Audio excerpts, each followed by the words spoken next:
hard to find the perfect places.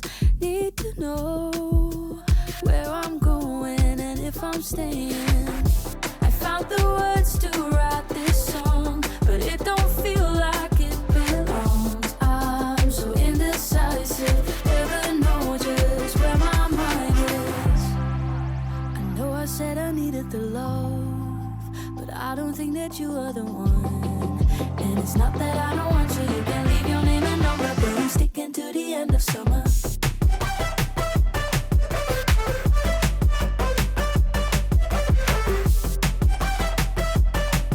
You can leave your name and number, but I'm sticking to the end of summer.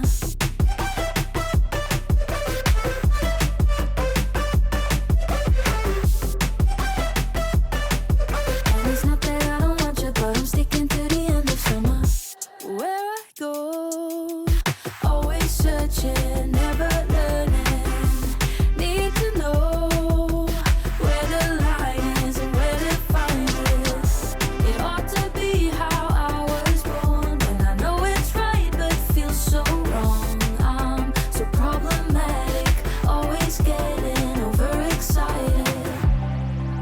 I know I said I needed the love, but I don't think that you are the one. And it's not that I don't want you, you can leave your name and number, but I'm sticking to the end of summer.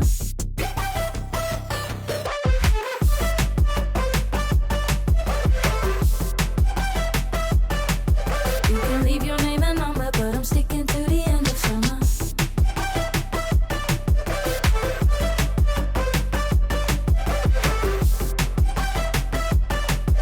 And it's not that I don't want you, but I'm sticking to the end of summer. I know I said I needed the love,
and welcome to the stream, wonderful people of the internet.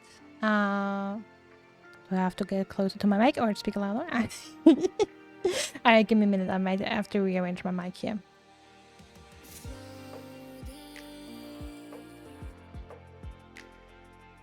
Alright, let's see. Yeah, I think that's better. I think that's better. Give me a second. Hello, test. Okay, yeah, I can hear it now. In preparation from the streamer here, very professional streamer. Anyway, yeah, welcome everyone who is probably not here yet, but hopefully will join eventually to today's stream. Initially I was hoping to stream a little over the weekend, at least some short streams. But I was caught up playing Reika, and honestly, getting stuff done at the apartment. Like Friday was a day where I cleaned the entire apartment with a bunch of breaks in between, not gonna lie, and did laundry. And that really took all my energy. And yeah, also over the weekend I wasn't really feeling streaming. Also this is I don't want to call it a struggle because it's such a first world problem, but I was also just debating what to play next, like what the next game on the channel should be. I know I have Bastion start on Thursday. We'll see, maybe we'll continue that tomorrow. If not, it might have to wait until Friday. Maybe Thursday evening, but I make no promises on that. The issue is that my brother is moving currently, and I was asked to help.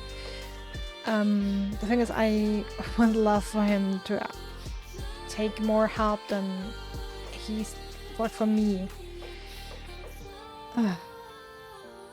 And I have a very heavy heart concerning this. My mother's very involved, and it's really taking a toll on her because she's having her own issues that she's dealing with, and it just really is very bad for her mentally to do this right now. And yeah, that's why I kind of wish that my brother would not rely on her so much and ask me for more help, or his friends. It's not like, my mom told me yesterday when we had a long talk on the phone, how upset she was because, he has to do all these things by himself and he has no one to help him.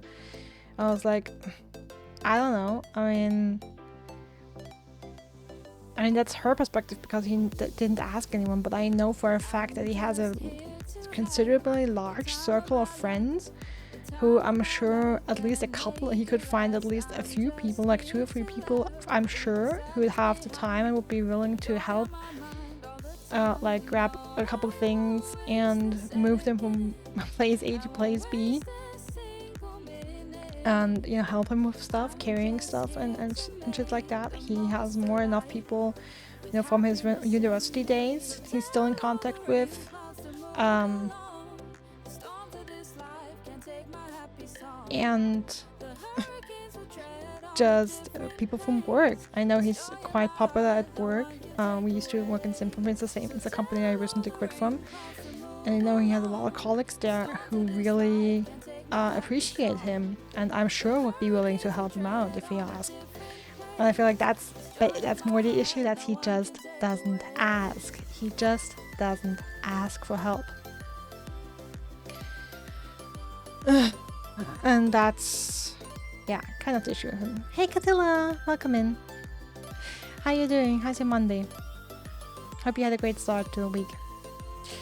Anyway, so definitely, my brother asked me to help with him moving, and what he and my mom have asked me to do is now to watch over his dog, while they move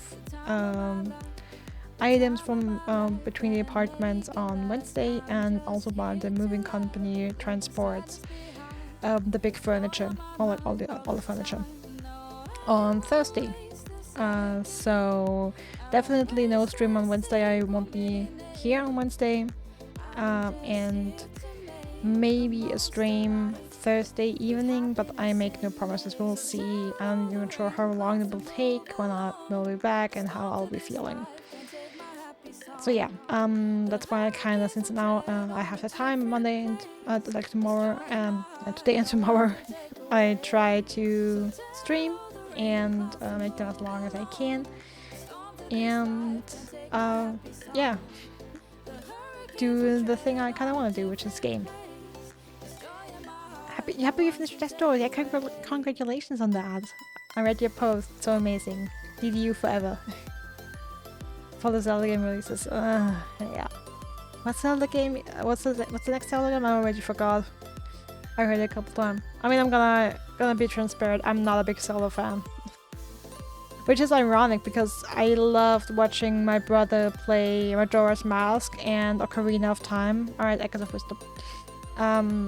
Like, I watched my brother play Ocarina of Time and Majora's Mask multiple times when we were children on the GameCube. And I think no, it wasn't the NES. Was it the Nintendo 64, 94? What was it? Some other console. I don't remember. Anyway, great memories. Loved watching this. He never let me play them myself, but I loved watching him. That was our brother-sister quality time we had back then. But yeah, I don't know. Playing Breath of the Wild just stressed, and Tears of the Kingdom just stressed me out to no end. I mean, I feel like I chose a really bad time and pushed myself to play these games when I had no time at the time I was playing them in my life, to spare the time to play 2 titles back to back that each have a playtime of 200 hours. So yeah.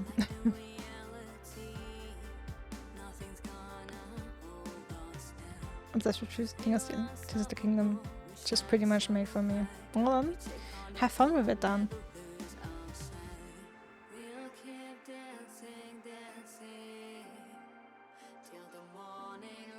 Honestly, I feel like I like Tears of the Kingdom better because the mechanics open more possibilities. Like when I was at the starting area, I don't remember what's called, but like the islands floating in the sky, and got the abilities that you have in the game. I was like, okay, these will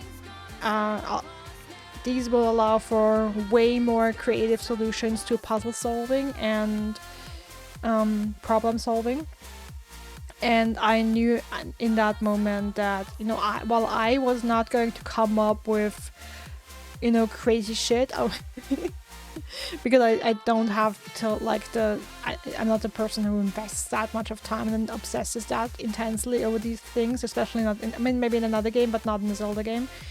But I was like, okay, there will be compilations on YouTube and videos on YouTube of people just building the craziest shit and finding the craziest solutions to shrine puzzles and all that jazz. And I mean, I have to give them credit for that. What I disliked about Tears of the Kingdom, I mean, I don't want to spoil it, but I wasn't too happy. But I was happy that with the abilities you were given. I wasn't really happy with the extra abilities that were provided by your allies, I won't say. Like, pretty much all of them seemed useless to me. Not like in Breath of the Wild, where Mipha's Grace is kind of useful and the Rook's power is also useful, and even and also the thunder power. I don't remember. I didn't figure it out, but how that can be useful for a long time. But once I did, I started to like it real much. I like some of them more than personal. Yeah.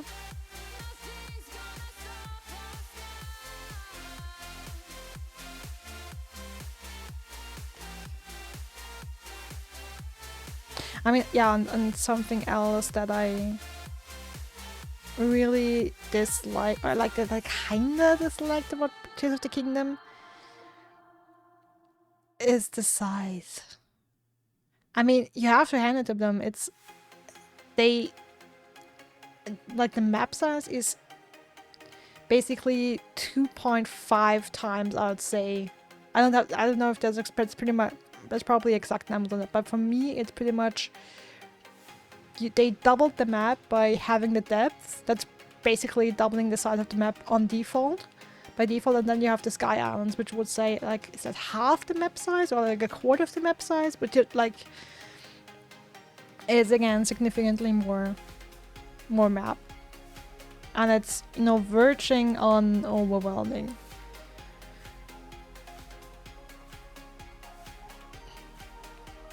And like, honestly, I only explored the maps because I'm kind of a completionist player and I wanted to have like the map area.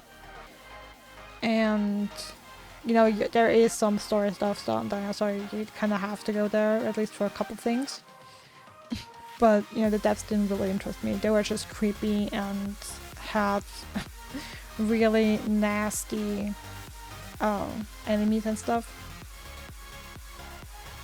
And something that absolutely killed me was the final boss. But you know what? I'm gonna... It's pros and cons. It's pros and cons. I'm kind of on the fence about Zelda. The thing is, since I never played the games myself, I only watched my brother play them, and I kind of had the magic of 2 of the games, but I feel like I'm not as tied to them as many other people are, especially my age.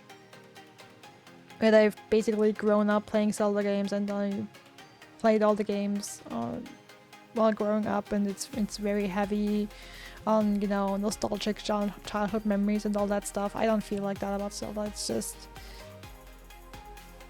another game series for me that isn't really any special. And honestly, I feel like it's overhyped. But I feel like it is overhyped, or like it's hyped so badly because so many people tie it to their childhood. And everything is more meaningful when you tie it to your childhood. And it has that nostalgia factor counted into it. But yeah. Now a bunch of people hate me for saying that. No, thanks for being here, because I hope you have a great time with Tears of the Kingdom and with Echoes of Wisdom.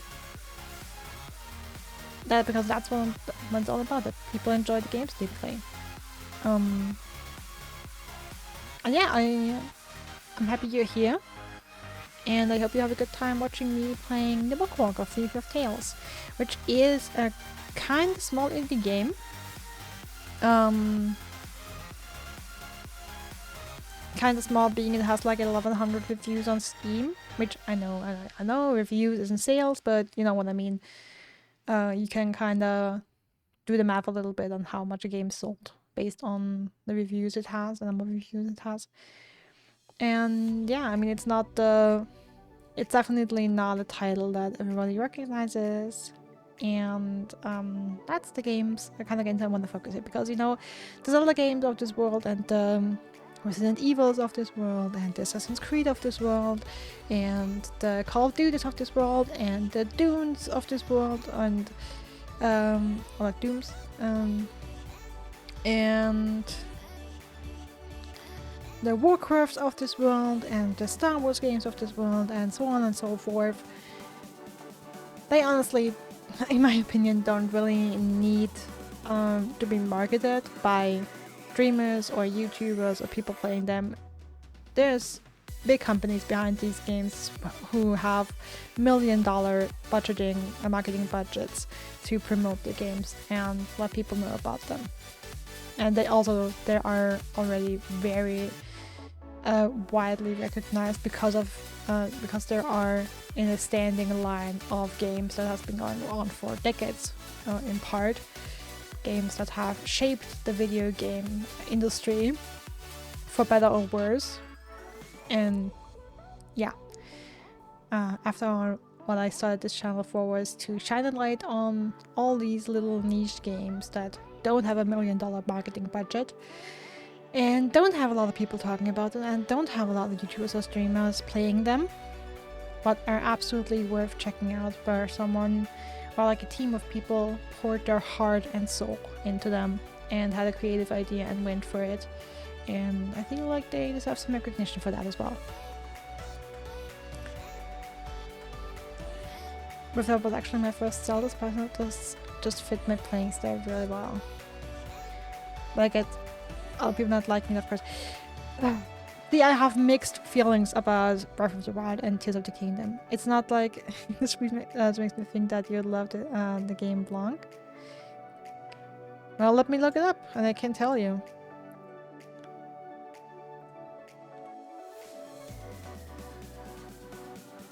Let me look at the trailer. I'm already seeing it. Let's see, 504 reviews. Awesome, love it. That's my kind of game. I want to, honestly, 2,000 super beautiful. Love that. Thanks for the info. I'm always open to game suggestions. I will look at if it's a game title I don't recognize by the name instantly. I will look it up instantly and I'll watch the trailer. To check it out. Okay, when playing it co-op though, okay, that's an issue for me. Can you also play it alone, or is it like, okay, you say recommended co-op, is it also possible to play it alone? Because the thing is, I don't really have someone I can play games with on stream. Possible alone, okay. Honestly, I would love having someone to play games with on stream with me. Yeah, let me look at that. Oh, this is looking really cute.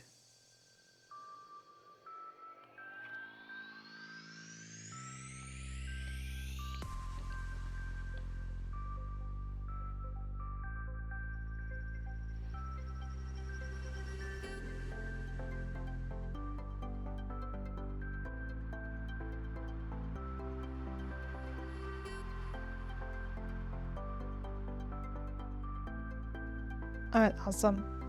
I have it wishlisted. We'll see. Thanks for the recommendation. It's definitely something I'd be interested in. One of your favorite games you've played this year? Love it. Thanks for the recommendation again. Yeah, so Breath of the Wild was also, it wasn't my first like contact with the Zelda genre, or like the Zelda series, I should say. Like I said, I watched my brother play Zelda games when we were children. But it's definitely the first Zelda game I've played by myself. And ironically, as a die-hard old-school Zelda fan, my brother hates Breath of the Wild. Yeah, just that it's just not like, it's like it's diverging too much from the old school classic Zelda games that he played as a kid and liked. And it's not his cup of tea, which honestly surprised me because that's a position I hadn't heard until then. My issue isn't necessarily what the game does exceptionally well. It is a really wonderfully made open world game where you really have the freedom to go anywhere you want, and as soon as you have the hang glider, you absolutely can go anywhere you want. I mean, you have to look at your stamina and stuff, but you know, sky's the limit. And they really did that. I mean, I heard, it's also something I heard people say on YouTube in video essays, that, you know, a lot of open world games, like they get bigger and bigger and bigger, but they also feel very empty, and like the tasks feel tedious and very repetitive, and it's not really fun to explore many of these open worlds, or at least only to a certain extent, until you reach like a certain point, and then it becomes like, you know, tedious, repetitive, all that stuff. And Breath of the Wild was praised for doing this better, and I have to agree, that is absolutely something they do. My biggest issue was that I was very annoyed by the combat because I'm bad at it, especially parrying, so I really lost my mind on fighting the Thunder Blight,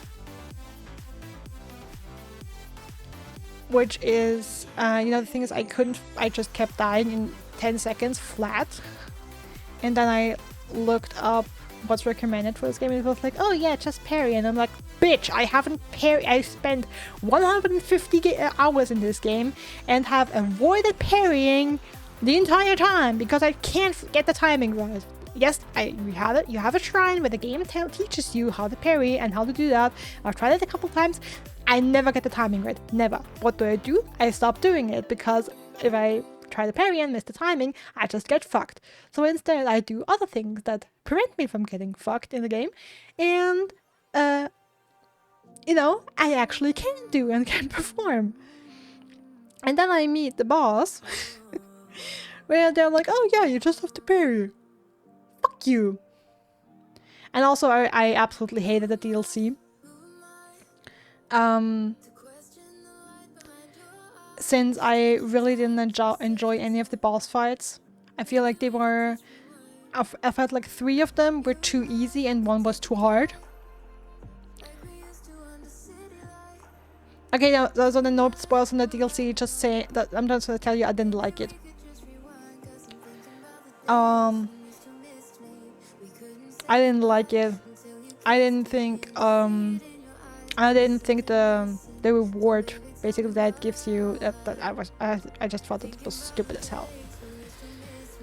And honestly, that's also when I stopped watching Ryan's Breath of the Wild playthrough once he was done with the DLC and absolutely raved about the ending of it and the thing you get at the end. And I was like, how can you sit here and celebrate this? This is literally the stupidest shit I've ever seen in a video game. It's so beyond stupid.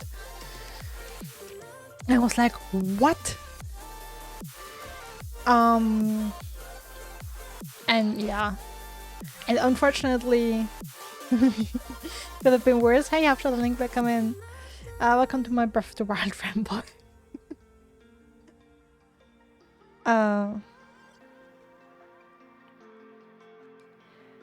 Yeah, the thing is, it just was my favorite thing to do. I mean, I used the bow as much as I could. To just not have the issue of close quarters combat, or like try sneak strikes and stuff, or just avoid it altogether if I could. Honestly, the thing I dislike with the games, the goblin games, I always dislike, especially in 3D games, going against multiple enemies at once, because I already struggle in a 3D environment to like with the motion and with camera movement and making sure I face the right direction, and it just gets overwhelming. I don't know there's something wrong with my brain that I cannot handle fighting in like stressful situations in the 3D environment very well in games. It just overwhelms me. But like fights where you are one-on-one against the High Norks, for example, I like those better, where you have one enemy that you can focus on. And yeah, I hate the kingdom bosses much. I like them better as well. I like Tears of the Kingdom bosses better as well, Catilla. I have to say honestly. Yeah. Yeah, so okay, yeah, I hate Lionels though. Lionels are just too much. But that's like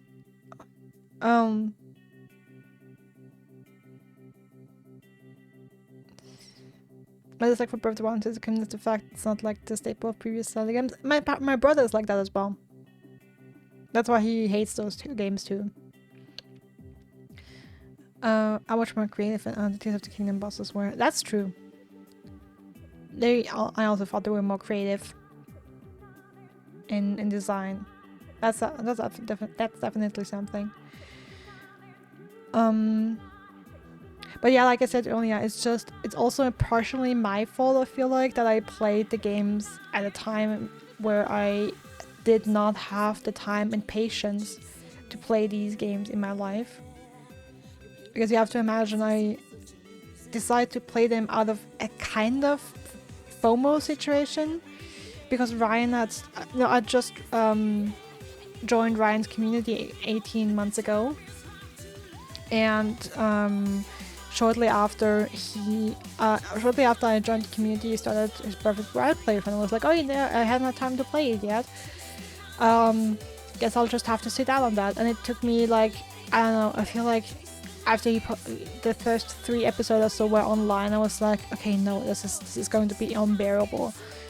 Because I feel like everywhere on stream, in chats, I mean, people kept censoring stuff, but there was just so much talk about Breath of the Wild, and Tears of the Kingdom was coming up, and when it was such a big thing in the community, I was like, okay, so I guess I either get spoiled or something, or I miss out on a lot of content and a lot of like potential to engage with the people here, or just cave and play the game. Yeah, last year work was horrible and super stressful, and my mental health was really tanking, and yeah, that was just absolutely not a proper time for me to play again, like I said earlier, 2 games back to back that each have a playtime of 200 hours or more.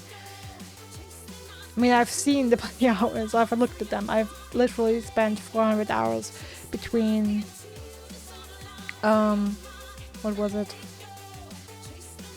April or May? Oh, I think April. Yeah, between April of 2023 and mid-July 2023 on these 2 games. And I rushed finishing Tears of the Kingdom so I could play Minecraft with the community. So it was just this rush it, play it so you don't miss out. It was really like a FOMO situation, and I cannot recommend playing anything on a rush because of FOMO. That just ruins the experience, regardless what the game is. And I do try to alter my impressions, and I give the game some slack. With that at the back of my mind was like, okay, girl, you know this thing. And yes, I know it, but for some reason it just doesn't really change how I feel about these games. Even though there are many great things about them. There are also some other things that annoy me about them greatly. So yeah. And the thing is, I can't even say, oh, I'll just replay them when I have the time. Honestly, if the games were like 20 or even 50 hours in playtime, I would probably be like, hey, yeah, I will eventually replay them and take my time and really enjoy it when I am able to. But I'm not going to go back and invest another 400 hours into those 2 games. Not happening. No. I can play so many other games in that time. I can do so many other things with that time. I would have to be really, really, really freaking bored with my life to do that. And I don't see that coming.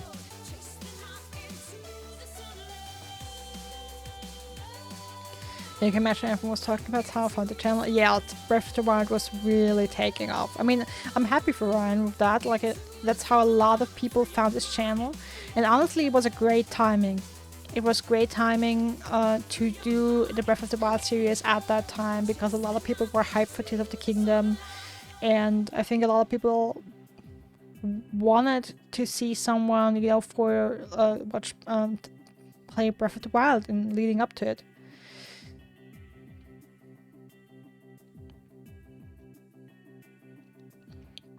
Oh, bye after the link. Doing something unprecedented, going to go to sleep soon. Oh, lovely. Sleep well. Thanks for hanging out. Thank you. I had 350 hours for Tears of the Kingdom. Kind of for Minecraft, but totally understand why someone wouldn't want to spend that long on a game. Yeah. I mean, again, when you have the time, it's just a huge investment in time. It's also why I check... Hey, Gareth, come in. Why I check the games I play on stream on how long to beat, just to like a rough estimate. Now, even if how long to beat says, I mean, for 9 Souls it said like 20 hours, I think, or like 22 hours, and for me it was like 47 because I'm just a shit gamer. So even if I double the playtime, I just want a rough estimate. I want to know if something is potentially a 5-hour game, a 50-hour game, a 200-hour game. And just because the longer a game is, the more commitment it is to stream it or to play it, to create it for content. And yeah, definitely 200 hours is something I'm not sure. I mean, Calipowered is It's my longest series so far, and it's kind of abandoned right now because I'm over it. But also, you know, that's something different. It's more like an open world game, craft stuff, and it's also an early access. And now they have the legal issues. That's not really comparable to something like Breath of the Wild, Tears of the Kingdom, where you have really a story-driven game that has, you know, I mean, you yourself control how long it is, but again, I'm sort of a completionist. I'm not a, like, I have no desire to 100% either Breath of the Wild or Tears of the Kingdom. But like in general, I want to experience as much of a game as I can and I feel like is fun for me to experience. Because I paid good money for that, you know? After all, we as players pay good money for a game, and you know, I want to get my money's worth, basically. And especially the more money you pay, the more you want to get your money's worth. And when you have like titles like that are $60, $70, $80, I mean, yeah, I wanna see everything the game has to freaking offer. When I asked what to game specs, was it specific at that time, or would you be interested in shorter ones? Shorter ones as well. I mean, again, I take any and all game recommendations, especially like the more niche the better, the more indie the better. No promises on if I actually play it, but I'm open to all recommendations. But I was specifically looking for games that will be 20-25 hours long, you know, to have a somewhat longer series on stream. I know people like Gelef like shorter streams, or like shorter games, because you can finish them in 1 or 2 streams, and there's less risk of missing a stream, of missing content, of missing parts of the story, which I get as well. Totally understandable. I'm just trying to figure out a mix of content for the channel where I'll have like maybe one game going that is slightly longer, so 20 hours plus, and then sprinkle the occasional shorter game in that you can finish in 1 or 2 streams.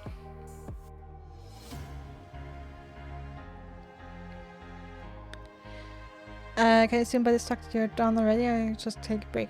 Oh no, done with what? We're still starting stream. I haven't played it yet. I haven't played the game yet. We kind of got lost. And then Pexy started taking it out, yeah.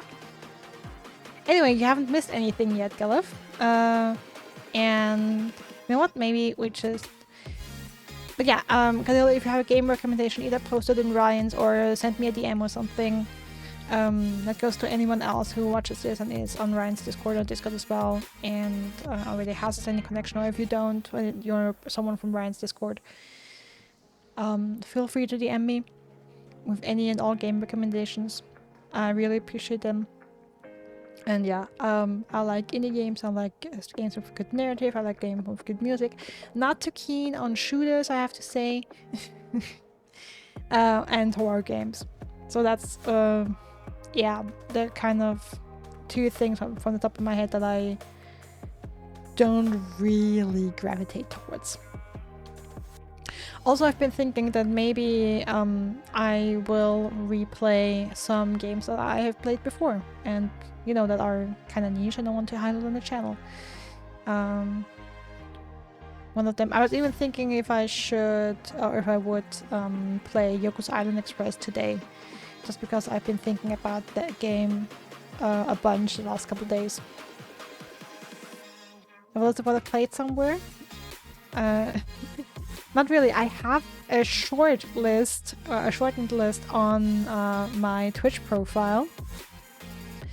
And you can also check out my YouTube channel if you want. You can see the things I've played on stream there. Other than that, I really don't have a full list. Maybe I'll have to put it up somewhere. So yeah, for now, just push everything at me that you have, and we'll see if it's something I recognize and I've played before. I mean, again, I'm also absolutely willing. I've done that in the past, to replay games on the channel just to highlight them and be able to show them to people. even if it's a second time playing or a second experience, not really a first time experience anymore. But yeah. Also, on what was it? Was it yesterday? Yesterday, I saw someone playing Harvey's New Eyes, and I was like, "Oh my god! Oh, I kind of really want to play Harvey's New Eyes." The thing is, I would love to play the old Daedalic Adventures on the channel as well, but I'm so torn if I should play them in German or in English. The thing is, the German voiceovers in these games is so iconic to me. That I cannot imagine playing it in any other language than German. But I kind of want to, the whole thing is that to open, or like to enable people to have a look at games from as many places in the world as possible, and the best language to do that in is English. So yeah, that would be the best thing to stream games in English. But I'm like, it would be quite something to experience these games in English, like the Pony games and Harvest No Eyes. I never really liked Etienne and Harvey the Breakout all that much. I think like Harvest No Eyes is much better.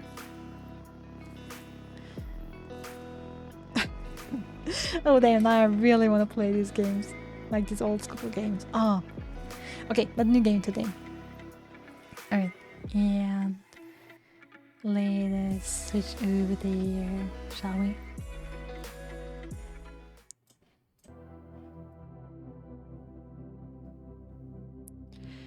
Well, hello everyone, and welcome to this blind flu. What word was that? To this blind playthrough of the Bookwalker Thief of Tales. This is a game that has caught my eye quite a while ago. I would have to check when I actually bought that. I think it was even at least a couple months ago, maybe even a year ago. Yeah, I like the art style actually caught my eye, and also the game description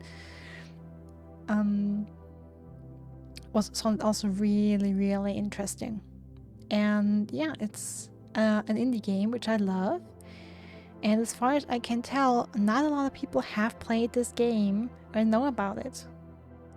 So that's what we're trying to change here. And as always, when we start a new game, I tried to adjust the audio settings to the best of my capabilities, but please tell me at any point if anything from the audio side sounds off, if something is too loud, too quiet, or if there's some cracking sounds or something sounds weird, please tell me immediately at any time. Thank you for your help. And yeah, it's a new game. Without further ado, and jump right into it and have fun.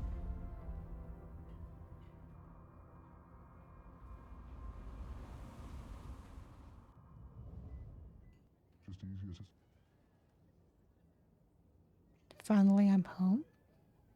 Okay, that didn't sound like English, by the way. Kitchen. Kitchen still a work in progress. Let me see that again. It's been months.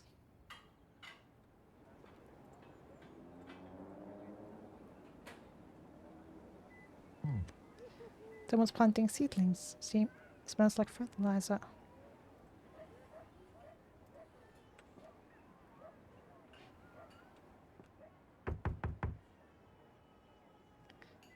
Are you expecting anyone, honey? Continue. No, mother. Could it be the mailman? This early? Go and see. There's a man here, mother. Is the door locked? I don't... It's our neighbor. Henry? Oh, okay, so we're Henry. Oh, no, mother. The writer, remember? Don't open the door. He has no business coming around here. What if he needs help? Is he injured or something? I don't think so. He just looks a little roughed up. He can take care of himself. You can't be too careful around these parts, even when it comes to the neighbors. Fine. Leave. Okay, that's not nice. Okay, so we're not Henry, we're in... But we are an author. And yes, I'm pretty sure that this is our apartment. We were evicted. Well, let me check on the neighbors first. So it's like old man Henry is in the shower right now. Okay, so number 15 is where Henry lives. Also to belong to the previous...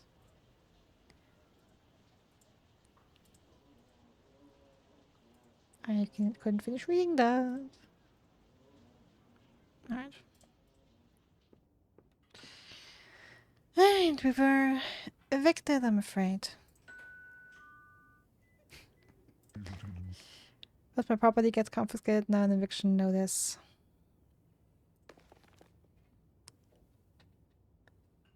So we're a struggling author, Mr. Etienne Quist.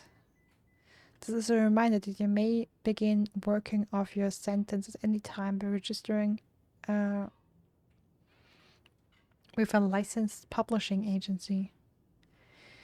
In the event you work off the full sentence, you will be released from the shackles imposing writer's block on you. Any other attempts to remove the shackles, other than those provided for by law, will be considered a violation of your sentence and will entail consequences. Your sentence will be re-examined with aggravating circumstances. City Writers Police Department. Oh, interesting.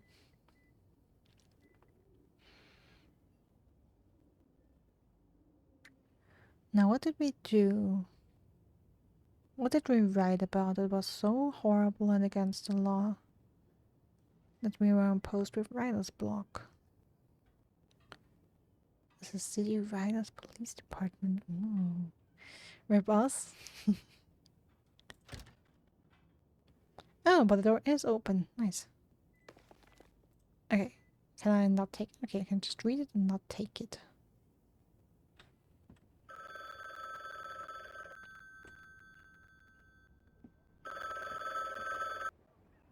Hello?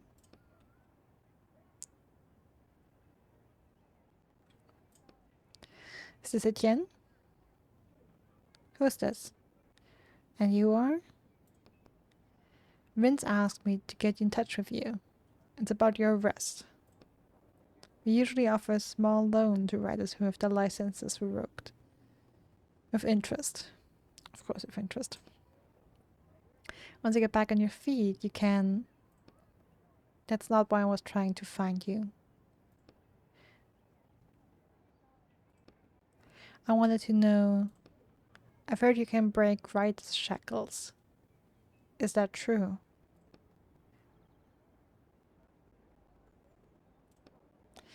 Breaking writers' shackles is one of the most highly punishable crimes under writers' law.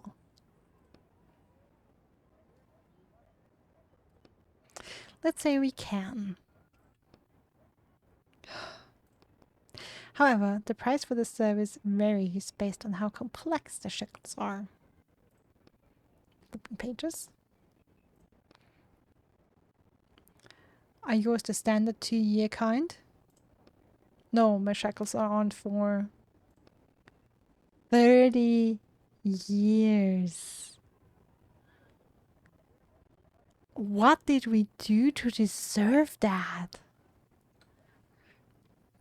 Okay, I imagine there's like a prison sentence in relation. Like, think about it, like, you know, standard low-level crime, you get 2 years sentence, and we got 30 years. What, did we murder someone? Your Honor, we're innocent. Absolutely. What did we do? Well, like, maybe we're not. I don't know. But what did we do? Yeah. Calls, right. That's about the reaction. I guess we didn't say thank you to a bus driver or something. Probably. Jesus. Noise through the phone. Damn, I spilled. Hey, get this out of here. My god, 30 years. We didn't invite someone to someone important to a birthday party. Dang! Well, we dated someone's daughter that they didn't approve of us. I think we can figure something out. But the price will be, let's say, yeah, steep. 6 jobs.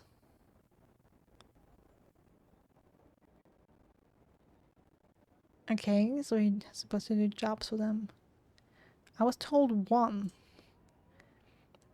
But they wouldn't say that it'd be a one-time thing. Vince should have warned me that he was sending me a particularly dangerous criminal. Have you done this kind of work before? No. Do you know what to do? No. Oh, yes? I don't. Good. Your first job is waiting at the door. Hangs up. Who closed the door? Because I fucking didn't. Who closed the fucking door? Because I didn't. Oh hey, look at that. Window with view. Lovely. So much striking daylight we have here. Alright, before I go to the door, let's check out our apartment a little bit. Ah. Hey! We can hear a bird and we can see some trees. I don't know how these trees can survive in the shadows like this, but hey, we can see some trees. Alright, I guess this was where we'll see our progress. It's basically like my window. Rip Gallif. Oh, some pipes and some more brick walls.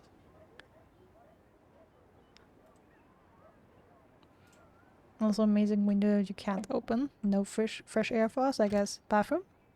No.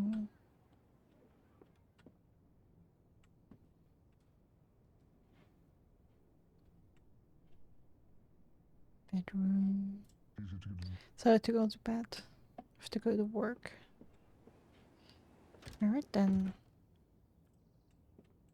There's something laying on the chair, but I cannot pick it up and I cannot see clearly what it is in this lighting. But it looks like it might be a purse or something.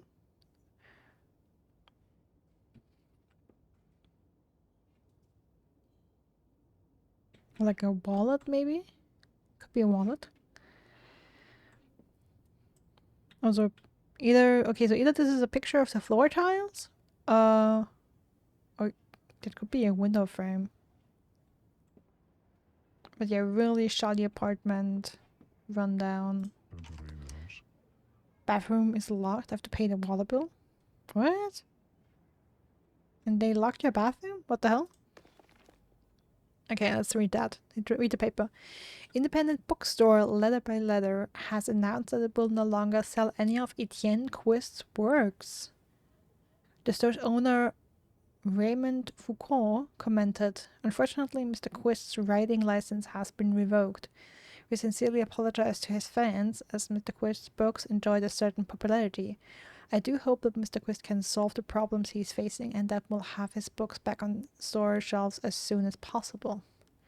Okay, so not only are we not allowed to write any more books, also the books we have previously, or the stories previously written and published are not allowed to be sold anymore. I mean, are they also going around people who've sold copies of our work and demand they give them back or destroy them? I do love me some wall paintings on the floor. I mean, it was a floor painting on the floor. Uh-huh.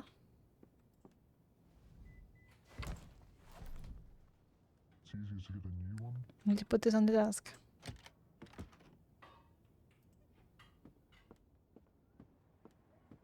Door later. They didn't take the portrait of Frederick. Guess they thought it was fake. Didn't see that before. Okay, Frederick. Let's see if we will find out who Frederick is. Oh, and by the way, cactus. Take all the manuscripts too, nothing but empty boxes left.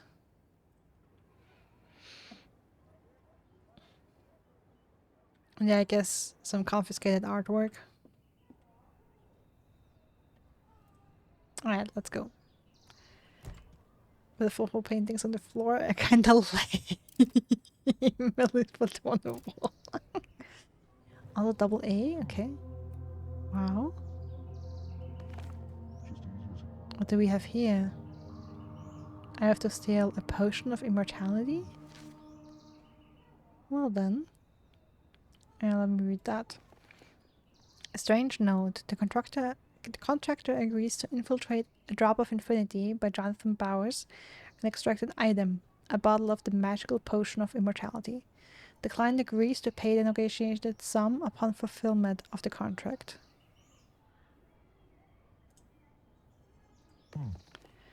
Author of this book.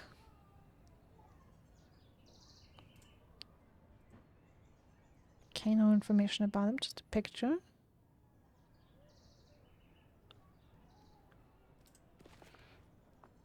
An excerpt from a book review. I like that the narration was from the point of view of the book's supposed villain, but the characters fighting against him just aren't interesting enough in comparison. I also enjoyed the ending, sappy as it was.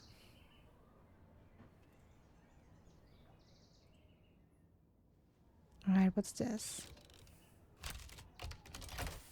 groter. Okay, let's look. This is where the stone item goes.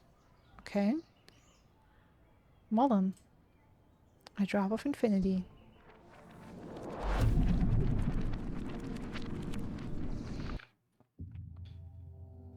Jail cell. Oof.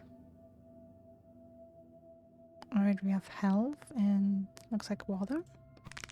Crunch. Oh, damn it. Landing on a solid stone floor makes your bad knee twist awkwardly. If your knee like it is, use ink to heal yourself. You reach down and touch your bad knee. You start visualizing the ink flowing into the injured joint and healing it. Sudden icy cold feeling seizes your wrists. Oh. Yes, I had the book. That is super cool.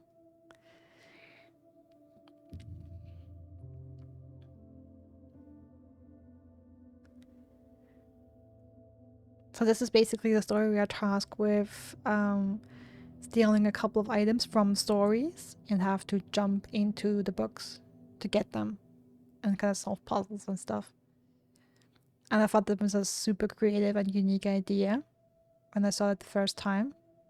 I'm so happy I'm playing it right now. I forgot about these stupid shackles. You examine the metal bracelets around your wrists and the writing etched on the surface. Now I'm just as weak as a plain old character. You were unable to heal your knee. Leave your knee in like it is. Force your knee back in place.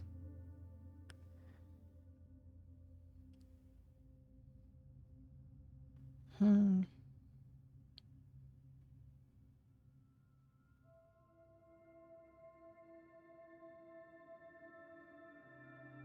gonna force it. Let's try that. And take a deep breath and sharply wrench your knee to the side. Ouch. I lost some health. You bend your knee this way and that a few times, testing it. The crunching sound has stopped. Phew. Anyway, let's get down to business. I need to find a potion of immortality and take it out of here. Let's see, mushrooms. Let's take all. Examine and use items you find in your inventory. Contains 10 ink. They don't look edible. There's absolutely no reason to risk it. Yeah, they absolutely look. Oh, junk. Healing, crafting, junk, quest items. Don't say junk. You never know when stuff is useful.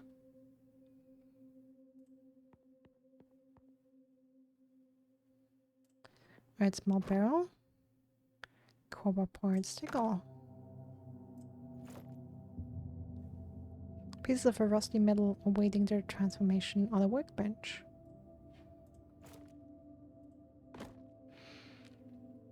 And now the potion of immortality is just going to be lying around here in an ordinary barrel.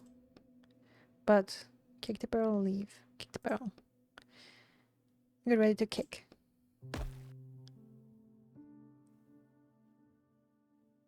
Broken barrel. Trash, apple, take on. A waste of ladder. A waste of ladders. Restores 1 health. Once known as the fruit of discord, it now satisfies your hunger. Alright, let's save that for later. Alright, skeleton, nothing but bones left, no potions. Steel helmet.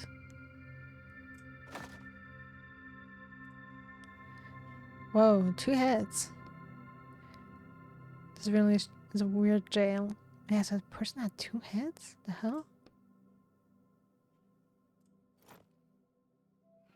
Quest items. Prisoner's helmet. A heavy helmet spiked on the outside. Smooth and foul smelling on the inside. Alright, the door to the hallway. Let's see. It's locked. A lockpick sure would come in handy right about now. Oh, well, we don't have a lockpick. I mean, step away from the door for now. Note. Name, Jason Little, age 28. Potion P4. Causes unpredictable mutations. Okay, so he was experimented on and given the potion P4 and therefore grew a 2nd head. Results unpredictable. Client, the Kingdom of Ruva. Unknown use. Production volume 1 unit.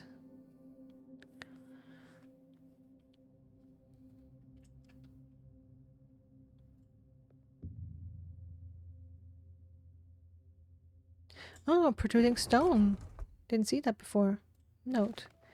An old note. If you're lucky, they might test a potion of immortality on you. What is there to think about? Just say yes. Well, they might test a whole bunch of other potions on you. Trying to go around and see if I can find something else. Ideally a lockpick. I mean, we do have the crowbar parts.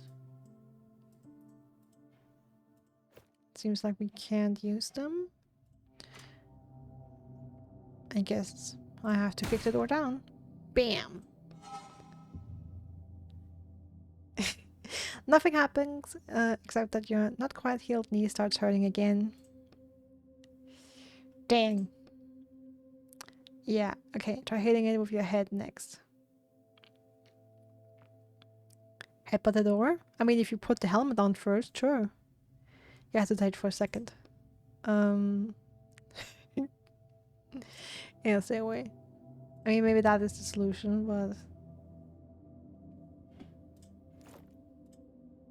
Yeah, let me eat the apple now.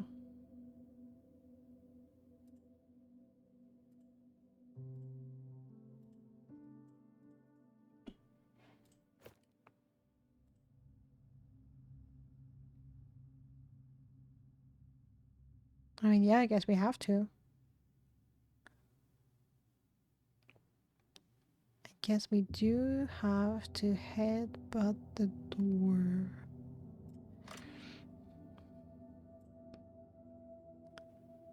I'm pretty sure I had a lockpick or something like one at least. Really? I need to go back to my reality and check my apartment. Hold to return to the real world. Okay.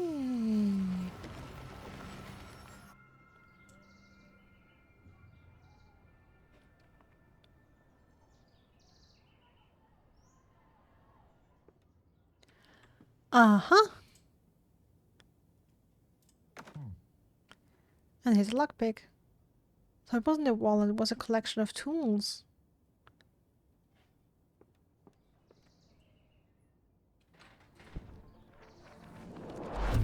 Okay, so I can also click on the text. That's also an option. Interesting. Crafting lockpick. I have to quickly open simple locks, but there were people who weren't all too concerned with safety. Use a lockpick. You only test all the pins in the lock with your lockpick until you finally hear a click. Open the door.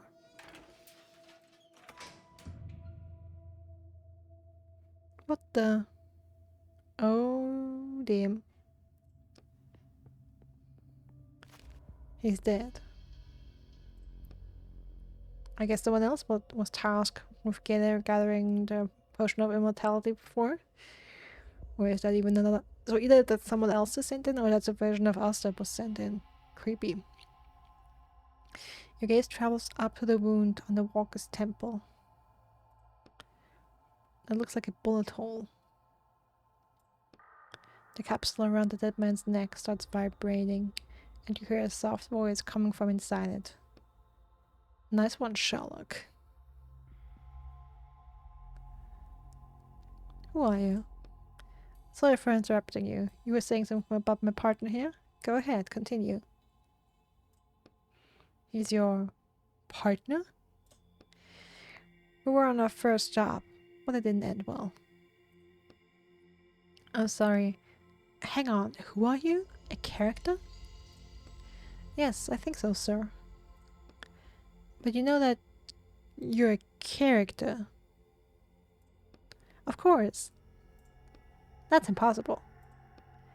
You're trying to use the light to illuminate the contents of the cage, but all you see is a scrap of paper. That's what all my past partners said too. Past partners? How many have you had? I don't mean to brag, but apparently the walkers were very interested in my abilities. I fetched a considerable price, and quite frequently too. And then I ended up with a partner who died. Right.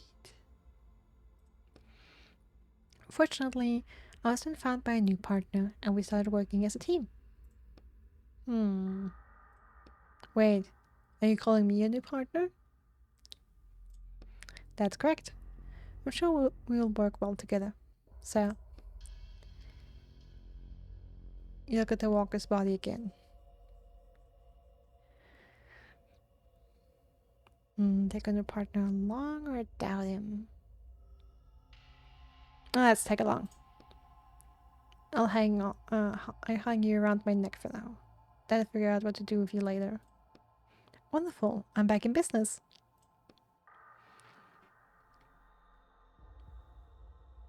Ah, okay, so that's Roderick. You can talk to Roderick at any time.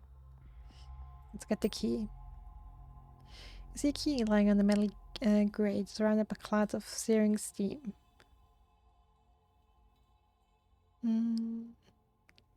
Touch the key with one finger. The key burns your finger badly and you yank your hand back. The motion jolts the key. Oh no. Ouch. And the key falls down the grate. A faint clink echoes from down below. Why did you do that? I wanted to get the key. How was I supposed to know it would be that hot? You could have asked me. I already read this book cover to cover several times. What do you mean you read it? You can see the text of your own book? This isn't my book. Okay, but wait. So this means you know everything about this place? I can find anything you need to know in the text, so I can also warn you of any traps or danger. You're trying to look at the dead walker. If that danger is described in the book. Alright. So you know where to find the potion of immortality I'm looking for. Yes, it's in the alchemist's pocket. And where's the alchemist? You rub your burned finger. In his laboratory to the south. Great. We can forget about that key. I'll go straight to the alchemist, no need to waste time. I want to waste time though. Alright, name Brian Little. Potion tested, Gigantus 1. Results proportional growth. Client the Kingdom of Suroto. Military use. Produced volume, mass production, 120 potions every 6 months.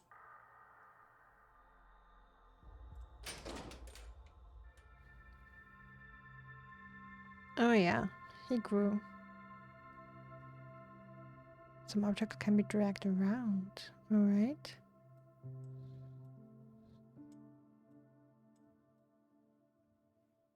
Uh-huh.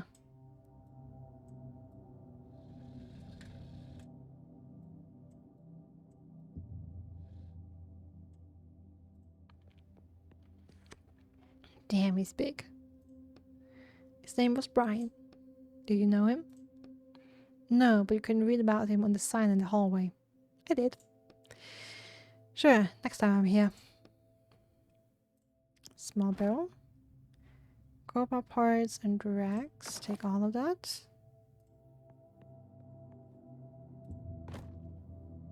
Burnt papers and papers. Take it all. Coins. Take them all.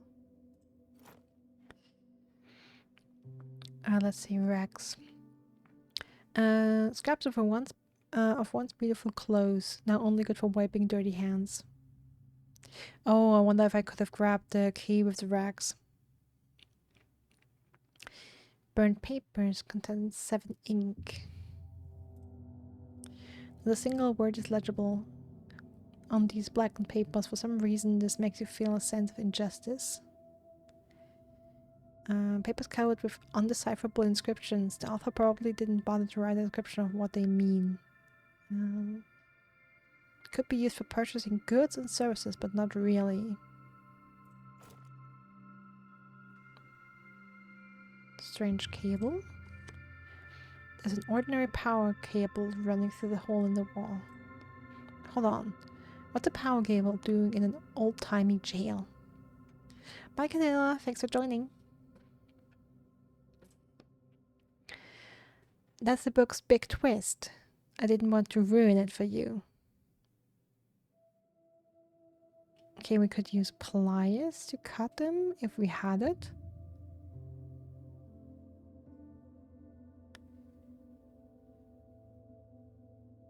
Feel where it leads to. The cable extends far into the darkness. What's back there? You have no idea. Let's leave for now.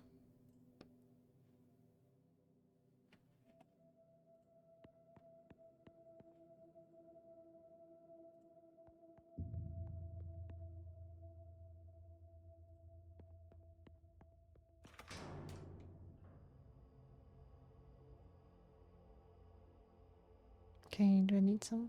I need something. What should I do next?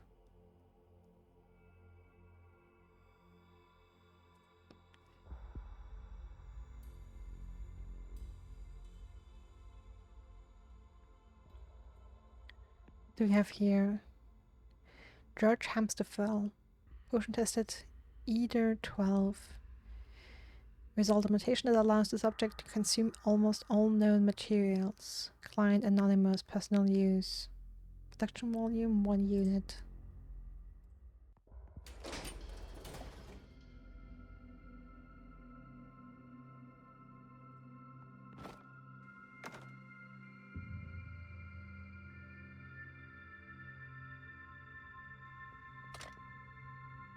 The chainlet's down somewhere.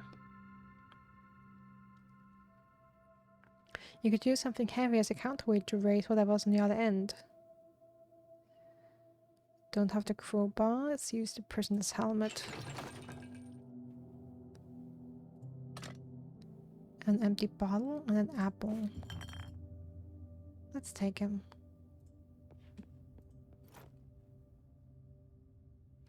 A glass vessel could be useful for storing ink.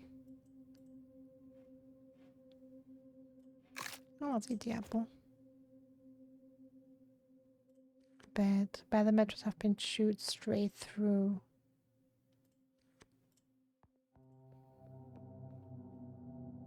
I mean, yeah, I guess able to eat anything was really... You can also see the cages. The metal cages are chewed through here. And maybe the floor as well, who knows?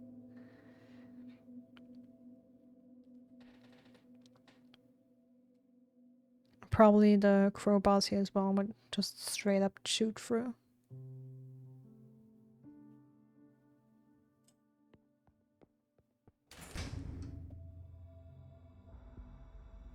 Right. Who was in the last cell? Maxim Benderson. Potion tested rose at 16. Result partial restoration of limbs, but full immortality still not achieved. Client no data, production volume no data.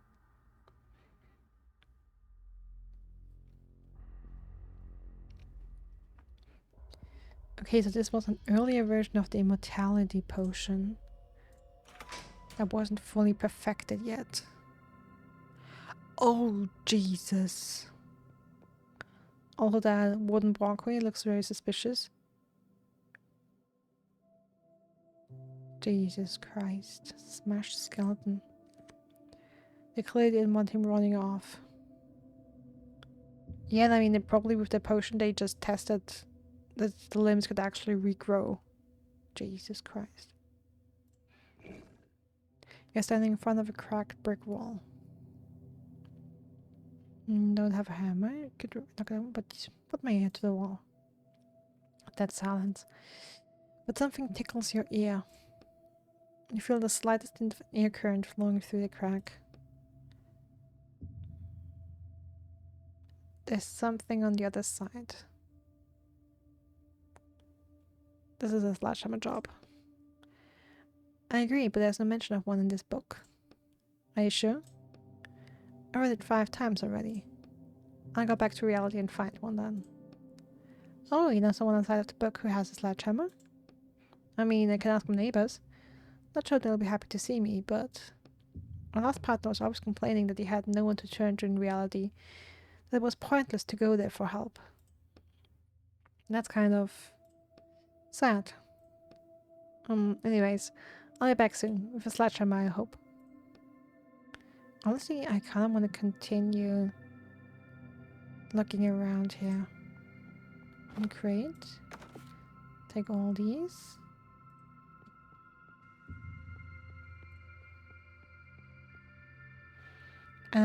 I see we have some hints up here. So far, I can't seem to use them. Honestly, I would just like to use them once to try them out and see what they do for you. Okay, let's wake up for now. And see if we can get a sledgehammer.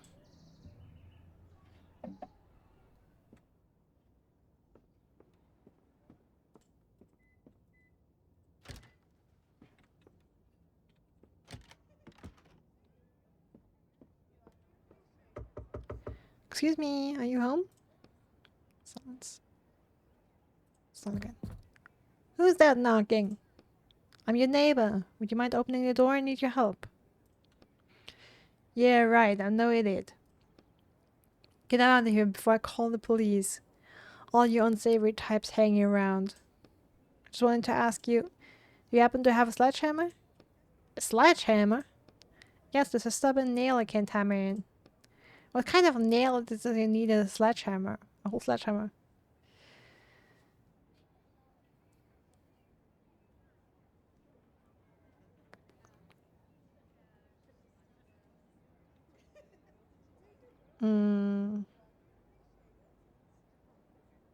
I mean, the nail is a pretty stupid lie. Well, actually, I need to knock down a wall.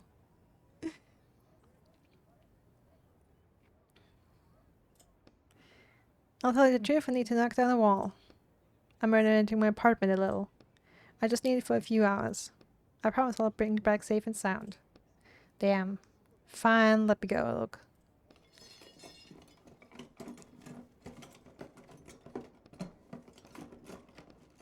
Yeah, just don't break it. Thank you.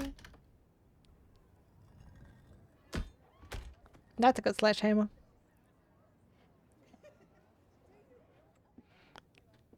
Love it when you just can ask your neighbors for the most random of items.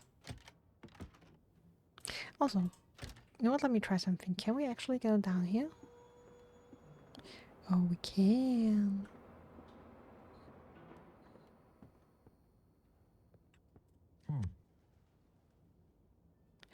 I see people hanging around here all the time. What do you mean you see people hanging around here all the time lately? What?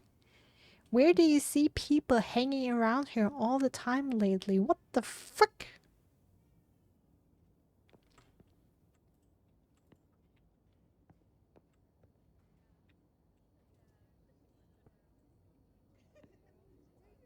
Okay, boxes. Apartment number 16. You don't hear sound coming from inside. The apartment seems to be long since abandoned. Okay. Okay, this is like janitor's room. Is that like a shovel or something? Paints. It's locked. I need a key. Or a sledgehammer.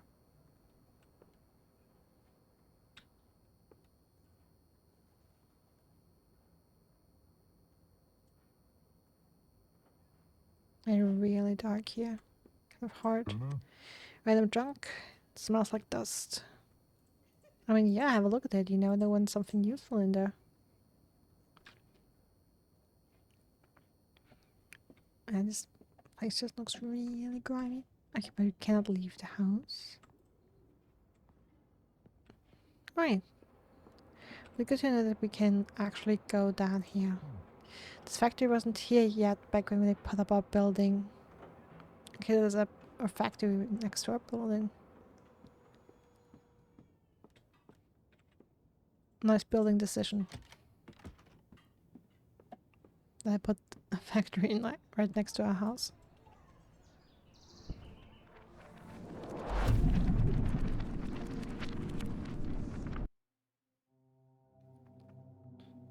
Also funny that this factory is down all sides. Alright, sledgehammer. Oh, alright.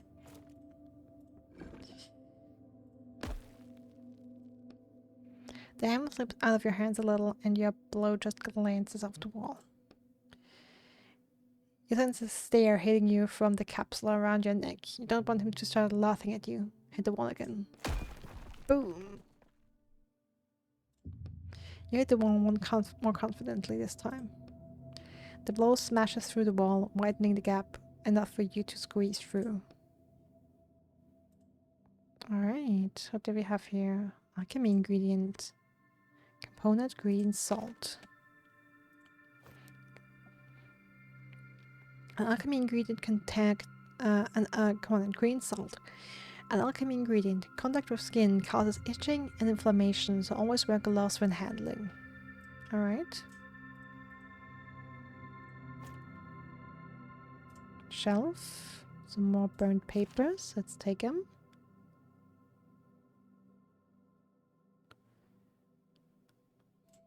I'm a hoarder and a looter. Give me anything you can. Until the game punishes me.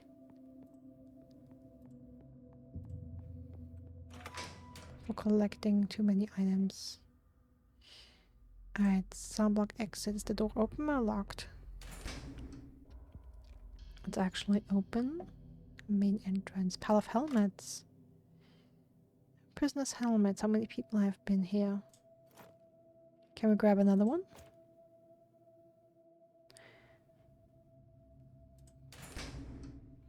Alright, then let me try the staircase down. Maybe we can get the key after all. Crematorium. Ladder up. The fallen key.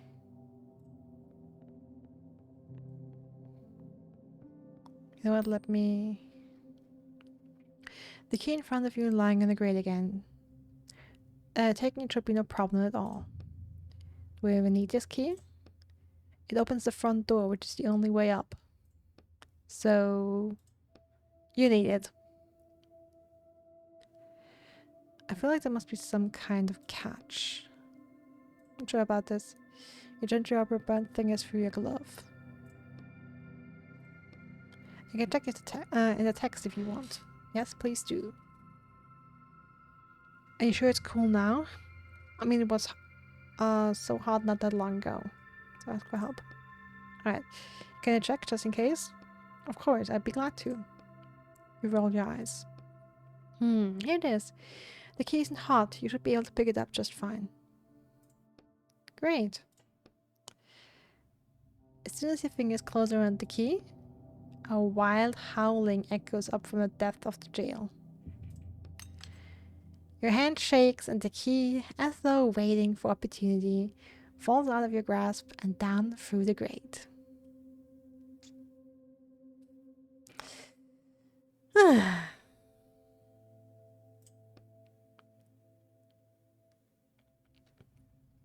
Bah!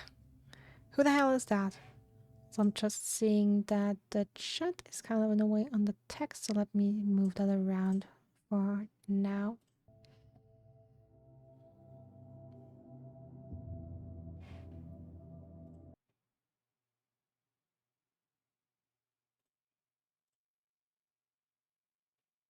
Oh, you know what, let's put it at that. I forgot that I had switched some settings around after the difficulties we've had with the chat box that last time. It's better you don't know. Well, I guess it's someone else who received a nice little potion. Let's try the workbench. You see a worn out old workbench. You can make tools here if you need to. Hey, why leave?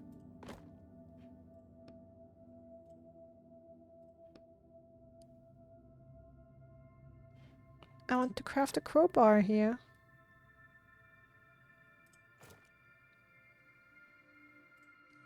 Ashes. Barrel. Some more crowbar parts. Plant and dry the plant in the other barrel. Ah, perfect. So no limits to inventory space. You just have to scroll through it then. Plant. Small sprouts of life in the paper world. Dry the plant. Probably not useful for anything except maybe brewing some unpleasant tea. What does the note say? Greg, it seems the alchemist has sped up work on his potion. Corpses are hitting the floor one after another. Stay for the night shift tonight. He promised to pay double. Is the door open? Boiler room, upper level.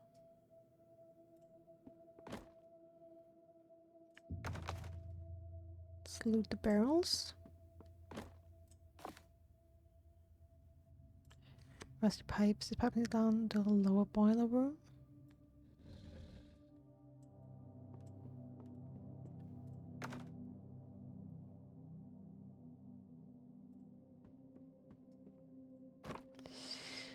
This hatch leads down to the boiler room. Do you have anything you can use to pry it open like a crowbar? Where am I supposed to get a crowbar? And they just leave crowbars lying around in places like this, you know? The last room had a decent looking workbench in it. You might be able to cobble something together resembling a crowbar there. I'll give it a shot.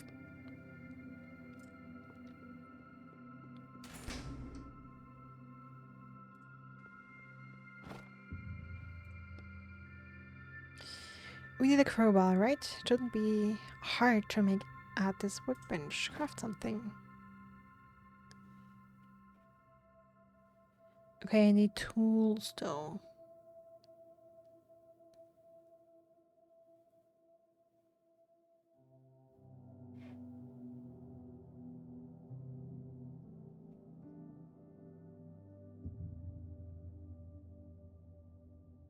Extract ink. Okay, we've extracted 100 ink. Nice. Now we can craft a bottle of ink, at least. But not the crowbar yet.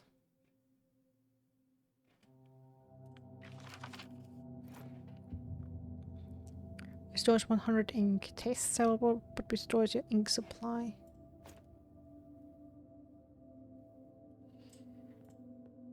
Alright. So we need tools.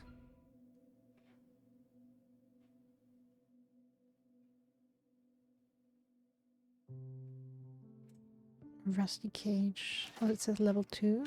Stale bread. Pieces of metal. Okay, we need the pieces of metal for the pliers to craft these. In skilled hands, this could probably take on some kind of useful form. Ooh, a little moldy but still edible. Restores 2 health.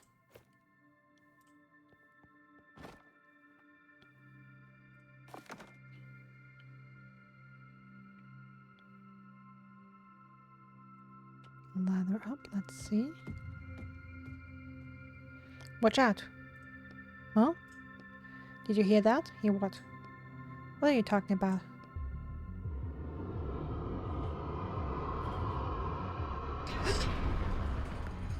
Oh no. Choose a skill. Slash. 2-3 damage, 15 ink.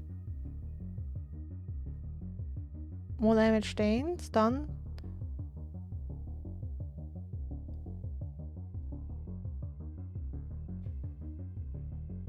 Let's try slash. Enemies' next move is displayed above them. Enemies.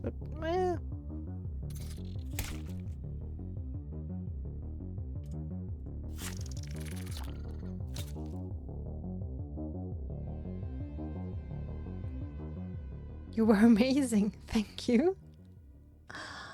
Okay, so actually is fighting in this. You were right. Did that thing frighten you? No, I'm not. You tried to appear unaffected. I've seen more of those spiders than I can even count. Really? I just don't quite understand. What's a giant spider doing in this book? It's not in text. It's an ink eater. They're found in books, but they're not part of the plot. The older the book, the more likely you are to run into them. Why do they look like spiders? Apparently just to scare... they can actually take any form. Ah. But you take spiders because you fear them. You're afraid of spiders. Even human form? Should again more intensely this time. Let's not think about that. I hope there aren't any more in this book. Pile of ashes.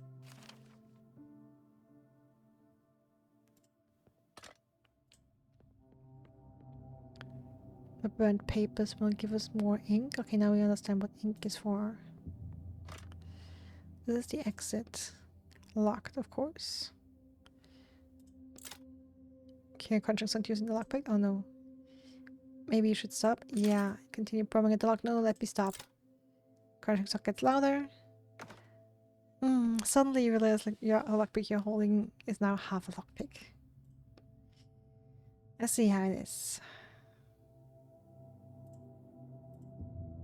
Take out the key you found. Ah, okay, I didn't find. Yeah, no, not key yet. Ah, why didn't it let me stop halfway through? Okay, like yeah. I mean, this is kind of a D&D adventure kind of game. Okay, musty papers with unintelligible writing on them. Another cell door. Let's see if it's open or not. Alright, you have a test subject.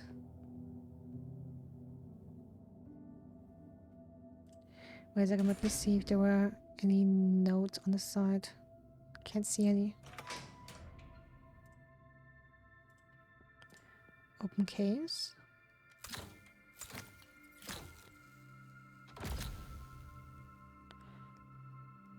What the... Really, what the? This is almost like a theater stage. I told you about the big twist in this book, right? Yeah, okay, so it's only made to look old. It's very high tech. Hold on, where's the alchemist? Is that him on the chair? No, probably not. No, the alchemist went upstairs while we were busy digging around. Fantastic.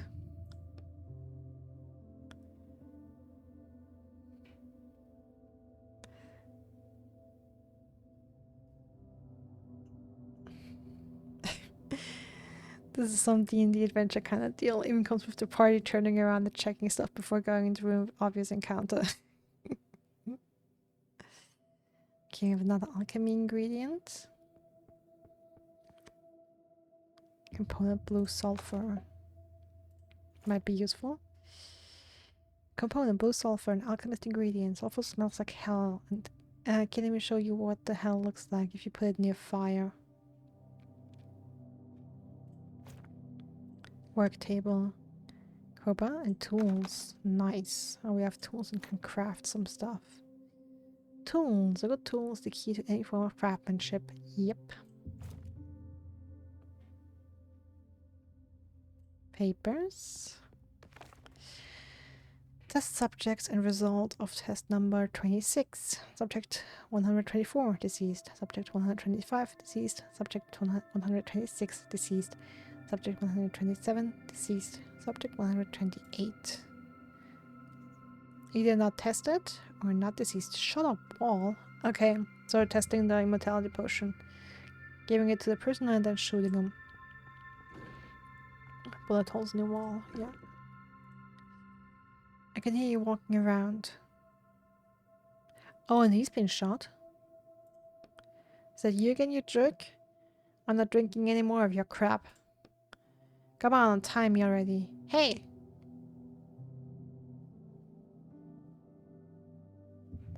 Examine the prisoner. A Division t-shirt. Yeah, what to say? That looks fairly modern.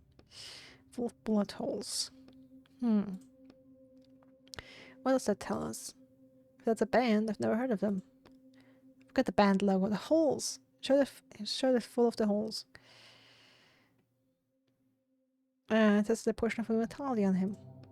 Finally! Come on, untie me already. Hey!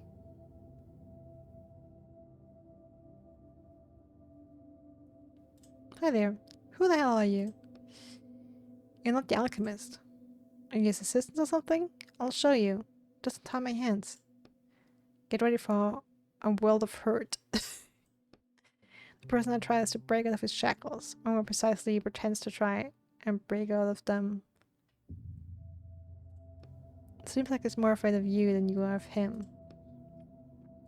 The alchemist is long gone. I'm here on my own business. What other business is there here? Why don't you just set me free, huh? How did you end up here?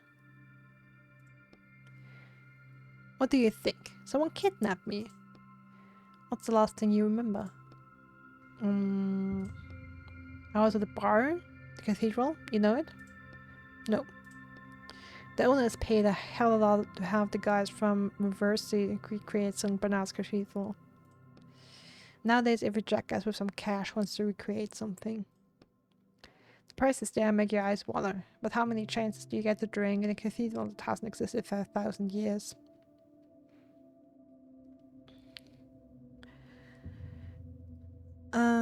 Let's get back on track. Were you with anyone? Were you alone? At first, yeah. Then some guy came and sat with me. The alchemist? Nah. Probably someone working for him. Said he was a scientist from some college or something. I don't know. That's all I remember. Then I woke up here. Yeah, I don't have to ask why his teacher is full of holes. I know that. We moved back. You sure that's a good idea? Why not? I think your appearance might scare him. He'll get over it. He'll slowly unwind the rope, then pull the sack of the prisoner's head. Just don't panic. Oh my god, what the hell are you? I warned you. Hey now, calm down. I'm human, just like you. Well, almost. Are you an alien? No, I'm a writer. But that's not important right now. Don't distract me. What band is on your shirt? Oh, that. No idea. I took it off some guy. Why is it full of holes? That asshole shot me. The alchemist? Yeah, that alchemist freak. He was going on and on about all this weird stuff. Talked like it was from the Dark Ages or something. I couldn't understand most of what he said. So what did he do to you? He gave me some nasty drink. Tastes like... Ever tried orange bowl? Yeah, exactly. Orange bowl. Even with the copyright logo, yeah. No. Well, it tastes a lot like that. Was it product placement just now? Did they get paid to put that in the book? Come on, focus. Anyway, he forced the potion down my throat, and then he shot me. I'd never pained like that before. It was like my whole body was... He shot you. You look at the shell casings on the table. We have a 47 caliber bullets, but you're still alive. Guess it never occurred to me. Oh, then we leave? What are you doing? Where are you going? Don't leave me here. Walk faster. I mean, honestly, I'm not sure I want to untie him yet.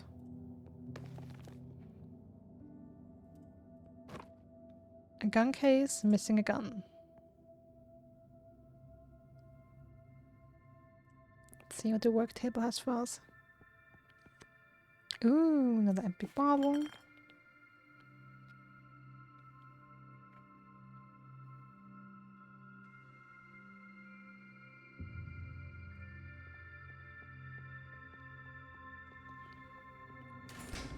I mean, since I now can craft the crowbar, let me go down and do that.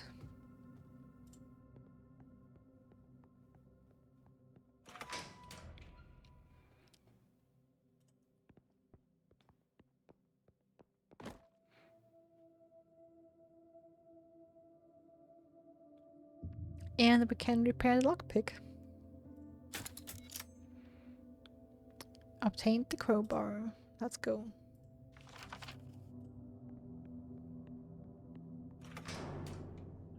Also, let me check. Did we use up the tools? Okay. Yeah. They did get used up. Okay.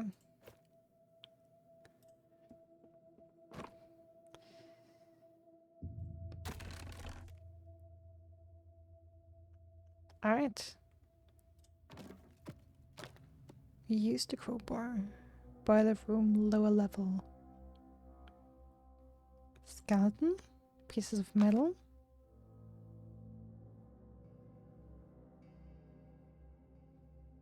The furnace. There's something in the furnace. It's a crystal. Stop it with the spoilers already. I want to find out for myself. Fine. Exclamation blind, Roderick. Your arm definitely won't thread through the bars.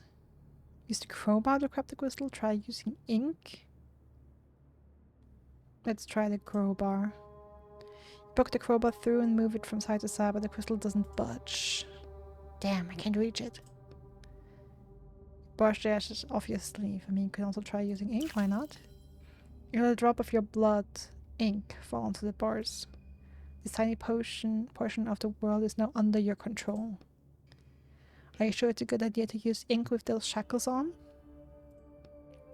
Ah, the shackles start burning you with cold, but you finish your work before they can do any damage. You can handle it for a little bit. You pull the bars apart with your bare hands. Yeah, I was thinking about, I didn't comment on it. I have to start commenting on things when I think about them. That since we have ink, we can probably change some stuff in the stories.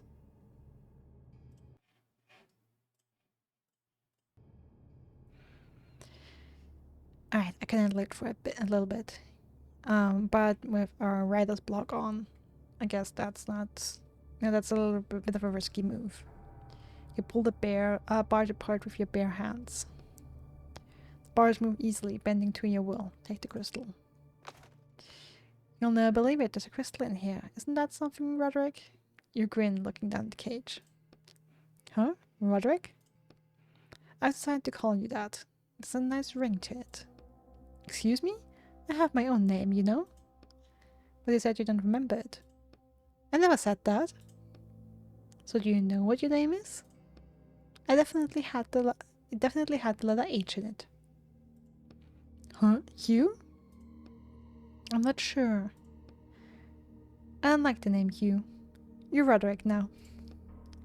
Maybe I would have been better off staying with my last partner. Alright, I guess this is another component. Red lead. Alchemy ingredient. If you look at it under a microscope, you can see thousands of small sparkling crystals. Alright, what about the door here? Crematorium lower level. Now we finally have the fallen key. Is the key lying on the solid stone floor? There's no great way to fall through this time. Something feels off. From here on out, I trust no one. Not you with your little book or anyone else.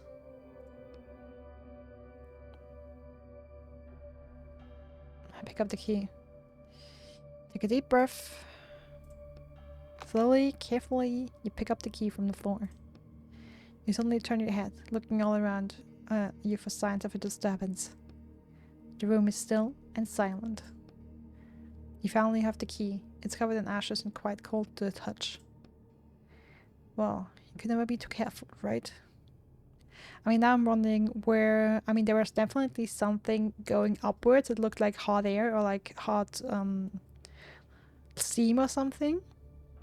That must have come from somewhere.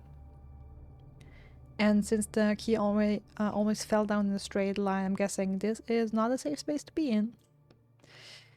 And most importantly, we can open the front door now.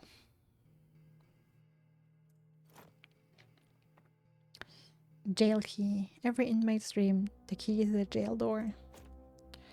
Alright, let me talk to you. Do you need something? Look more careful at the character's cage. You take the cage off your neck and start examining it again. What's wrong? Your cage reminds me of something. You turn it over and over in your hands until you happen to glance at your shackles, which are sticking out of your rolled-up sleeves. That's it. Your cage is made from the same metal as my shackles. And what does that mean? I'm not sure. But I think that since its metal keeps my power contained, it also keeps you from merging with the book. Merging?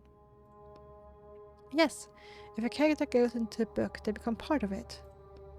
I can get out, but it's difficult even for me. An ordinary character wouldn't be able to. They'll also be influenced by the plot and forgot about any intentions of their own. So this is a convenient way to transport characters. Definitely convenient. Taking a character out of a book without a cage like that would be a serious crime. You glance instinctively at the bottom of the cage and notice a new inscription. Serial number 27 of 200.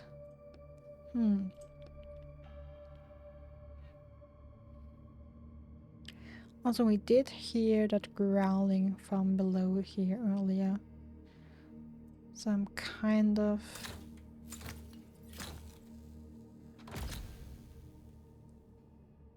What the... Again? So it's not a real jail. It's real, but... Stop. No spoilers. Fine.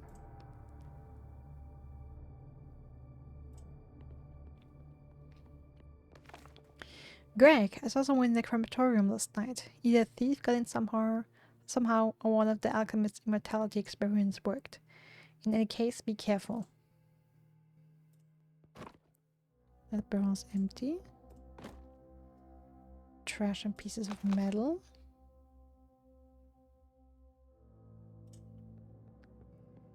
Boxes. Container filled with bullet casings. Containers filled with ashes. I mean, this is a crematorium after all.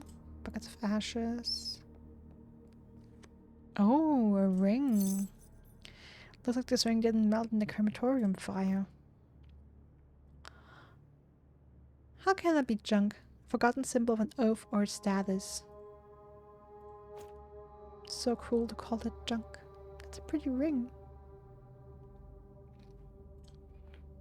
let's check the door. What's up? You sensing something again? Yeah, whatever's up ahead is not pleasant. If you have anything you can use to heal yourself, I'd do that now. Got it.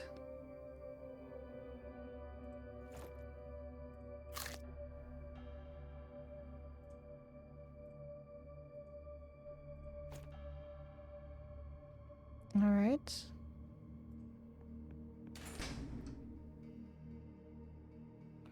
Lower level storage. An old letter. All the stored jewels and food shall be given to Victoria of Broman, daughter of Esmond III, within 3 days. Alchemy Master Alexander of Meteor.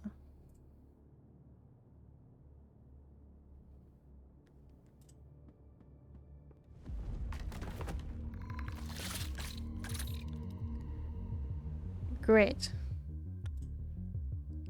Let's slash. And kill him. Awesome.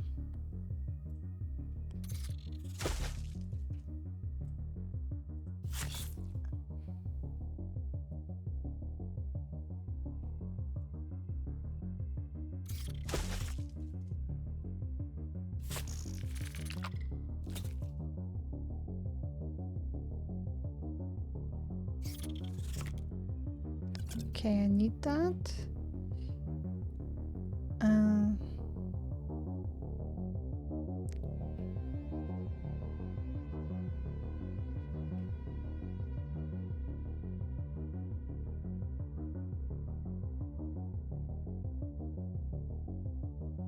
I mean, yeah, let's slash again.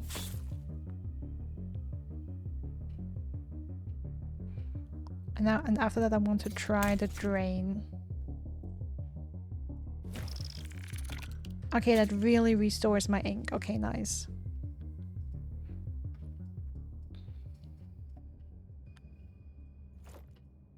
Let's eat the bread for now. Keep the apple. An ornate chest in among the ordinary wooden bug catches your eye. Open the chest. You grab the lid, but you can't lift it. I think it's locked. Well, I don't have the lockpick anymore. Let's use the crowbar. You try and pry the top off with the crowbar, but you can't get a grip with the lid between the lip and the chest is too small. Crowbar is going to cut it here. Yeah, well, unfortunately I destroyed my lockpick. I would have to try and repair that. Crates are empty. Everything was stolen long ago.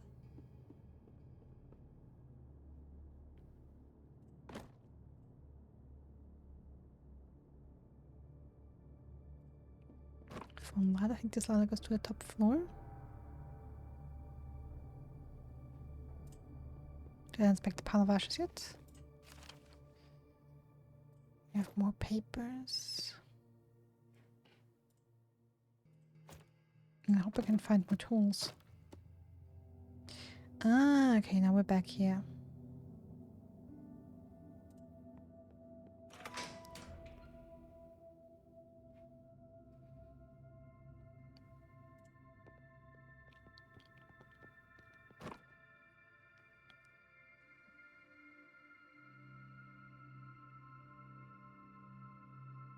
Yeah. We need to find more tools.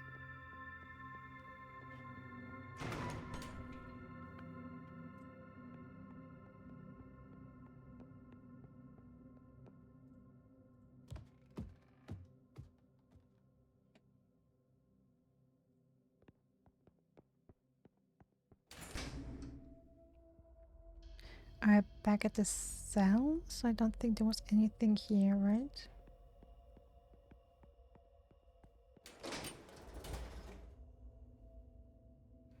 No, we grabbed everything in here. I mean, we could have used the crowbar as a counterweight in here, but we used the helmet instead. And yeah, here we would need the pliers.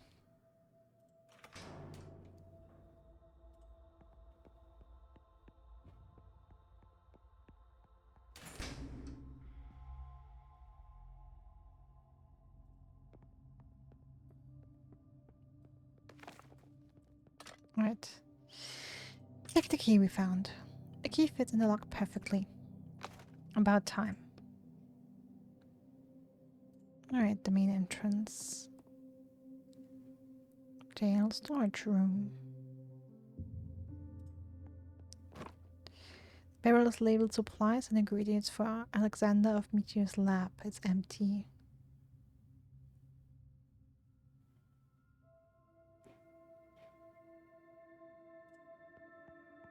The exit open.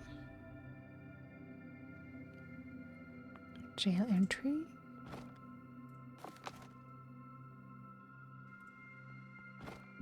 The barrels all smell like oak and wine. Right, so wine barrels. Human skeleton, no head. Blocked passage. I can feel wind blowing through the cracks between the bricks. Looks like someone walled off the entrance to the lab from the inside. Kick the wall, knock the wall down with a hammer, leave.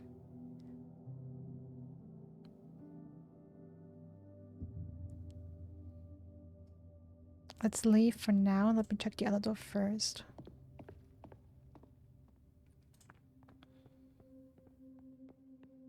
Jail storage room. Laboratory. Another workbench up here. Work table. Vials, flasks, powders.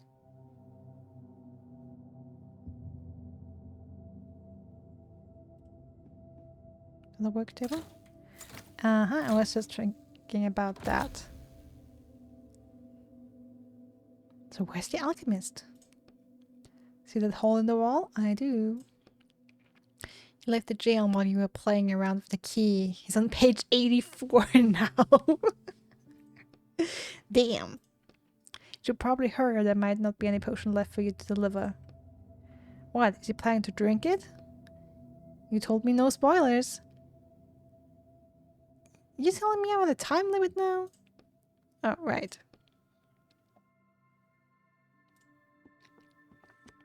Pile of alchemy ingredients. Hey! Oh my god, Jeff, you scared me. I should really turn that notification sound down. But hey, Jeff, welcome in. How you doing?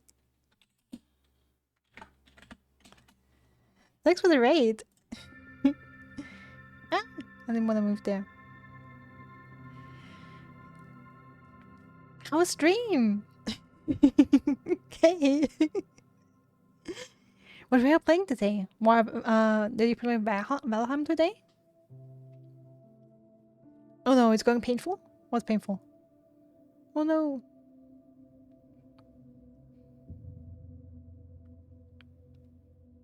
Oh, P5. Okay, okay, yeah. I guess P5 is painful. Alright, got it. I'm guessing you weren't very successful with it. Sorry to hear that, by the way.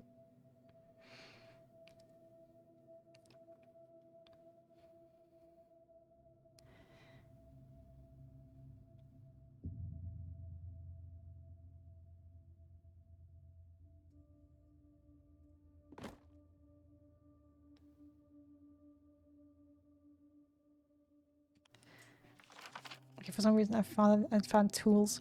Got past Gnosk and immediately got humbled. Ah, yeah. I feel that. That happens.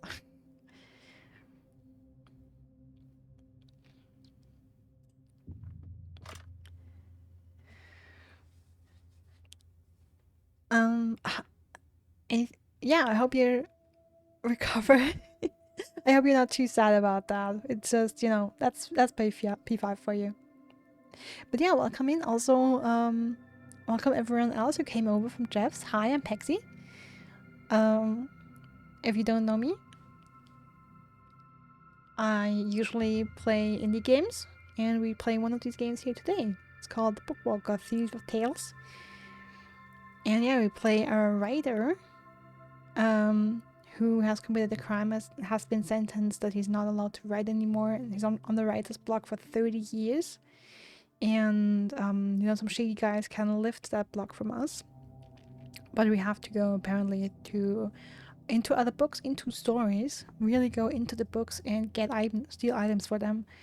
And right now we're in a novel trying to steal an immortality potion. And the game, this mechanics are really D&D-esque. Oh, thanks, Ray. Thanks, Jeff. All good. Thanks for the raid. Have a great rest of your day.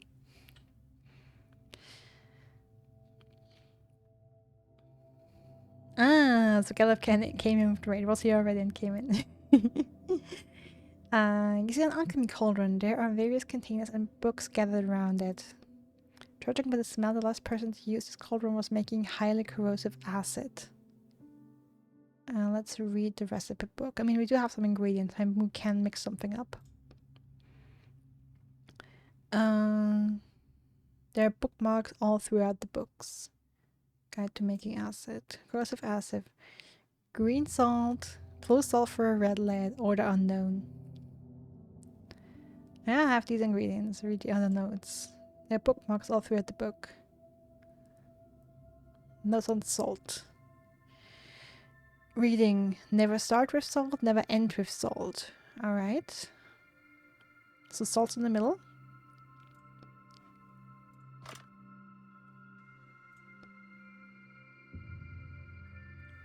Read the recipe book. Notes on sulfur. Lead before sulfur means you'll suffer.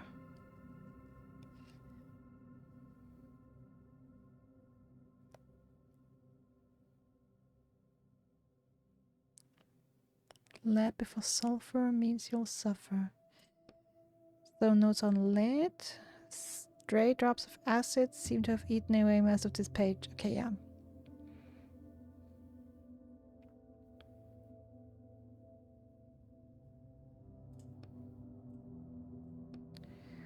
Lead before sulfur means you will suffer.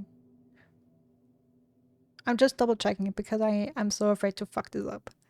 Okay, so salt, never start with it, never end with it. Salt goes in the middle. And don't do lead before sulfur. So sulfur, salt, and lead. Involve the components. The rest should be easy. What's first? I just said it and I forgot about it. I'm so nervous. Okay. Yeah.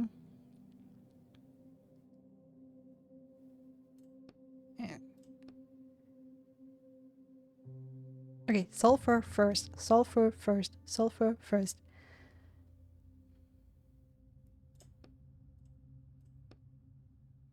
Do you have that when you read something and then you read something else and you have a little bit of trouble for remembering what you just read?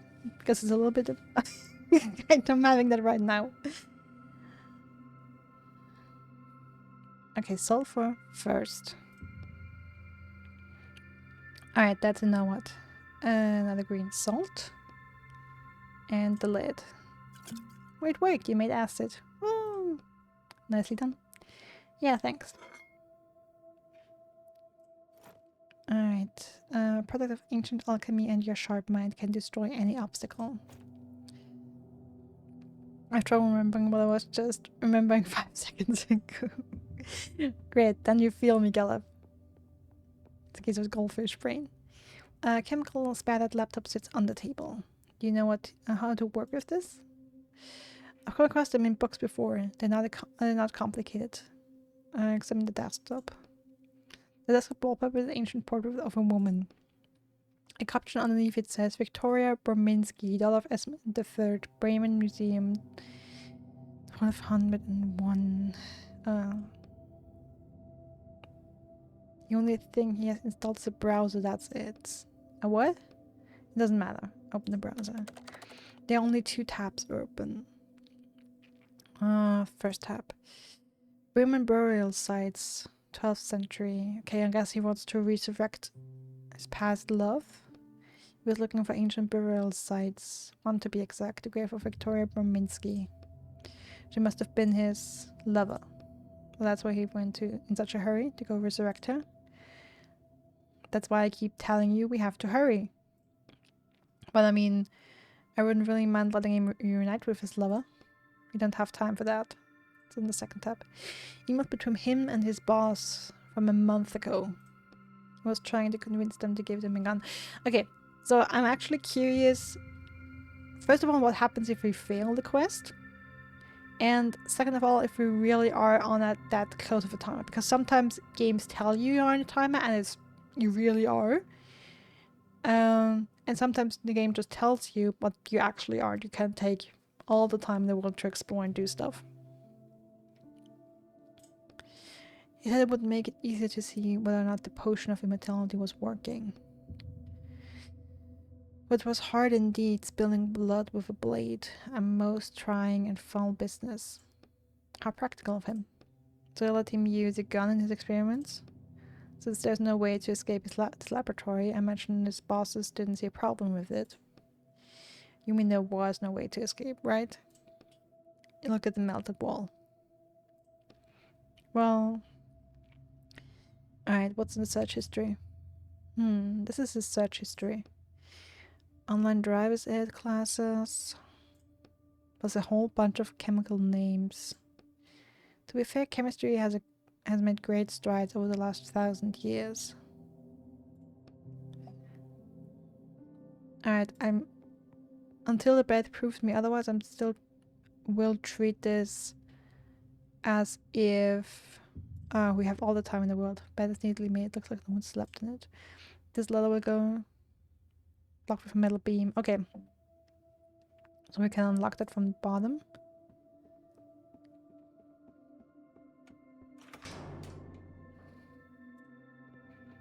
And now let me whack in that wall.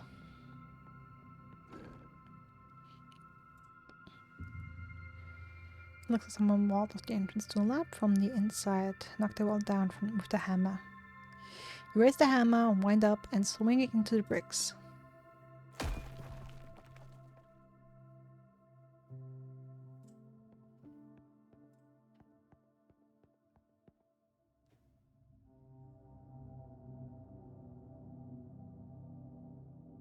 A note? An old note. Alexander of Mytia, the royal alchemist, has committed a brazen crime. The scoundrel brewed a potion for the king that he promised would grant him immortality, but it was, in fact, poison. I declare that the alchemist shall be beheaded, and his diabolical lair shall be walled up. And advisor to the late King Esmond III. Okay, so he loved the daughter of the king he was serving and actually killed him by accident or on purpose? Question mark? Blocked staircase passages blocked. We also can't do anything with that. What about the cell door?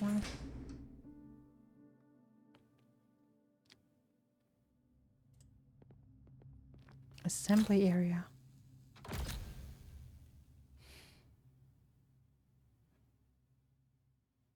Alright.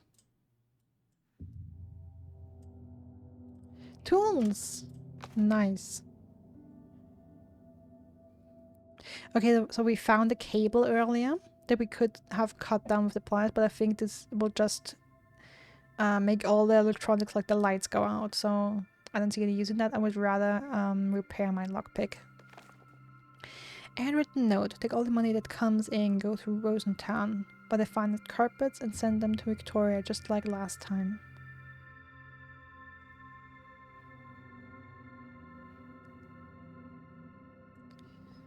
Alright, materials. What do we have? Oh no. Alright.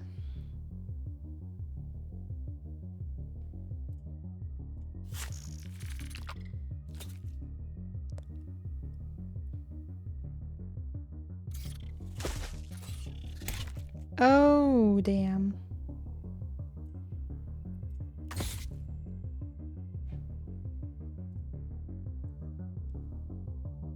Let's have them stunned. And heal. And drain.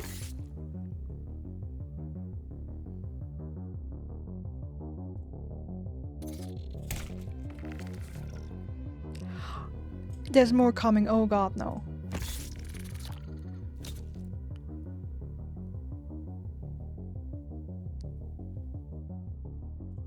Let's stun them again so that we only have the big one to worry about.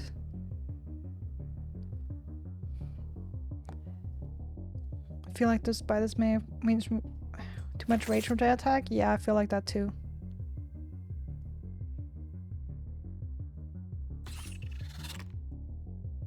Okay, that missed. Awesome.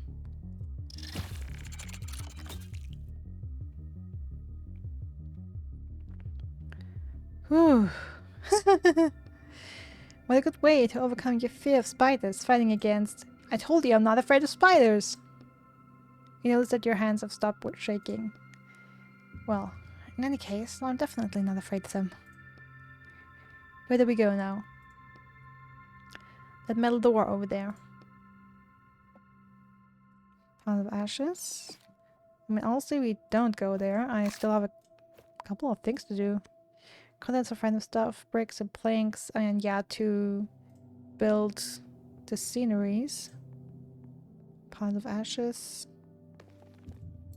Take the ring. Pieces of metal, take a locker. Take it all. Take it all. All the loot. Blueprint. Plan for building the jail from the simplest details to the more complex parts.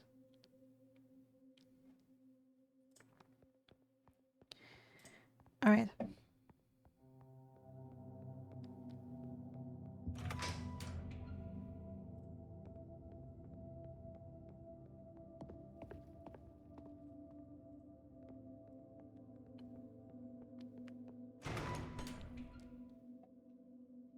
We do have a workbench here. So let me repair the lockpick.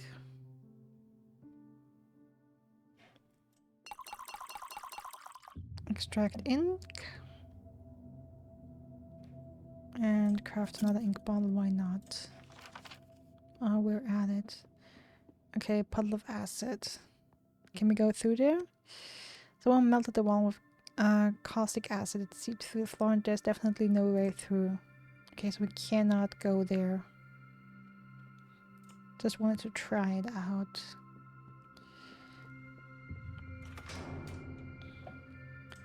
And let's go back down.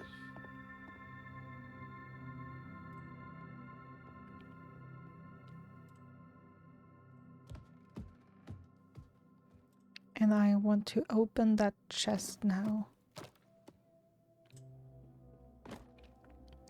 Use a lockpick. Lock is simpler than you thought it would be. It opens almost instantly. Lift the lid. Oh, nice. Tools, jewels, and an empty bottle. Let's go. How can jewels be junk? Alright, but we have more doors now.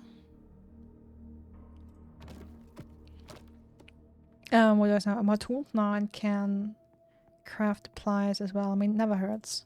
Also, I don't know if you can keep items across stories, but honestly, I don't think so. But I guess we'll see. Alright, the raised ladder. Let's lower that. Ladder can only be... Well, if I'm... What do you mean? I was above and it said it was blocked.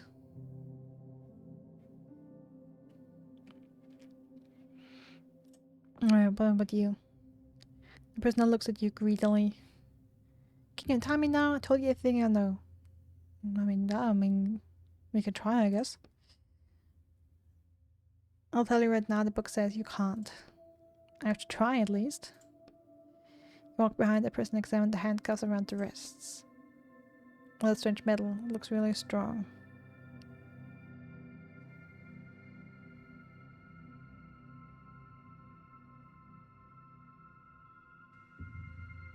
We could use the crowbar or the lockpick. Let's try the crowbar. You wind up and hit the chain between the handcuffs with your crowbar. Ow! Could have warned me first.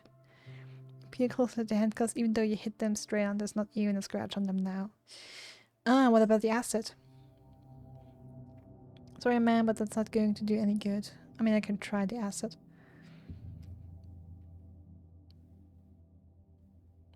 I have to say it, friend, but there's nothing I can do. Sorry. Where are you going? Don't leave me. I'm thinking about trying the acid, but I guess I can't do that.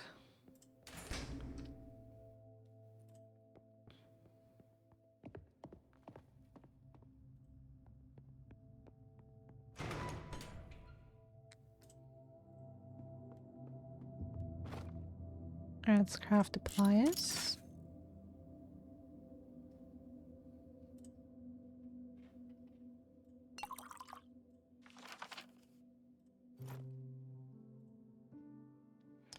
Small, sharp, and angry. Must be constantly fed with cables and wires. Oh, wait. Okay, so the ladder. Ah. Okay. That's how they were lowered. Got it.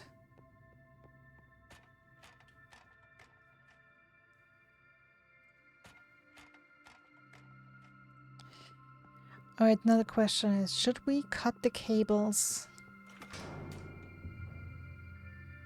Is there even a point to it? I mean, we can now. But I guess it will only shut off all the electronics around here, so all the lights and stuff.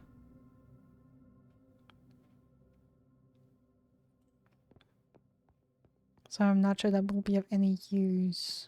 Let's just go outside. This door leads outside. There isn't even a lock or anything. How am I supposed to open it? Only opens from the other side. Oh, come on. They had no intention of letting the alchemist leave. What's the plan? Splash acid on the door. You uncork the acid. The caustic smell fills the air. Papers on your head slowly shrivel and curl up.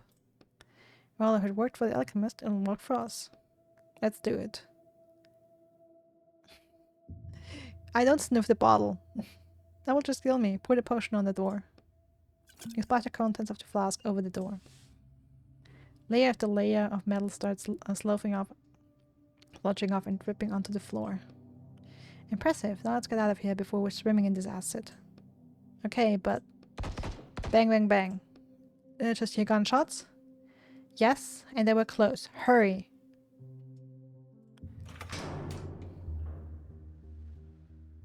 Research Institute hallway.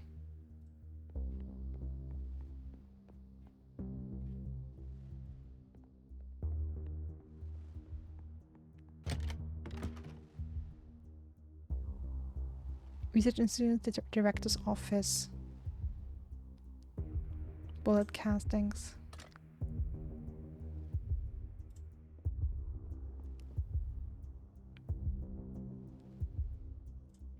Folder of papers, a stack of reports. Monitor. The computer monitor is splattered with blood, but you can see an open file under the stains. I want to see what this is. I'd advise you to hurry or we'll lose the alchemist. I really want to test that out if this advice to hurry is actually genuine or not. Read the half-written document. Reading report date. 31st of April 45th. Progress on potion A1, potion of eternal life. Attempt number 344, conducted by the alchemist yesterday, was unsuccessful. The subject's body has been destroyed. We only have 4 subjects left. We're going to have to put our research on hold for roughly 2 months.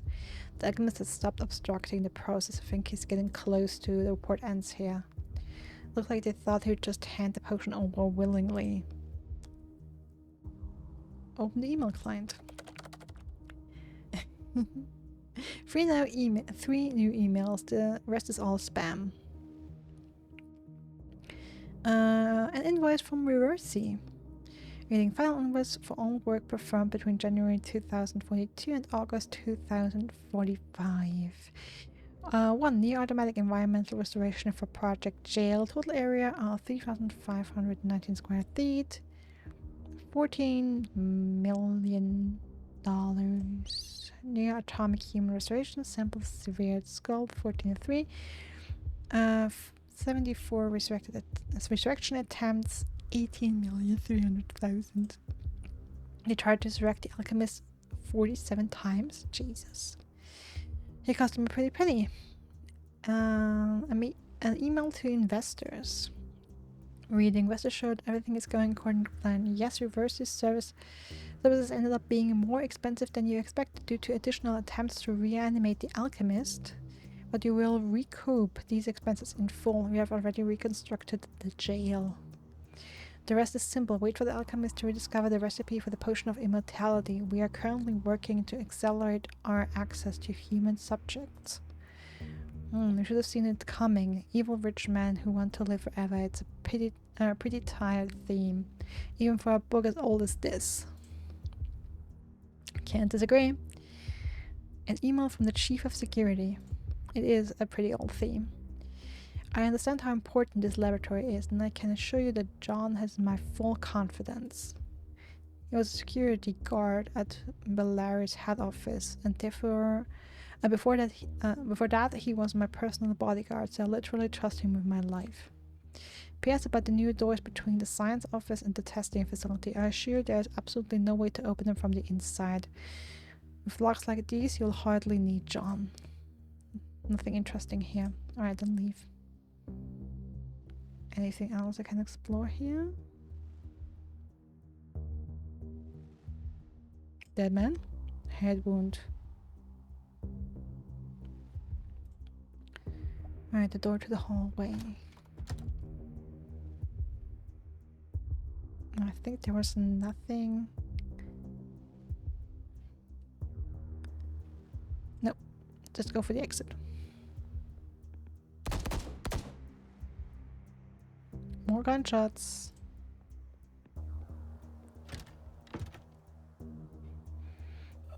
Research Institute reception.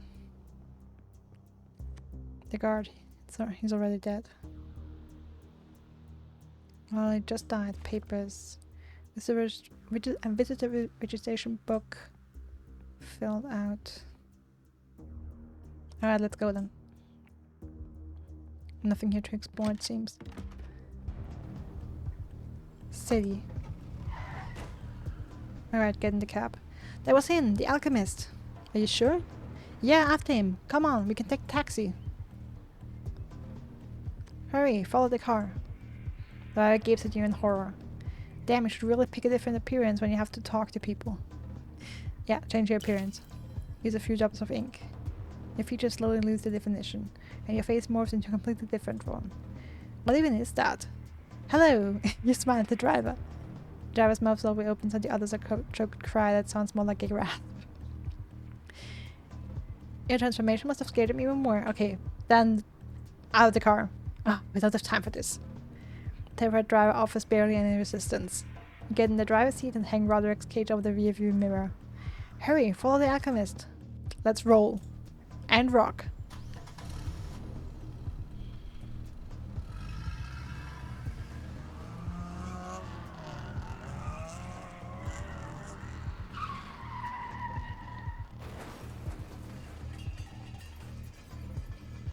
That sounds like a car crash.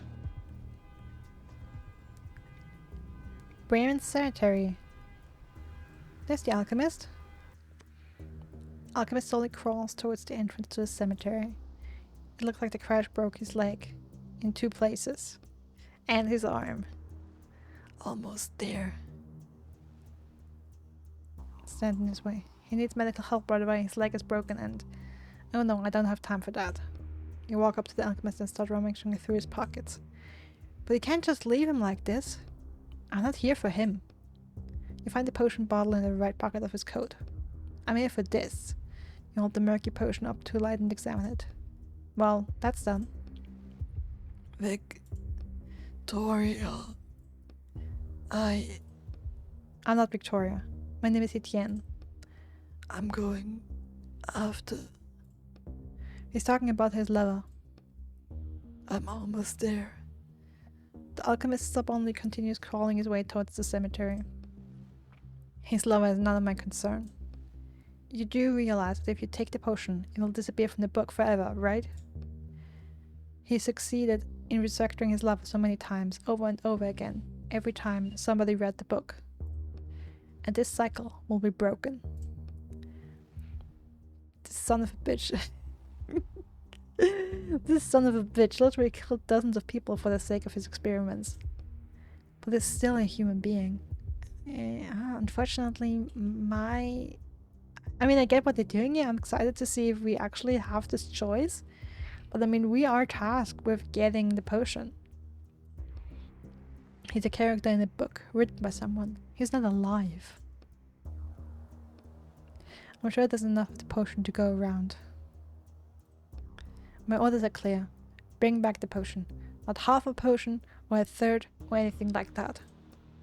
But the orders don't say anything about it being full, right? True. I'm not risking failing this job just to save a fictional character. You do understand that the alternative to what I'm doing right now is literally 30 years of hard labor, right? Not every writer survives that, and those that do almost never go back to writing. That's what I have to look forward to. And I still say that we should at least shove the cage into your pocket, which muffles Roderick's voice. All you hear from him now is faint grumbling. There's enough from you. I don't intend to lose what I have for the sake of a character. Okay, and we have the choice now to risk it and split the potion in half, or take the whole potion and leave. Oh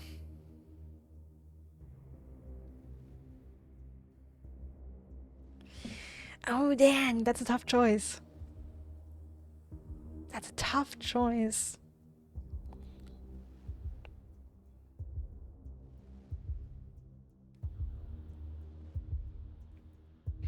I mean, splitting it would be out of character. Because Etienne totally is not up for that, so that's totally my decision on would be going against the storyline so far.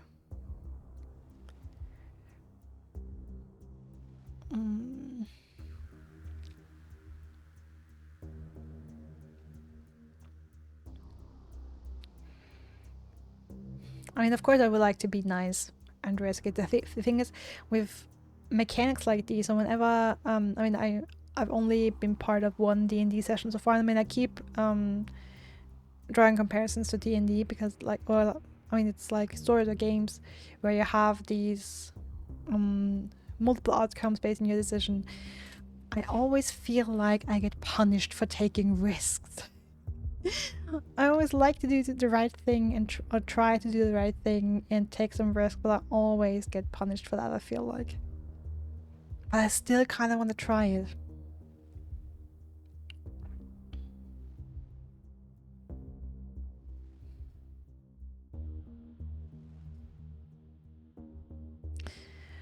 I guess I'm an idiot who just never learns.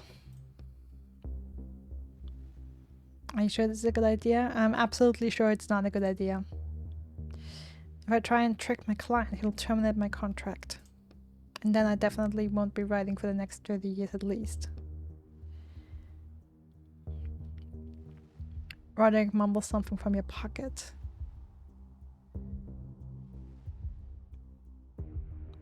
Yeah, but okay, we do have the option to back out. Fine. He straight over to the trash can and found an almost empty soda bottle inside. This will have to work. Pour out what's left, drink it. Oh, I could drink it.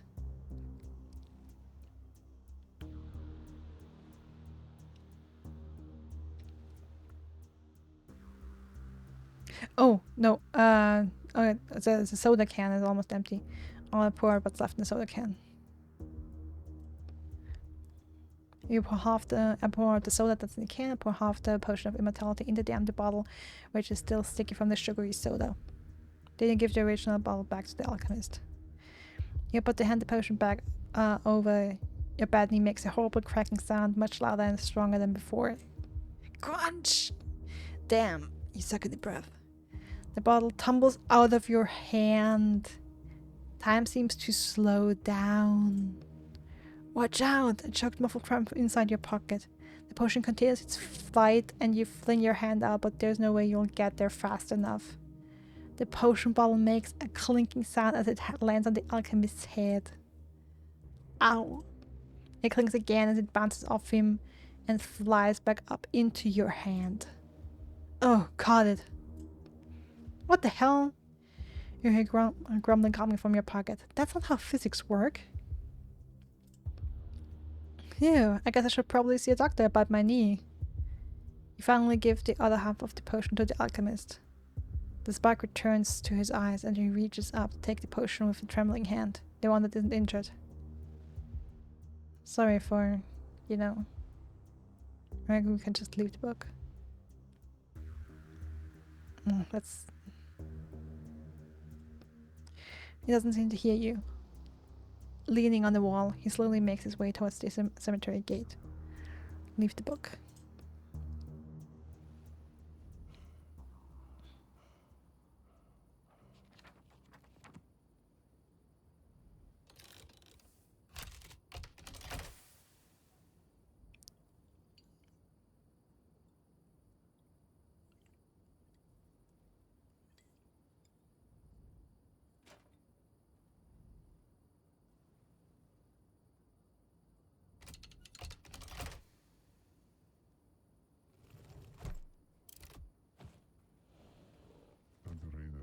I think the courier is waiting for me downstairs. Alright.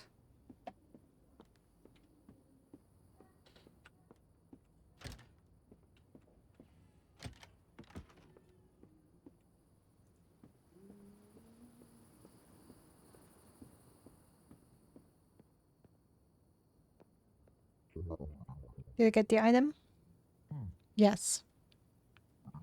Put the briefcase put the briefcase in the door. Do not step outside the door. Alright.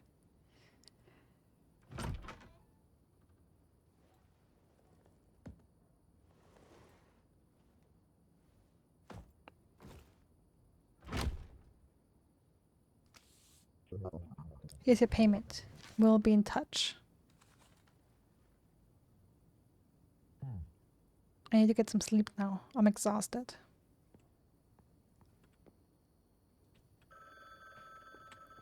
Oh, come on.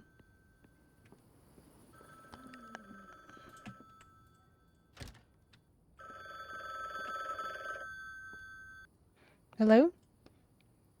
What did you deliver to me? The potion of immortality, just like you ordered. No, this is half the potion of immortality. And it's an old soda bottle to boot. I just thought... But it's still a potion though, right? I just wanted to make sure the alchemist could... You're fired! Oh yeah. Yep. I'm not surprised. Damn. Guess the game ends here then.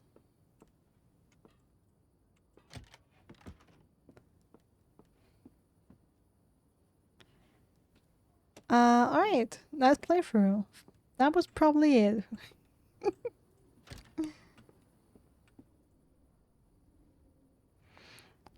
And let's sleep. I can live here for now, partner. I'm so not surprised the game punishes me for that.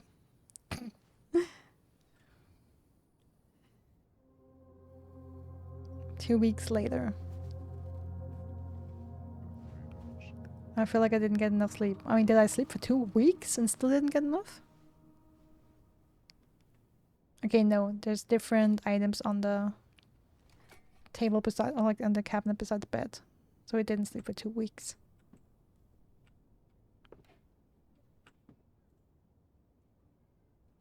Interesting painting. Can't read what's written in the corner though. Oh. Yeah. I jotted down a few ideas for my skills. Unlock skill, shield. Nice. 2 damage shield for 1 turn. Love it.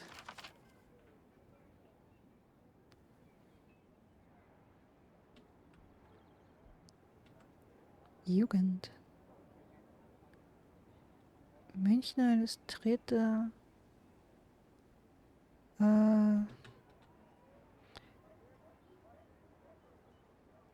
Münchner Illustrierte Wochenschrift für Kunst und Leben.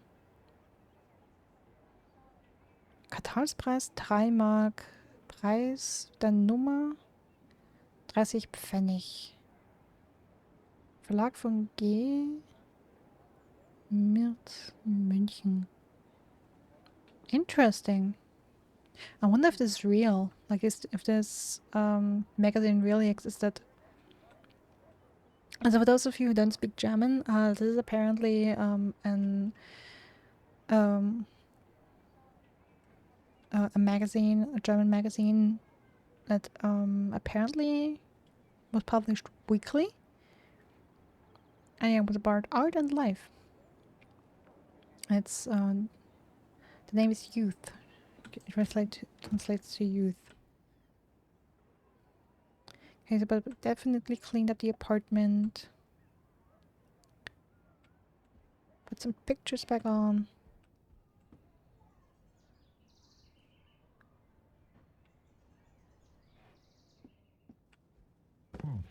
Amanda gave me back some of my things. Interesting. Who's Amanda? Yeah, the server is Amanda. Sorry, that's a joke. Alright. Hello. Oh, you finally did the quest? Etienne Quist? Oh, yes. I'm calling from the Riders Police Department. This is a scheduled call. Okay. Have you selected the publishing agency where you will serve your sentence? Not yet. Not yet. I'm still deciding. You do plan to begin working off your sentence, right, Mr. Quist? Yes, of course I do. I just wanted to take a little break before. We urge you to choose a publisher quickly. We also recommend Morog as the most suitable publisher for you. Sure, of course. You have the opportunity to shorten your sentence to 28 years if you can prove yourself to the management. Next question. Have you associated with any other writers since your arrest? No. No, I know that's not allowed. Very well. One last question. Have you engaged in any illegal activity in the past month? Of course not. Noted. Do you confirm... Why does that sound like a robocall? Like the speaker on the side sounds very robotic. Do you confirm that your responses to the survey have been truthful? Yes. Thank you for your time. Have a pleasant day.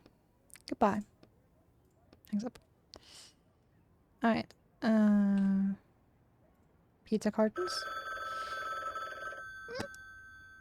Judge, can I read some papers? Hello? Hi, Rich.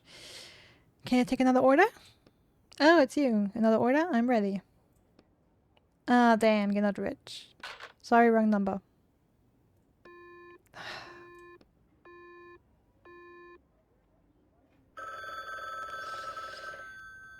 I'm not taking that. New book announcement. Andrew Duval wanted to live a quiet life, get a good job, start family, build a small house in the suburbs, but suddenly he finds himself involved in a deadly game of survival staged by aliens. And the price for winning is no less than the elixir of immortality. A brilliant novel full of live action that literally spills off the pages right into the reader's face. Stella Quinn.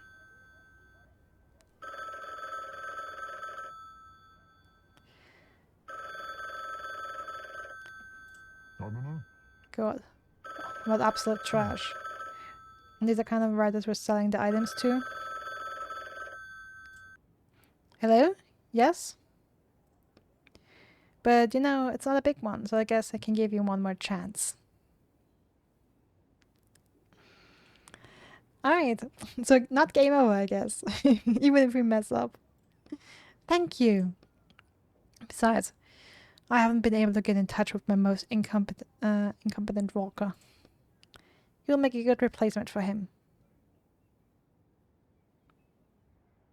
I'll not thank you for calling me incompetent. What the fuck? The order's at your door. Hangs up.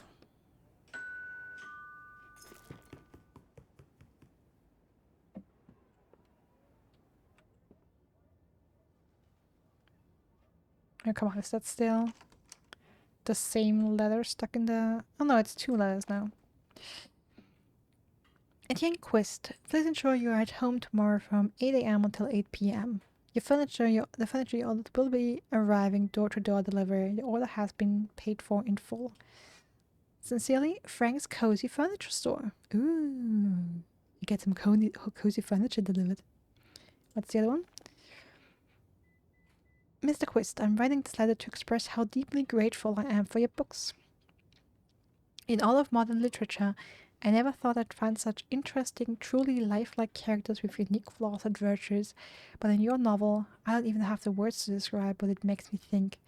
I just give it to all my friends and insist no demand that they read it. The world of books is truly worse off without you, and I hope the misadventures you're experiencing won't dull your desire to write. A whole little book club is waiting expectantly for new works from you. We'll wait for 30 years then. Sincerely, gratefully, and with love, Edna Arabia. Well, Edna, you better prepare yourself. They're waiting a long ass time.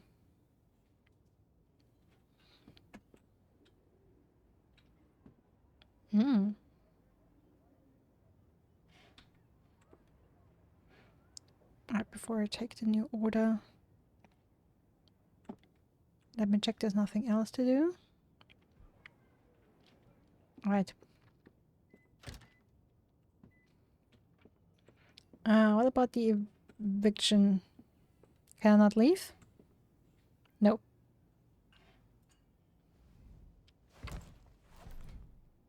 It's easier to get a new one. To put this in this. Okay, now I can. Alright. Eviction notice is gone.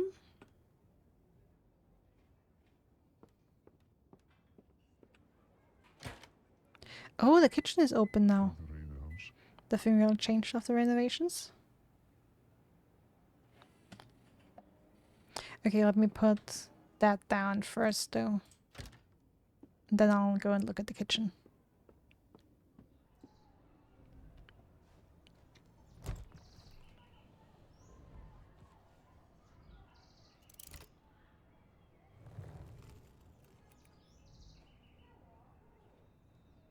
Alright, I'll have a look at that in a minute.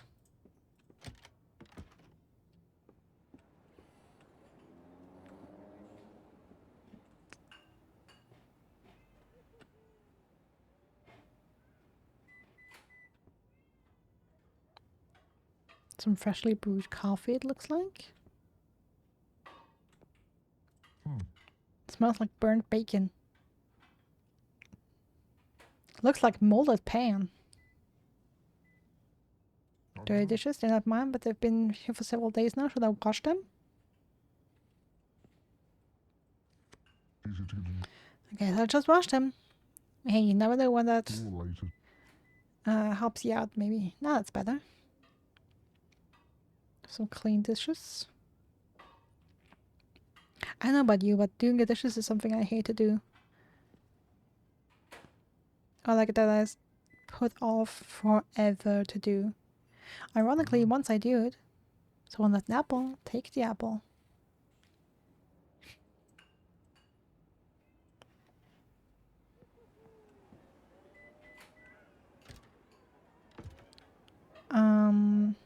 But once I do, it's really relaxing and calming for the mind. Some herbs.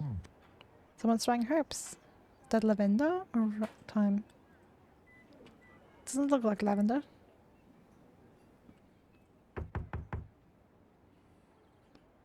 More silence. You hear two children whispering from behind the door. Whispering suddenly stops. Okay, let's leave them be.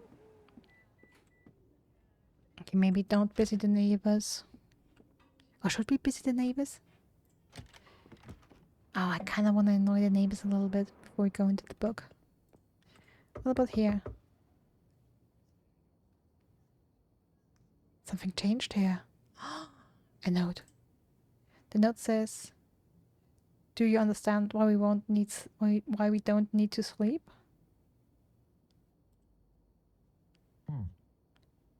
Who's this we?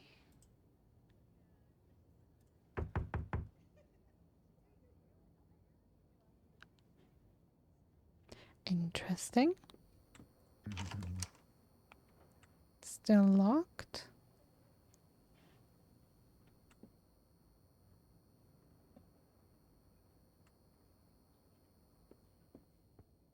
Do you understand why we don't need to sleep?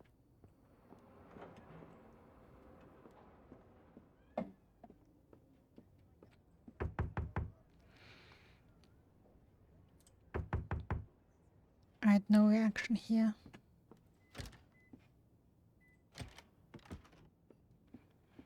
Alright. What's the second book then? Strange note. The contractor agrees to infiltrate the Spark of a Hammer by Torben Zakinski and extract an item, the hammer of Thor. The client agrees to pay the negotiated sum upon fulfillment of the contract. Alright. Stealing Thor's hammer now, huh? An excerpt from a review. A solid work, even though it seemed like it would have the imprint of a pure polishing project. What else would you expect from a head of myths wrapped in the sparkling coat of a new look? I confess I couldn't even have imagined that some bright mind would be able to pick out even a shred of relevance from such ancient material. Interesting.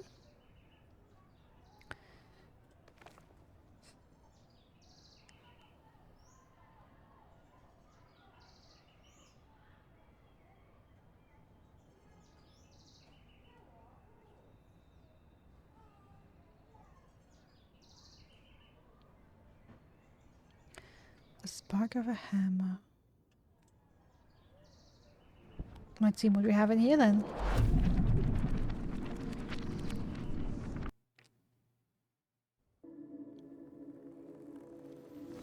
Snowy road. Oof. Damn, sure it's icy here. You there, Roderick? Yeah. Listen. About the alchemist from the last book. No, don't worry. I get it. You writers never pull your punches when it comes to characters. I mean, I did split the potion and got into trouble for it. That's not it. It's hard to explain.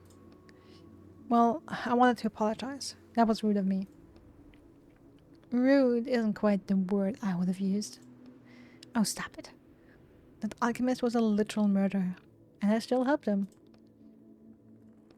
Alright, let's agree that we won't hurt any more characters. Not at all. Right. Deal. What are we doing in this book anyways? I need to find a hammer belonging to someone named Thor. Oh, come on. Belonging to someone? You never heard of Thor before? Thor? Yeah. Some kind of special hammer, I guess. Hopefully we'll learn more soon. Then let's get going. Alright. We don't need to go there. Alright, why is that? I want to see what's down the road. Book says further down the road was the town of the angry mob came from. And town sounds perfect. Somewhere to explore, and I bet it's not this damn cold there. Your shivers are weak as the wind blows across your back. No, I mean what I just read is the entire description of the town. Oh, so the author didn't write it in.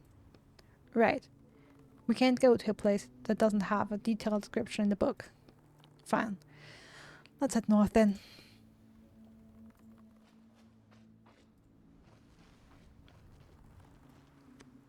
Banner says Thor's batteries will keep your fridge charged for 3 whole days.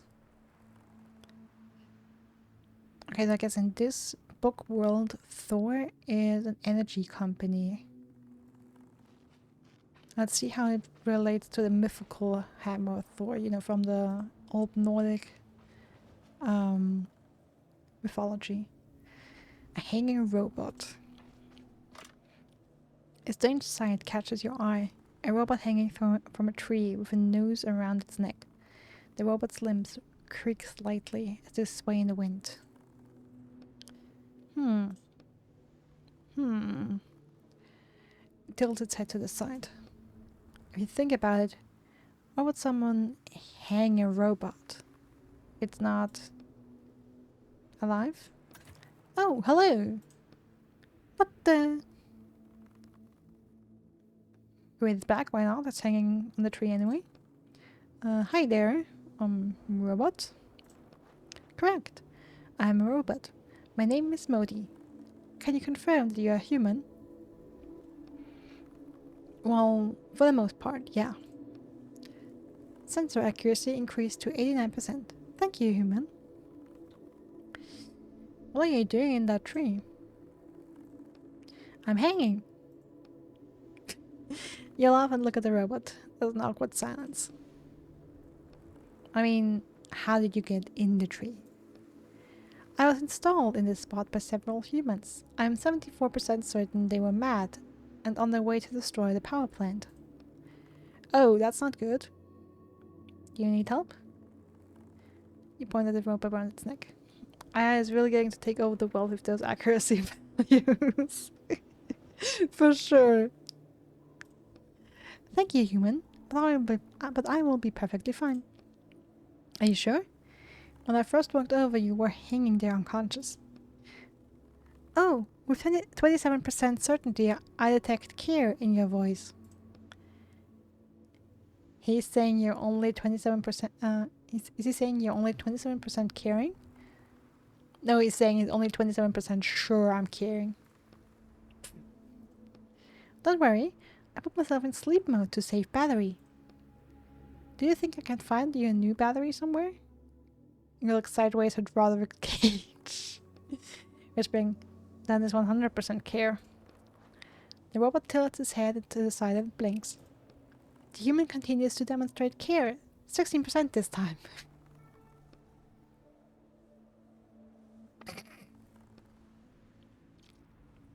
But don't worry, I'm operating on a fresh battery and it should last a while. Also, I can find more batteries at the power plant once I regain freedom of movement.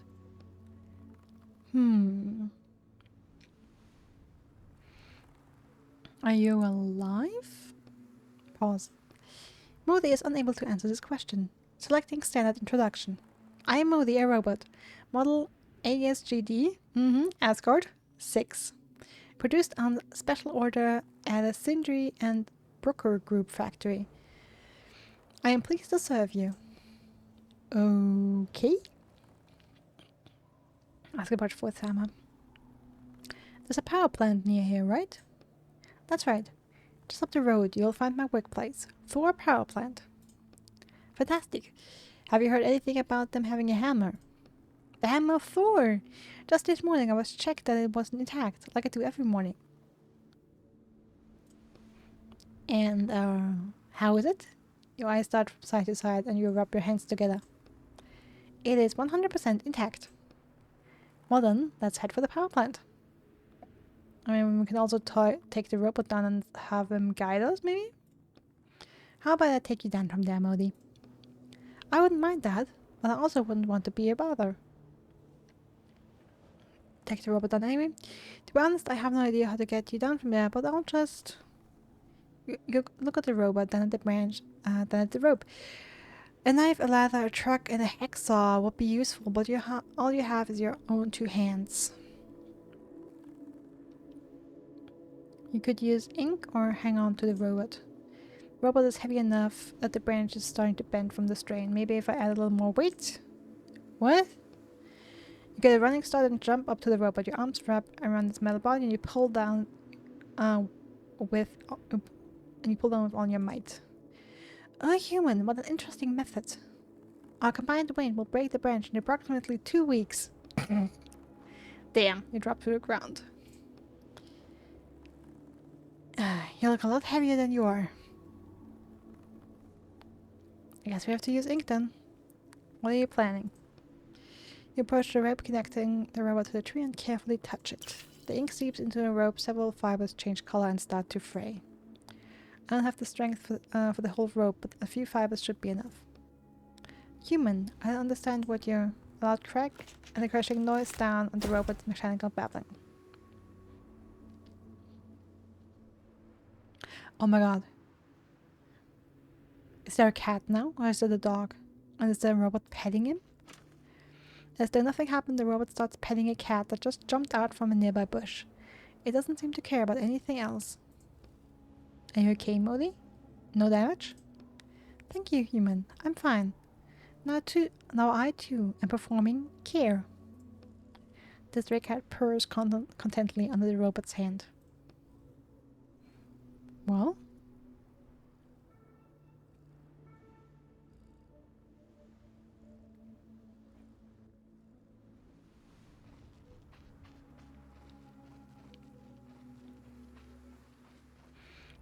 Alright, there we go. Thor power plant. Can we go over here? At the panel, let's see. It says, bench. Do not remove battery if bench is occupied. There's an empty battery compartment under the label. Where do we get the battery? Well, you know. What do you mean I know? Where? Modi. From the robot. Is it battery operated too? Yep. Hold on. You said we weren't going to doing any more killing. We're not killing it. We're just turning it off temporarily.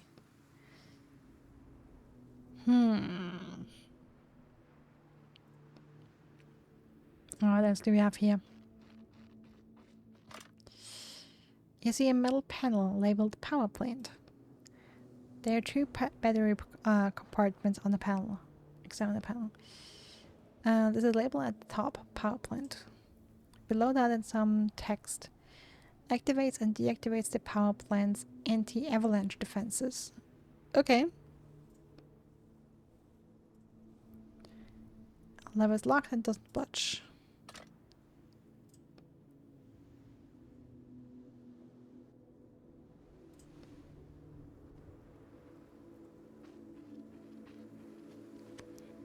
I guess that's it.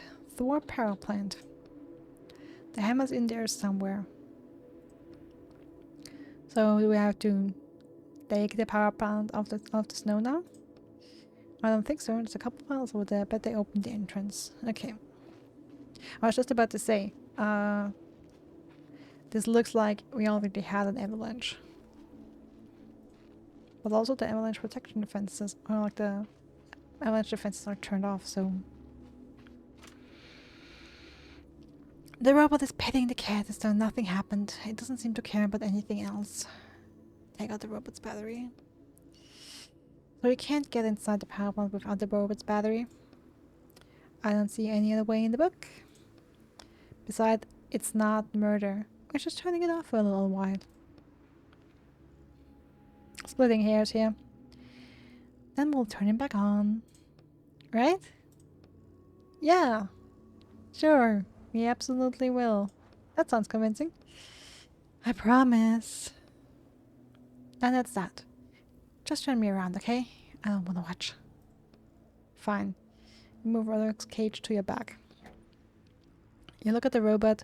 The battery hatch on its back is easy to find because it's glowing and has a huge handle.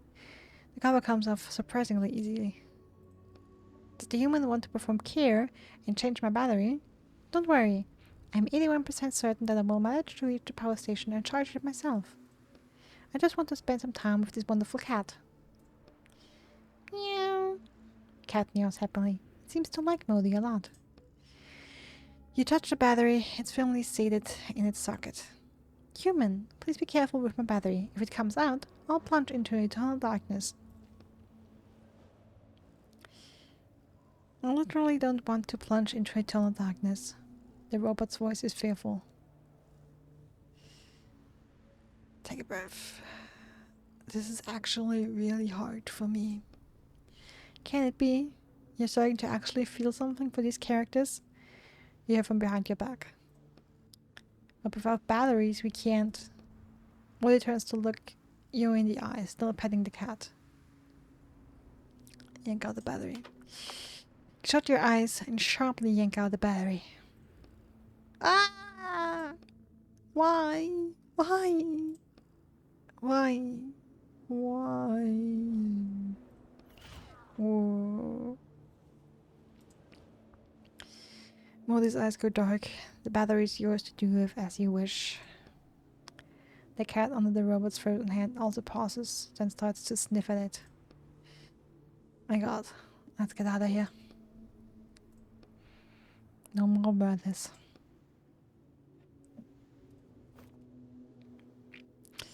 Battery, a life source for anything electronic. The label says manufactured by Thor Power Plant. 07 Modi. I swear you will get it back. If possible. If I don't fuck up. I probably fuck up.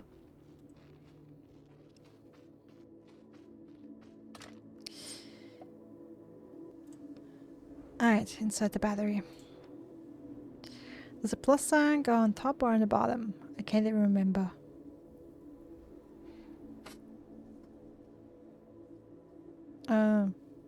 I don't know. Plus on top? Nothing happens. Then plus on the bottom. I think it worked. Yay.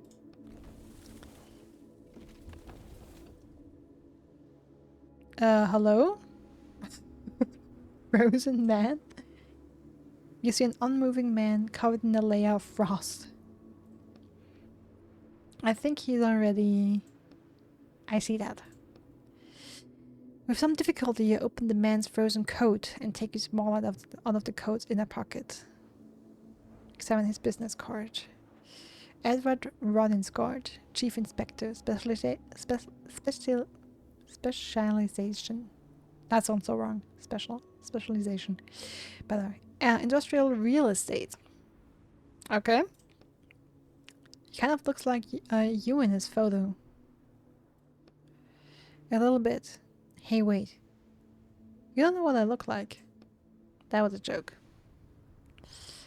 Examine the money. A small wad of bills with a few crumpled discount coupons tucked between them. Are you not going to take the money? It's not like you need it, hmm? If you're trying to test my morals, no, I'm not going to take his money. I could use it in the real world. I know. The notes would just dissolve like everything else that comes out of the book. That's not the only reason. You take one of the notes. These say pounds instead of pounds. There's a law that says all authors have to write them like that in their books now. So they have to misspell currencies. So that means there must be some way to take them out of the book. You shrug. Leave. What about the briefcase? A lonely, worn-out briefcase sits by its owner's frozen right hand. The briefcase has a combination lock on either side of the handle. Are we gonna... Bang! The locks pop apart when you slam them against your knee. Why is always the knee? Leave my knee alone. And you open the briefcase wide. Okay then. Anything interesting in there? I have to change the way I sit really quickly. Examine the strange box. I like a strange box. This box has the Thor Power Plant logo on it. The box has words in it. Sale. Buy 10 batteries and get one free. 3 battery cannot be resold. What's a sale? You open the box and take out the battery. Don't worry about it. Examine the papers. You start rifling through the frozen traveler's papers. A bunch of bureaucratic nonsense. Looks like reports, inquiries. The Commonwealth of 9 countries will review the situation concerning Thor and Jormungandr individually. Thor and who? Reading face pressed close to the text. Jormungandr. Who's that? I thought you were the one with access to the book's text. Do you not know? It's not easy to search an entire text for one single word. Let's see, what else? President Odin has ruled that, blah blah blah. Read it carefully. There might be something important in there. Oh, there we go. As Chief Inspector, you would need to visit the now defunct power plant to assess it and draw up a deed of sale. Ah, okay. So the power plant isn't functioning anymore and was supposed to get sold. So it closed down. We have the potential buyer. The Jormungandr Group will send a representative over soon to sign the sale and purchase agreement. Was that before, during, or after the avalanche? Some kind of local bureaucracy, I guess. Anyway, I'm about to freeze to death standing out here. Let's get going already. Okay.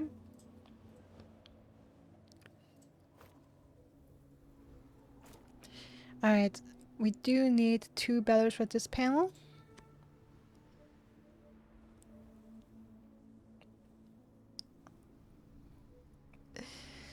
Just checking if there's any more in the briefcase I can look at. You're looking at the open briefcase. Its owner, who is now more icicle than man, won't need it anymore.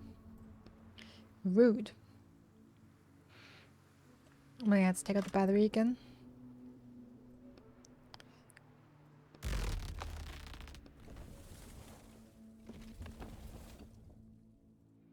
And let's put 2 batteries in here.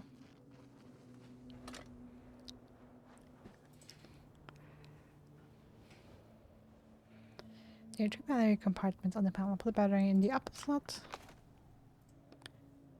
Looks like we need another battery. Yep. Put the battery in the lower slot. Clunk. The panel starts buzzing. I think it's working. Finally. The light on the lever turns green.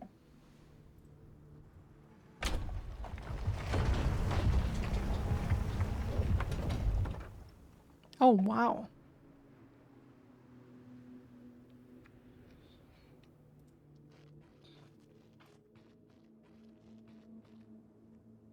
Sign. Thor power plant. Well, actually, it says Thor's power station. Right, factory entrance. Factory yard.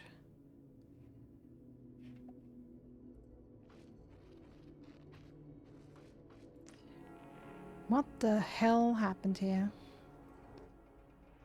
Someone really had a grudge against robots. And that? Let me guess. That was the door leading to the hammer? We'll have to find the back door.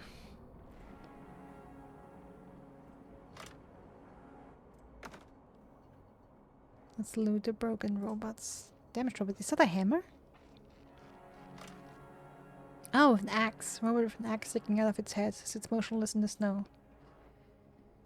Do you think it's, you know, get close and take a look? As you get closer, you see that the axe is deep enough in the robot's head that it also went through its body. There's a battery in this one. You should have used it since everything in this book seems to be battery operated. Someone sure went to town here. Absolutely. You look at the robot's back to read the tag on its neck. This one was thread. If you find an extra battery, I think you should wake this one up. Maybe it can tell us something. There must be a battery around here somewhere. Oh, I see something glowing over there. Maybe that broken robot has a battery.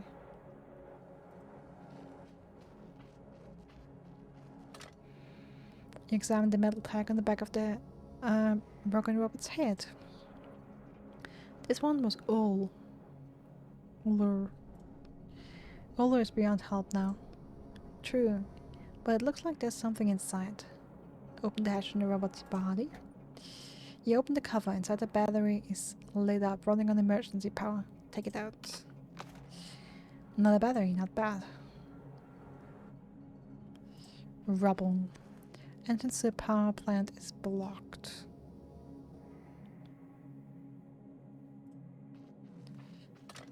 Robots are completely destroyed. There's no hope in fixing them.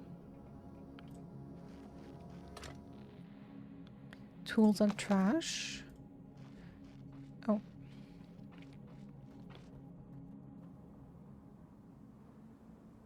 A crate. Tightly closed crate lying in snow. Well, I don't have anything to open it right now. Robot on the snow. Let's see. The pristine snowy landscape is interrupted by two middle legs sticking out of a snowbank. Another robot. That means another battery, which wouldn't hurt to have. Just do it quickly. No questions, no names, no nothing. Alright. Just cold, quick, unfeeling work. That's right. You approach the robot and start digging into the snow. Or rather, you try to dig. The snow is resistant, and your hands rapidly start to freeze. Damn, the snow is too frozen. I need a shovel. You gonna ask your neighbor again? You look around. Not a soul in sight. Well, there's someone else to ask. Okay. I'll wait here for you. I'll be quick. Another panel with 2 slots. Label on the panel says storage.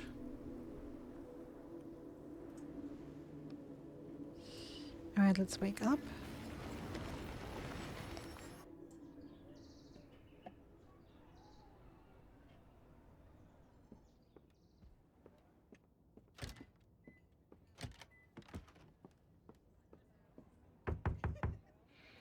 Slow tramping footsteps. Who's there? It's me again. What's that? Speak up. It's Etienne, your neighbor. Ah, yes. Did I bring back my sledgehammer?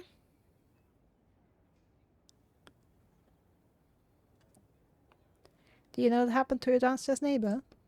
To who?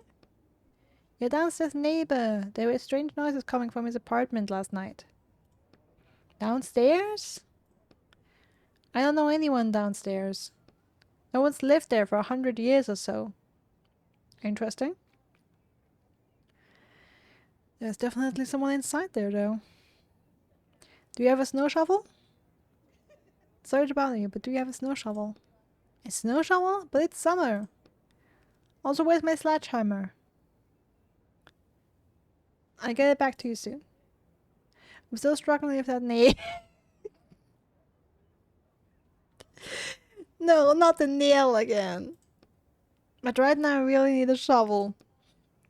Damn you! There's a shovel in the building storage room downstairs. Go get it yourself. Got it. Thanks a lot. I'll still be waiting for my sledgehammer. I'll bring it back this week, I promise. Retreating footsteps. Why haven't we brought it back? What?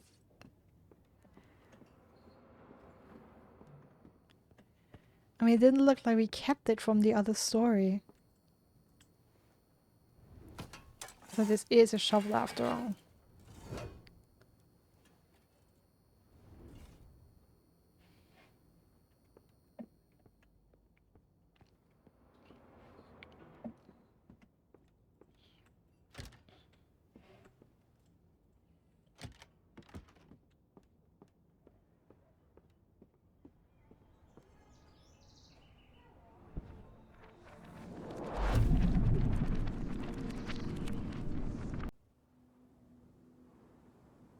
Alright, the cliff.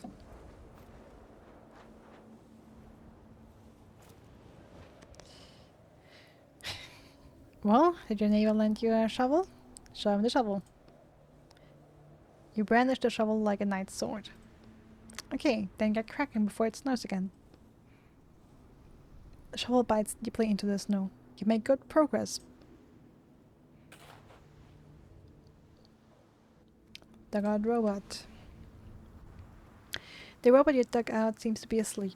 All you hear is quiet mumbling coming from it. Let's listen first.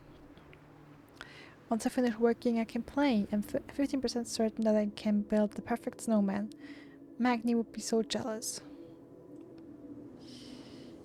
You slowly turn the robot face down. The battery hatch is just like the ones you've seen before. I don't want to go to sleep. I want to play. Sorry. You yank open the cover, pull out the battery and walk away. I'll build a snowman. You put the battery in your pocket. Alright. But one battery was running on emergency power. Okay, no, it just says 2 batteries. I was wondering if we would, if the game would differentiate between the two batteries. Oh, I'm sorry, Galif. I had to. Factory vehicle lot. A workbench. Crate. Let's take the trash bin. There's a factory crate sticking out of frozen snow. Take it out with a shovel.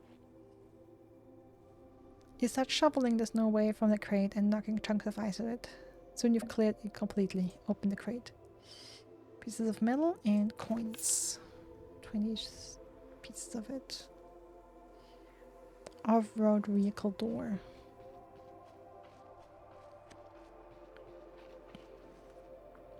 An enormous car has sunk into the snow. Right underneath it is a blue puddle. Yeah, someone's gonna have a rough time fixing this. It's a good thing we don't need to drive it anywhere. Well, actually... Oh, come on! Look over there. One of the robots drove off. I just found it in the text. And the robot means a spare battery. Damn. Okay, we can get the car, a car repair kit. Examine the car.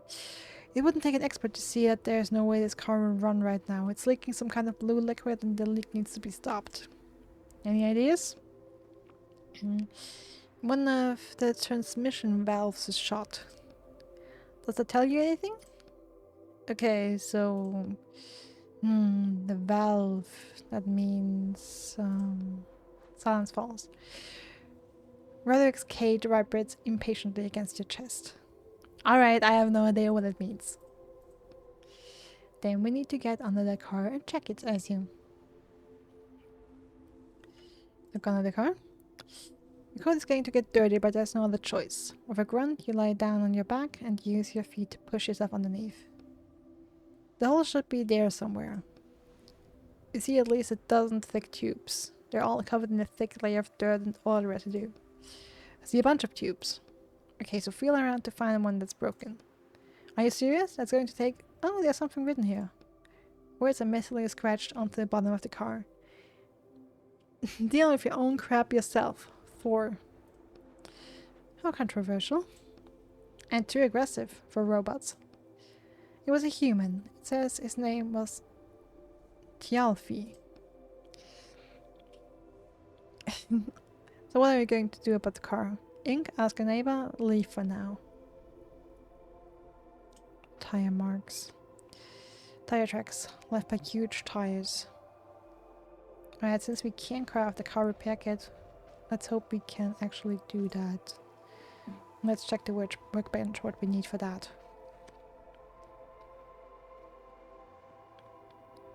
Alright, we need a couple more pieces of crowbar to craft that.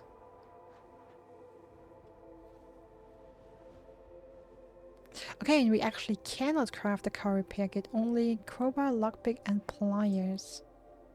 Maybe we can find one. Okay, I'd say for now we have a little bit more time.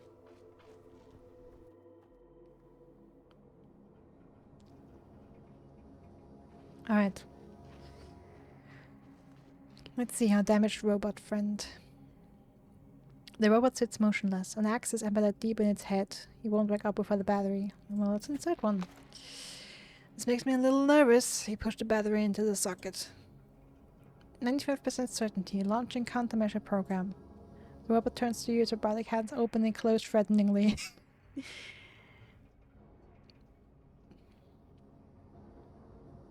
Damn, I guess that axe really damaged it. Be careful. Remember the robot's name. Third is her name, right? That's right, I'm Third. Work a robot at Thor Station. How about we just calm down and talk a little bit, okay? After all, I brought you back to life. I will no longer believe the human. My only response is retaliation. It's going to attack! Oh, damn. It's done.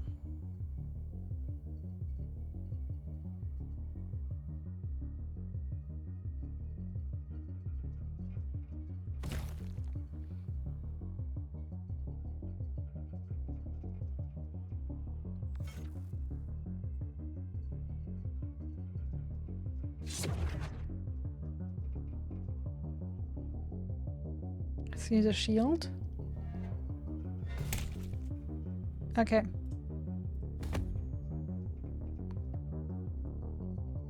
Let's try this stun, drain, and shield combo.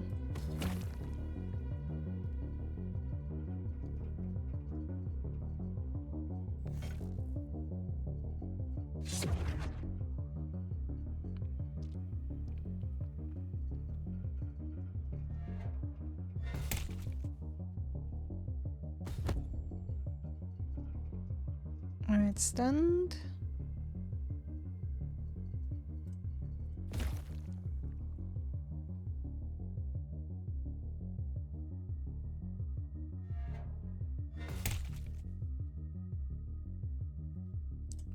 Let's drain him.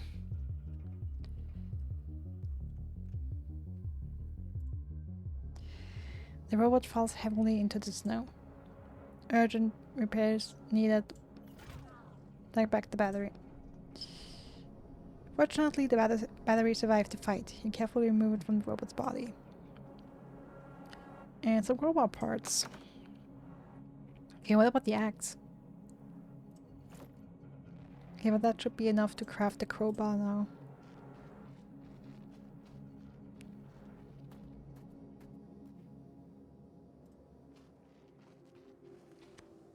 Yep, let's craft that.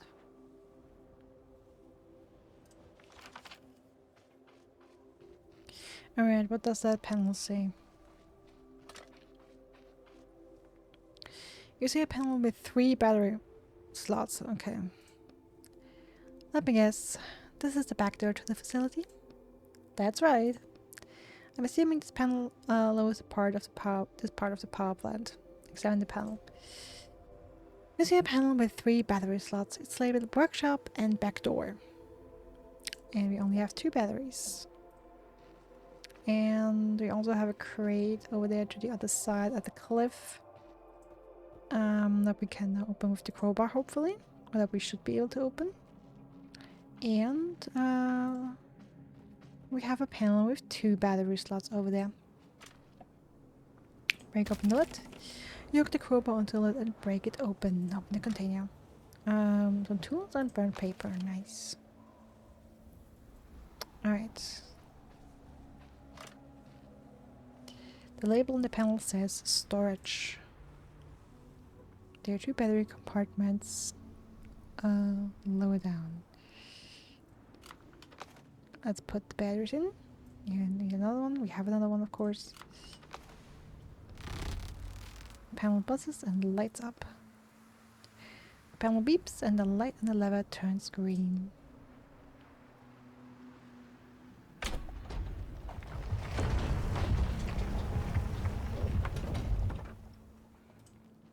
Alright, into the warehouse we go.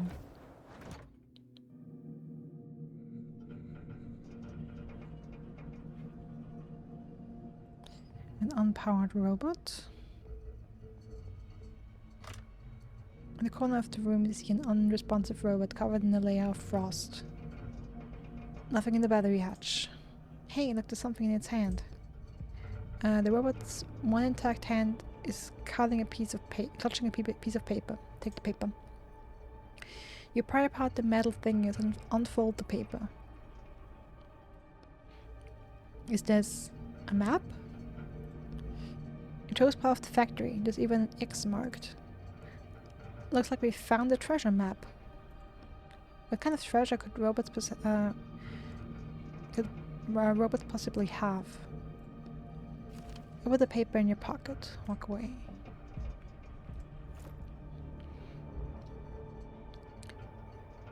Robot's treasure map. An old photo of some section of the factory. One snowbank is marked with a red X. Okay, I wish I could look at that closer. It looks like there's a panel and some fencing there.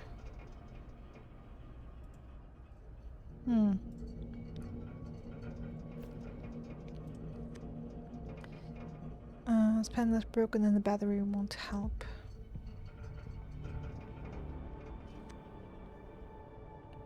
panel needs a battery to power it. What if I remove the batteries now?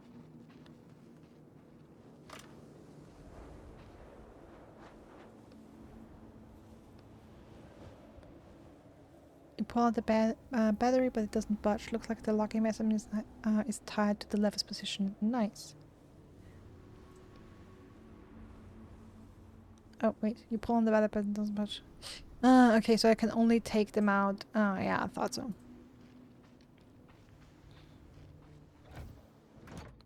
Okay, I misunderstood that first.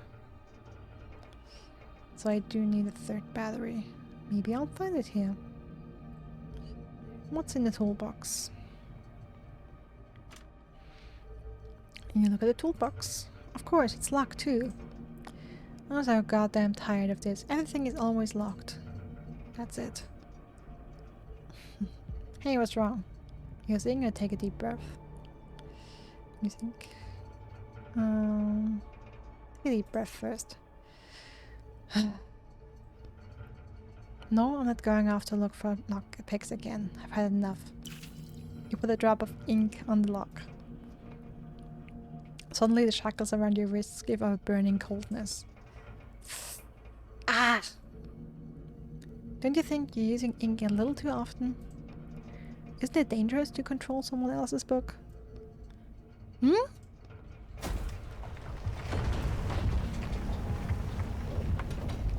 What was that?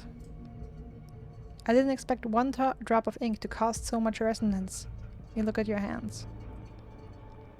You're risking rejection if you keep that up, and then we'd be... I'm sure it was just a coincidence.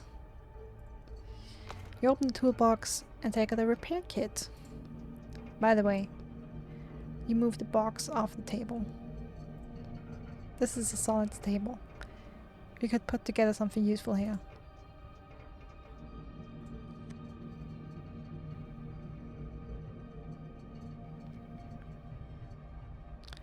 I'm still missing a piece of metal for the lockpick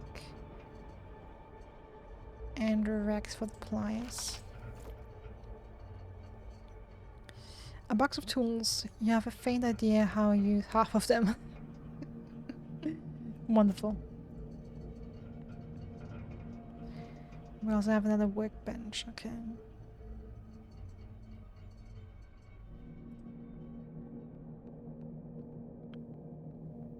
Alright, let's see what happened now.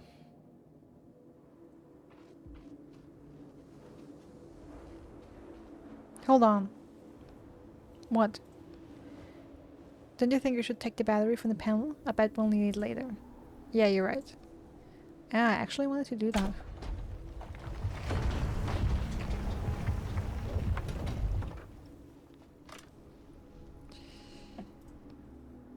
Nothing was in storage. Take out both batteries.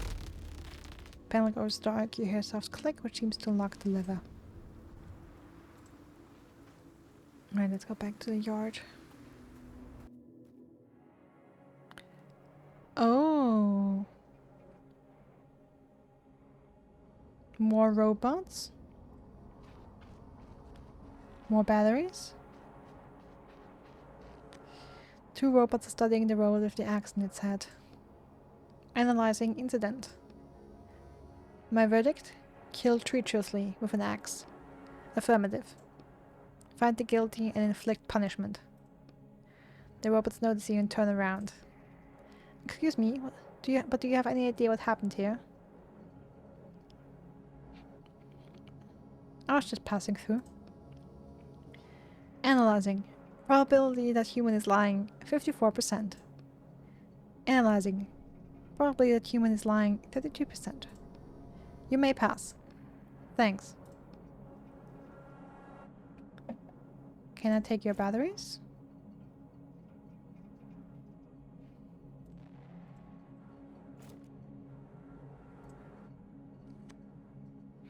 Oh, you again. Do you remember something about the incident? I mean, when I say I cracked its head open, I probably fight them and then I get their batteries, but I also fight them.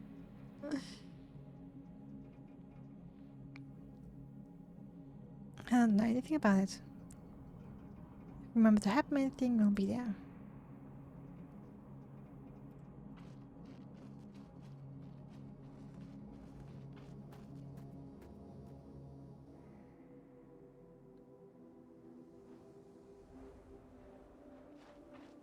Let's see if we can do anything with the car again before I fight these robots. You stand by the broken down car. Your feet start to freeze. Did you find a car repair kit? I sure did. Feel much more confident now that you have a car repair kit. Okay, get ready to get your hands dirty, Etienne. Fine. So you said I have to feel around all the tubes? 1 hour later. 1 hour later. Well, it was much easier than you expected. That was horrible. I hope I never have to work on a car again. But at least it was informative. Go inside the car.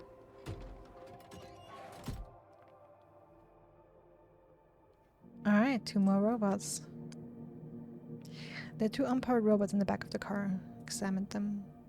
You only need one of the robots forward away from the seat and look at the battery hatch, but it's empty. All you see is a cable leading from the robots to the car's control panel.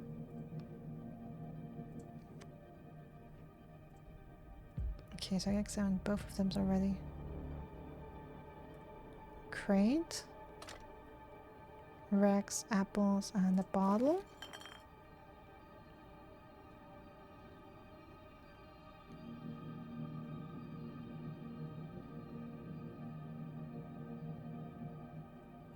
Alright, you know what? Since we just found 2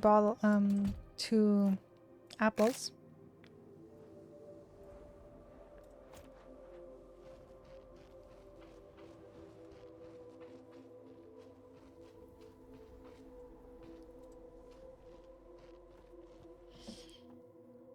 Oh, they're gone.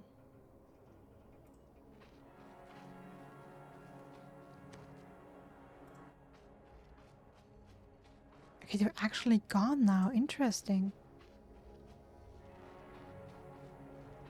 So did I miss my chance to fight them? And gain extra batteries?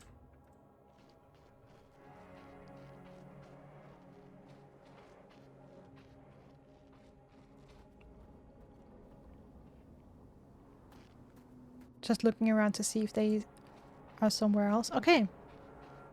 Well, I guess that's done for them. I mean, of course, it makes sense. An hour passed after all. By the way, can we craft appliances now? Yes, we can. You never know when you need them. Alright, let's see if we can start that car.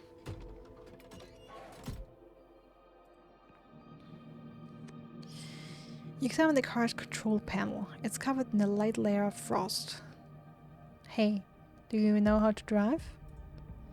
Oh, well, you remember the crash you were in with the alchemist. Roderick fortunately thought you did it on purpose.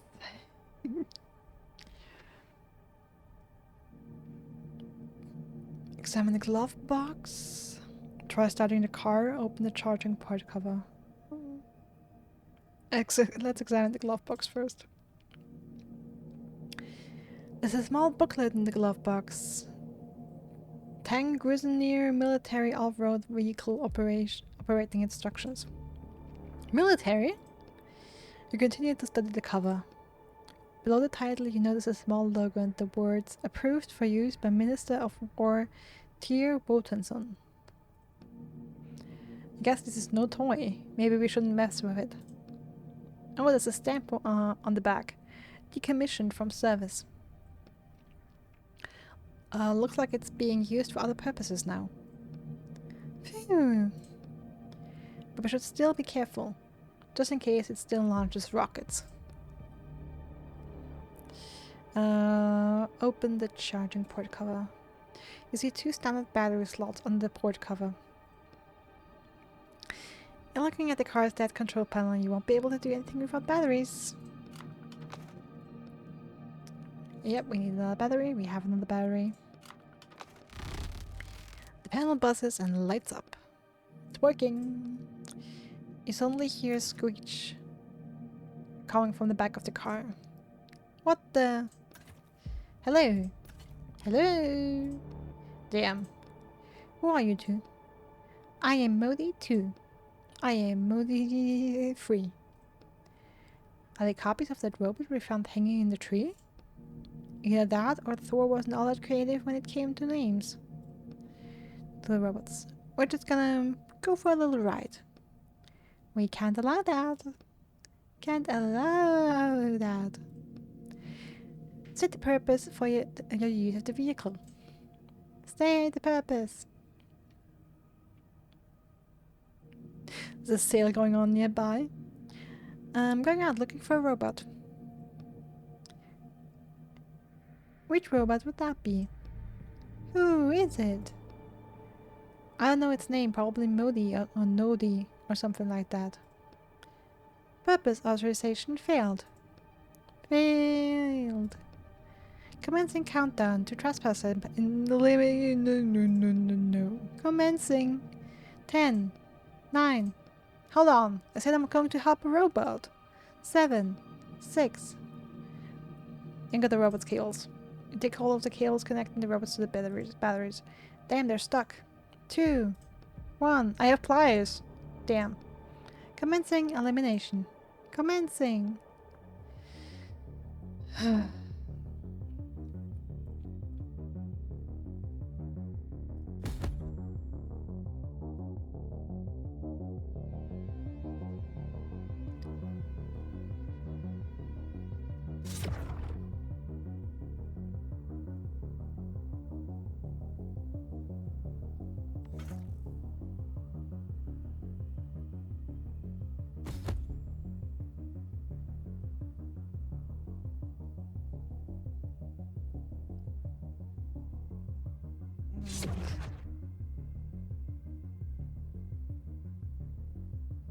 Let's see if we can get through this.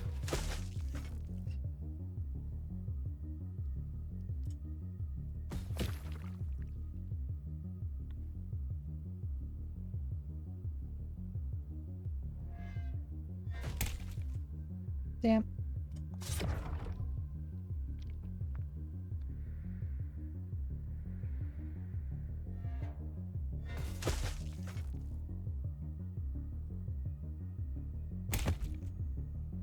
Oh, because he was charged, I also lost health. Damn it.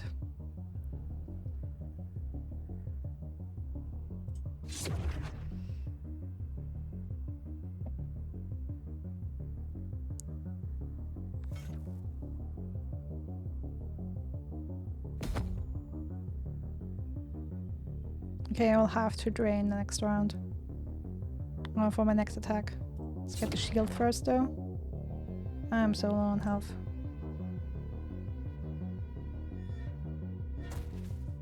Okay, that missed.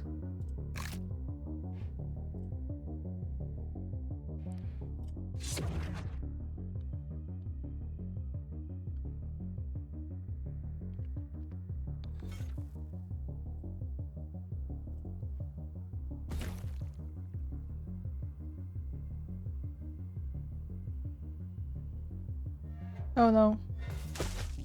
Oh no, I'm dead. Well, that's interesting to see. Missed a chance to count down in binary starting at 10. Yep. Alright, so when we die, we'll land outside the book in our apartment. Although, I don't know, I had the pliers. Couldn't I just rip the cables from them with the pliers? Maybe before starting the car. Trespassers here again. Oh, why do I have to fight again?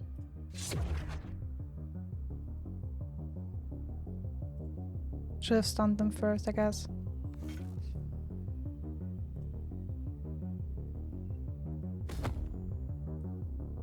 Oh, but they're...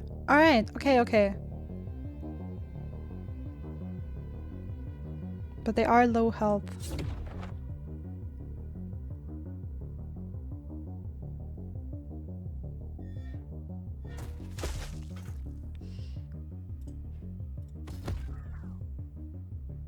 Okay, one of them shut down now. Okay, but I guess it makes sense. So the story stays where we leave it.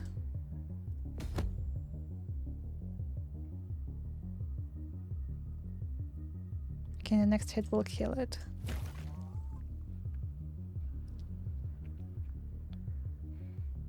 Alright. Bzz. Bzz. Alright, now with the panel. Colorful lights flash on the car's control panels. Follow the robot's tracks, take out both batteries, step away. Well, follow the tracks. Get behind the wheel. Didn't you say you don't really know how to drive? No time like the present to learn. Start the engine. Oh boy. Are we there yet? I don't know. We've been driving for half an hour. I'm just following the tracks. How should I know how far it got? How about you talk to me to pass the time? Me? You still haven't remembered anything about your book? Just a little. I remember living on the busy street. That's not much help. I need more specific details, and names are ideal. Why do you need details? As soon as we finish all these jobs, I'm going to try and find your book. Is that even possible? Well, it's unlikely, but I think it's worth a try. In any case, I have to pay you back for all your help somehow. As soon as I get my powers back, I'll be unstoppable. Watch out! You miraculously avoided a chunk of ice. Phew, that was close. Why didn't you tell me more about your books? Well, were they about evil corporations too? Or power plants and robots? No, I didn't focus on the setting much. The characters were more important to me. I want to create characters that feel truly alive. That's my ultimate goal. Oh, that explains it. Explains what? Every character written by someone else is automatically hollow and soulless, right? That's why it's so easy for you to do bad things to them. That's not true. Well, partly. I don't hate them. It's just that when I see the lack of depth, that they're not realistic. Depth? During a conversation, it's easy to tell if a character is capable of thinking for themselves, or if all they can do is recite the lines they're given. What category do I fall under? I think you were written by one of the original authors. I don't question the work. Which will actually help narrow down the search for your book, since there aren't many works by original authors left. What's an original author? They lived before our time, and created the most iconic stories ever known. True masters of the pen. I've even heard they couldn't jump into books, so I have no idea how they managed to create all that. But not a single one of them kept writing after the war. I don't know why. Now we have this new generation of writers, where everything is written, rewritten, and reworked. Oh, hold on. I think we're here. See that car over there? Yeah, slow down a little. Just gotta figure out how. Damn!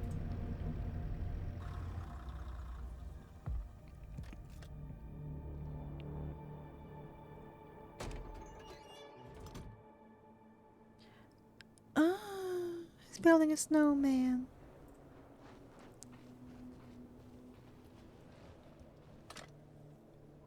In front of the frozen car, you see a crate with a steel cable wrapped around it. Cut the cable, use the crowbar to break open the crate, walk away. Oh, let's walk away for now. Tools. Looks like it fixed a pipeline. A robot's tools fix a pipeline. A robot.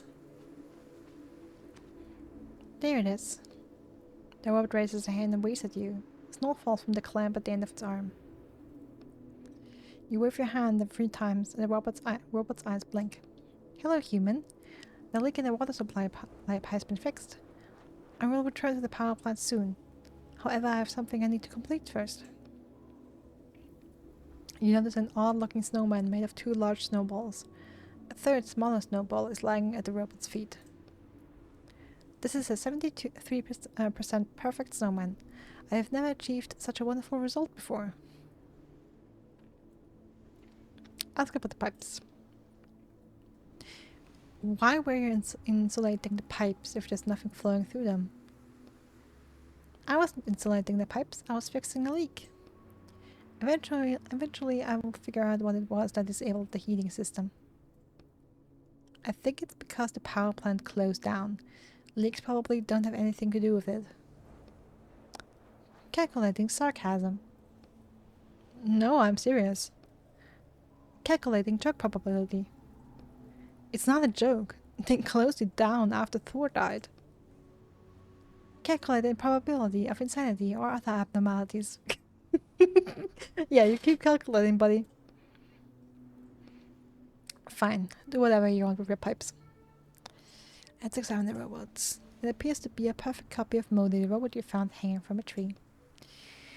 The only difference is that the nameplate on the back of it says Magni. Take out the battery. The robot nods to you, then returns to building the snowman. It bends awkwardly as it carefully pushes the snowball around with its robotic arms, trying to keep it from falling apart. Just make it quick.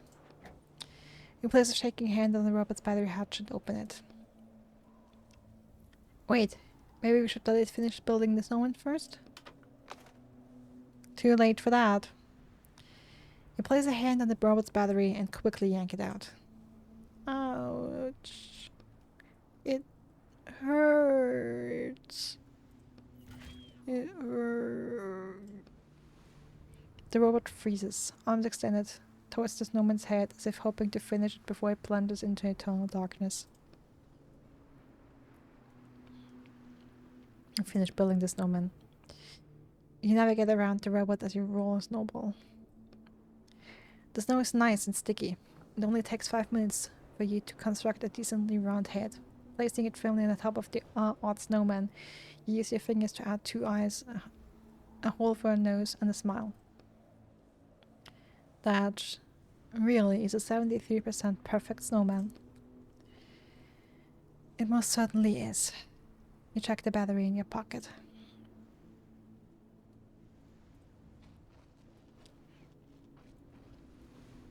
Alright, there's a frozen door. The off-road vehicle. One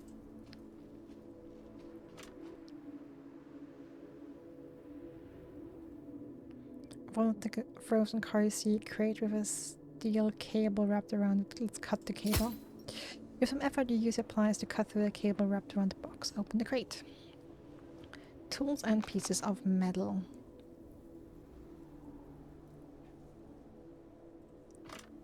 Can open the door first when they have.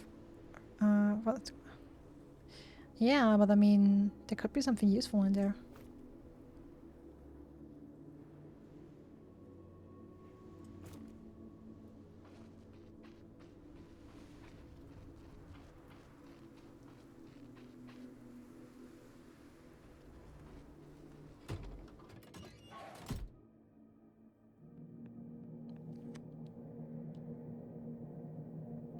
Let's go back to the factory. Well, I guess we can go back now. Oh, there's an autopilot button. Nice. A what now? You know, autopilot. The car will drive us back by itself. I will need to see her. Well, that's good news. I'm gonna take a little nap. Hold on. I thought maybe you could tell me about the original authors. Etienne? Hey! He's asleep already.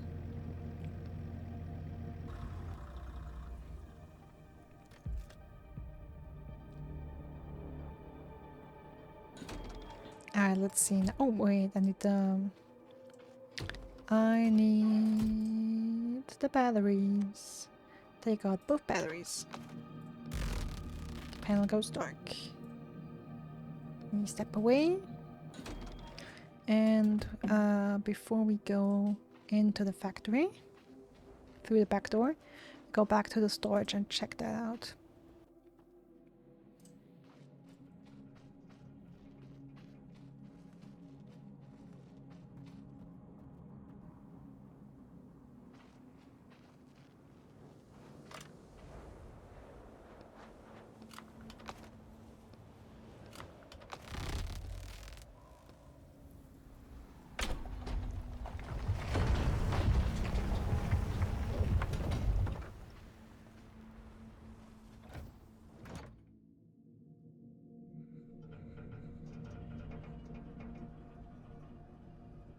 And let's try the first panel, see what that gets us.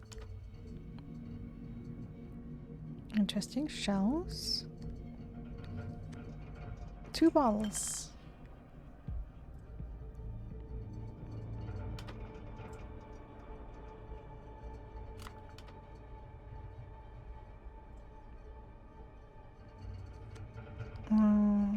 Find some burnt paper, okay.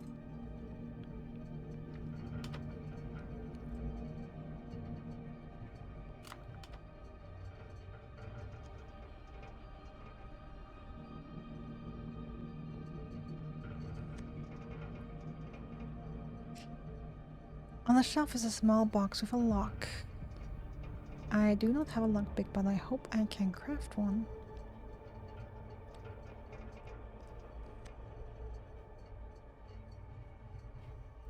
No. I do not have enough pieces of metal.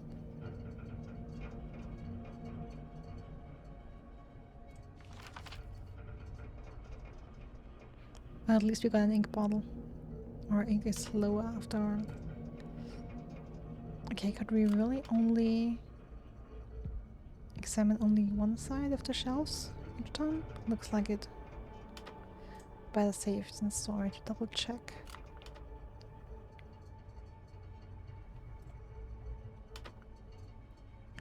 Alright. Then I guess.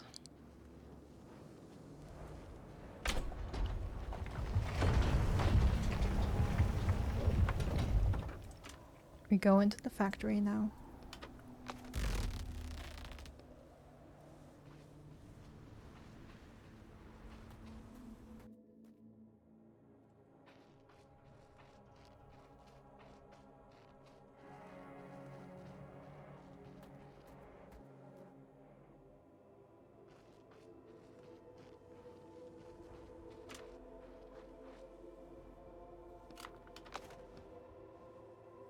Yeah, you need more batteries.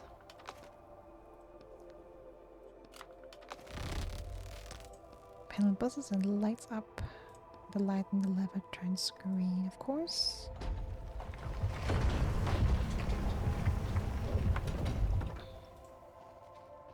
Alright.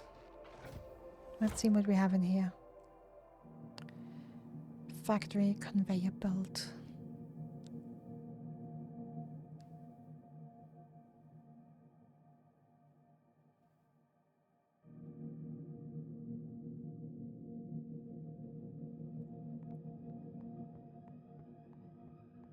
Conveyor panel, let's see. It looks like this panel is linked to the conveyor belt. Do we need batteries for it too? I don't think so. All the lights are on already. I wonder what will happen if I push something. Push random buttons. The panel starts beeping loudly. An ordinary cardboard box with a Thor logo on the side. Open. There's a side-locking apple inside, along with a note that says, "Have a good shift, Rosqua." I think you found someone's lunch. Take the apple. They won't need it anymore. So now what? We should go back to the panel and see what else we can order from the conveyor belt.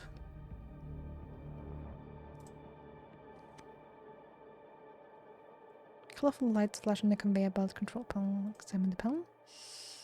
The buttons you were hitting madly turned out to correspond to different letters and numbers. To the right of them you see a booklet labeled Operator Instructions. Examine the booklet. Looks like these are instructions for operating the conveyor belt.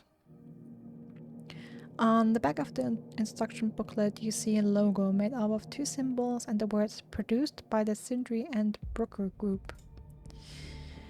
Can we use it to order something useful? Colorful lights flash on the conveyor belt control panel.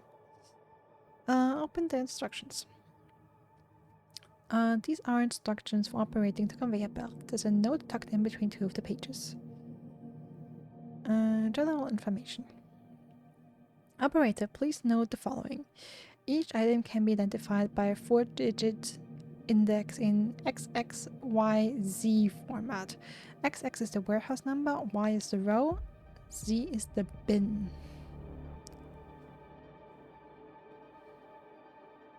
Okay. I feel like I will need a notebook. Repair kit catalog.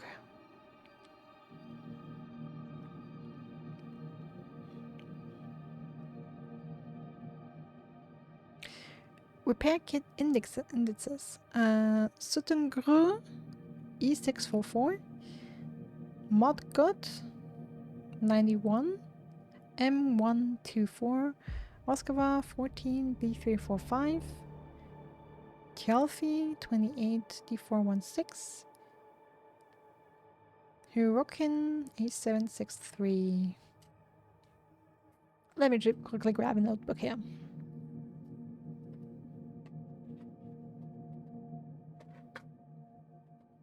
And let me write that down.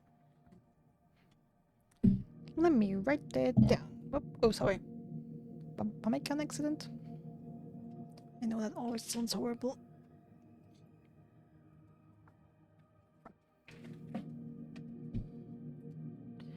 Alright, we have E6 4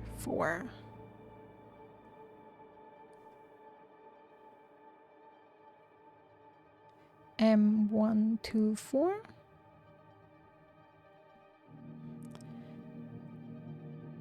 B3 4 5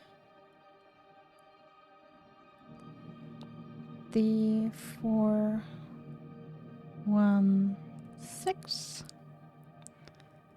and A7 6 3. Alright, read the note. Please note, indexes got mixed up again in the last shipment, and some materials are now in different warehouses. Here are the changes.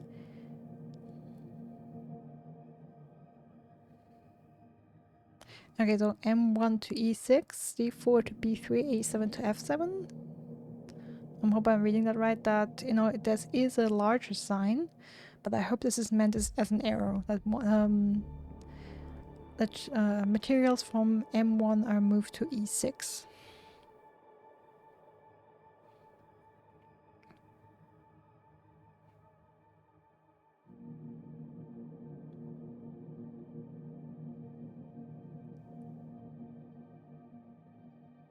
Or maybe it means that M1 and E6 are mixed around totally.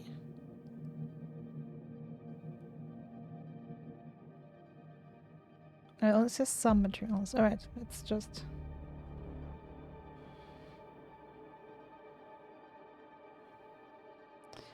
I'll just note it down to be safe and we'll see.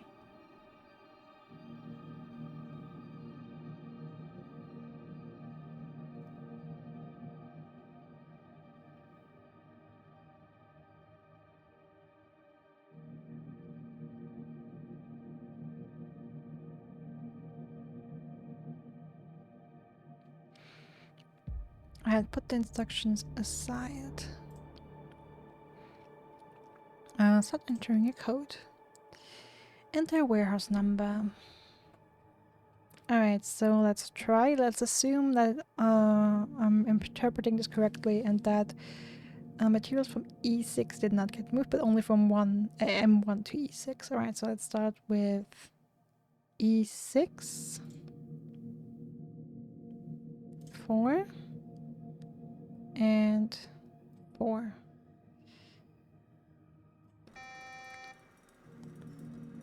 Panel starts beeping loudly, the conveyor belt comes to life, and the box begins moving down it. A worn-out cardboard box with the Thor logo. Let's open it. Into the box is a packaged repair kit. Hang on. This isn't for the right brand of panel. What do you mean? The panel had a name written on it, and this isn't the same one. Check what brand the panel is again and order the right kit.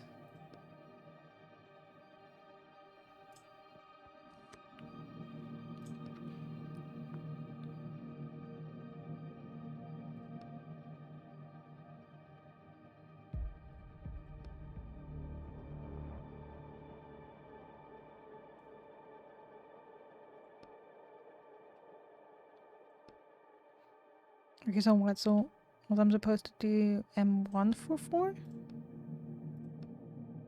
So did all of them get switched up?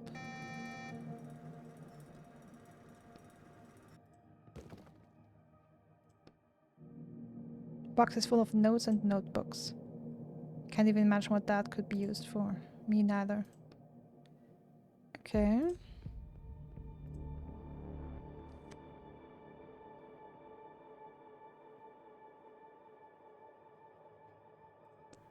Let's read the note again.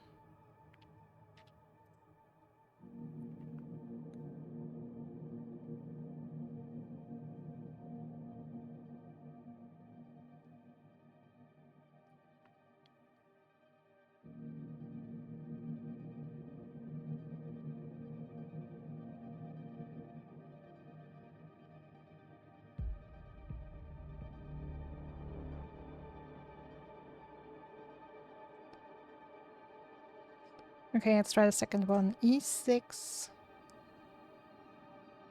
2. And 4.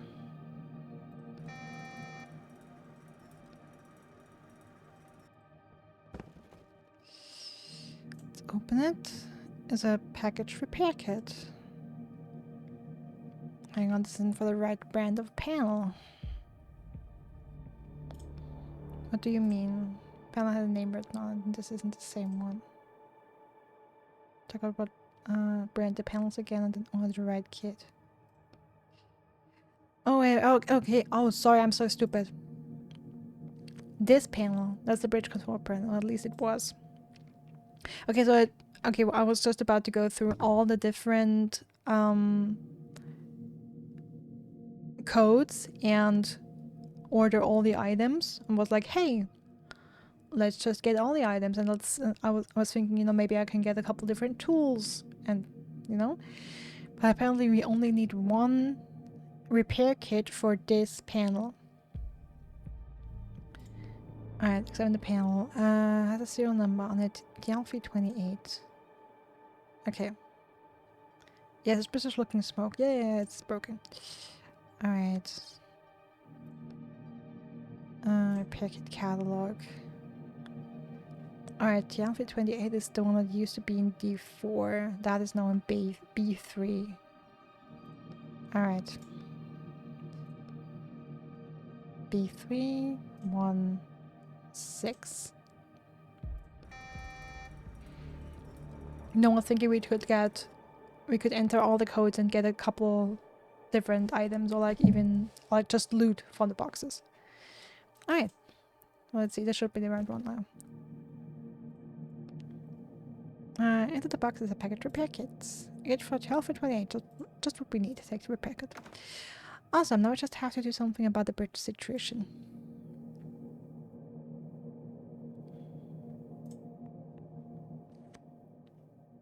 Fix the panel.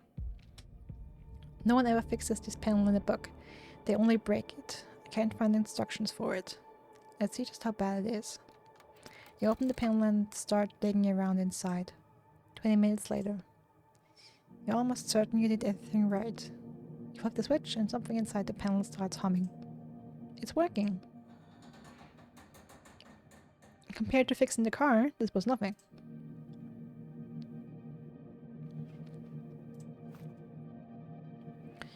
An electronics repair kit, handy for fixing mistakes made by past electricians or dealing with a breakdown.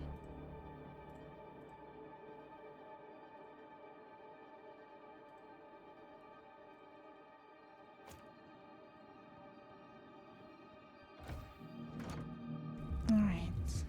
Factory door. Wow. This place is burning. We're gonna roast in here. Could whoever killed the robots have done this? No time to chat. The whole building gonna collapse.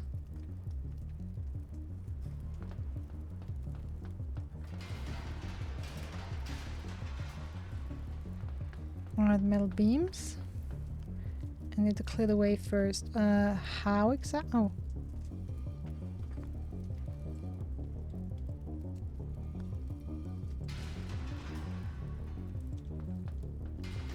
Thor's office. Workshop gate. Let's try the office.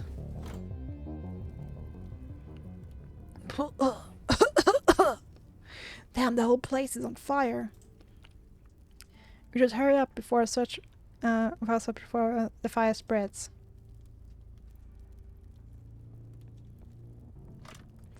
There's an overturned metal locker unit in the floor. It's locked shut. Open with the crowbar. Coffee mobile tears. You blindly break open the lockers. Let's take it all. It's just junk anyway. Papers. Coughing. There's an old letter here. Anything interesting? Hasn't been sent. It's from Thor Wodenson to President Odin Borson. Let's see. Part of the text is burnt and illegible. Since Sol was the first company to go when shortly after being acquired by the Skoll Group, it declared bankruptcy and disappeared from the market. Now my company is under continuous threat of acquisition by the Jormungand Group, and I expect this will lead to a similar outcome. All chairman and all ruler, if only I was still at the helm of the military production facility and not, my actions would be decisive and I would not have to write letters like this.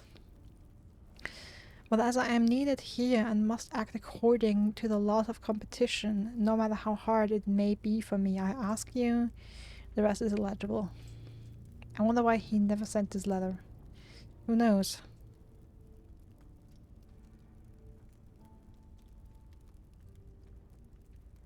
Alright, some more papers. Damn smoke. These are profit reports and charts. You said you don't understand that kind of stuff. Well, this one looks pretty simple. A report on Thor's profits compared with Jormungand's. It looks like Thor took the lead at some point and stayed ahead for about 9 days. The report ends there, though. I see. 7 more notes. Coughing. Come on, let's get out of here before you choke to death. 1 sec. I see some blueprints. Oh, that looks like a hammer. The Mjolnir project, developed by the Sindri and Brocker Group. Mjolnir. What a strange name for a hammer. That's it. I can't survive without a second in here.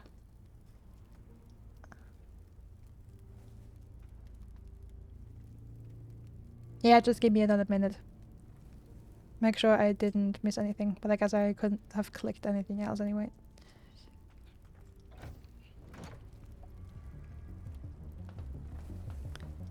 Stay out of the factory. Let's try the workshop gate. Oh, damn. Factory workshop. Where are we? We are here.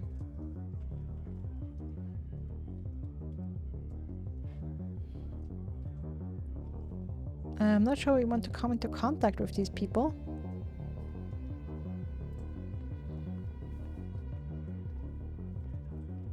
But I mean, let's try. Some men are unsuccessfully trying to break down the door while the rest of them stand up to the side exhausted. Watch in silence. I feel like this is going to be a mistake. It's the effort. 10 or so pissed off men turn to face you. This feels like it's a total mistake. What's this now? Squinting. He doesn't look like a robot. Hey you. Are you from the village too? No. Are you here to help us burn down this damn power plant? Not really. Nope. Then what the hell do you want? I want the hammer. Listen. I just want the hammer. The men glance at each other. What hammer? That's what you're trying to destroy, right? The hammer of Thor? It's behind this door, and you're trying to break it down? Ah, so it's the hammer making the sound. That makes sense. See? I told you. Hush. We don't need your help. We can deal with the hammer ourselves. Be on your way. He turns back to the door. Nope. I need the hammer, and I'll be taking it. Listen, guy. Or whoever you are under that mask. He taps a finger at you. There are 10 of us here, so if you think you can take us, you're out of your mind. Now what? Try and convince them again. Fine. Just explain what's going on here. Maybe we can find a compromise. We'll take care of things ourselves. He won't even look at you. Extra manpower wouldn't hurt, boss. This door really won't budge. There's nothing to explain. These pieces of shit here, he points to a door, caused an avalanche that buried our village. We won't stand for this. It's time to take action. It's time for Operation Blackout. Blackout! The rest of the mob shouts, but less enthusiastically and less in unison than before. We'll burn it all down. We'll leave nothing standing. Yeah! Try and convince them one more time. Come on, think. You tap a finger against your temple. Choose wisely. I don't think they're going to put up with you for long. Okay, do we pretend to know something they don't, or do we offer a trade? The thing is, what could we offer them?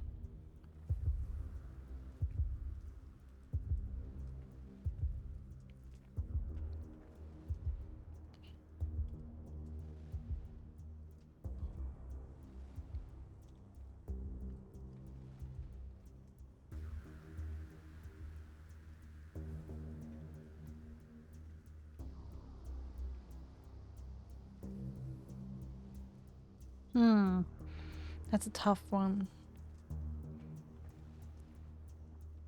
What could we offer in trade? Pretend to know something they don't. That's a tough one. And I don't feel like I have anything worthy of trading, so let me try and pretend I know something they don't. I wouldn't recommend opening the door without me. Something disastrous will happen. Or actually, the hammer is what it seems, but I know how to disable it.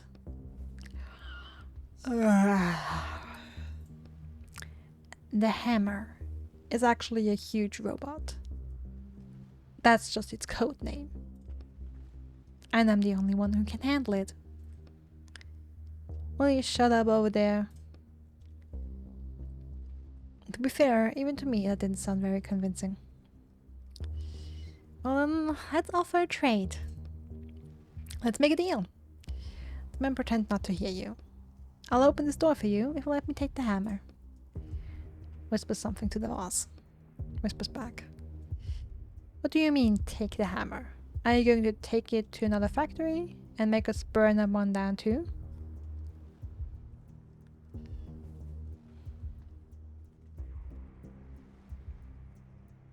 I'll take the hammer out of this country. I'll take the hammer out of the world.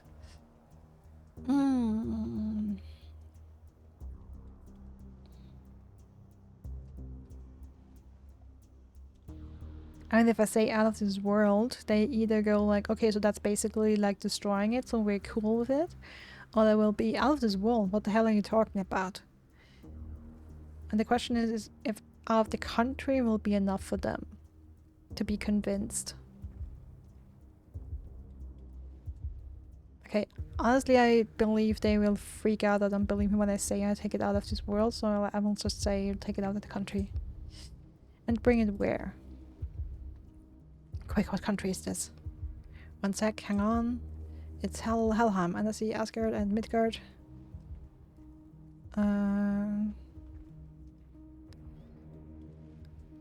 Okay, northern mythology. Asgard is like the home of the gods usually. I don't know what Helheim is in northern mythology. Midgard is actually Earth in northern mythology. Take it to the gods.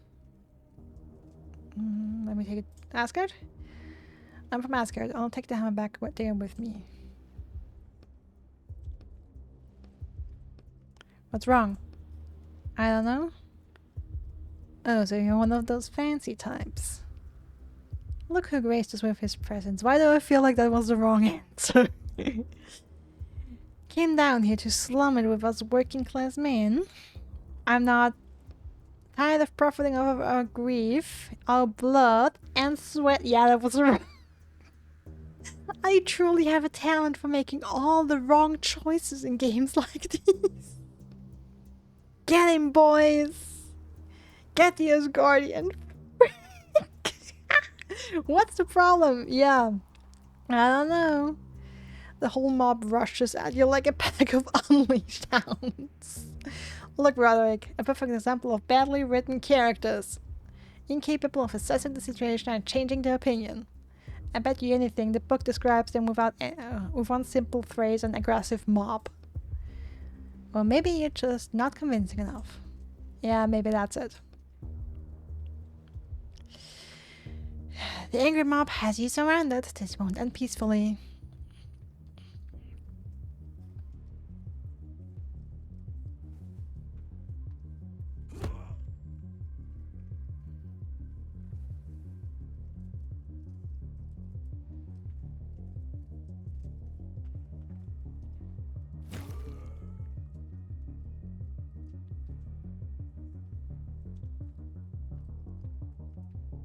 I don't know.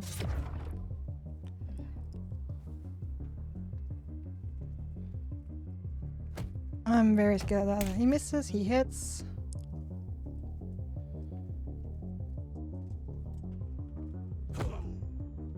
Okay, they're stunned now.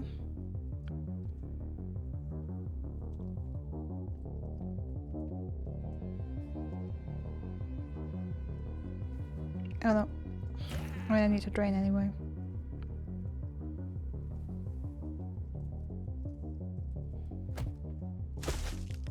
Damn it.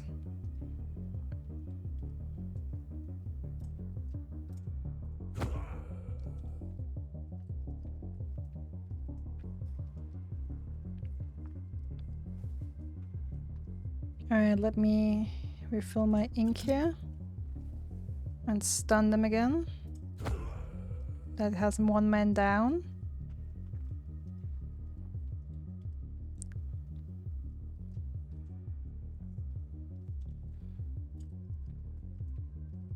I'll try and keep for stunning as long as I can.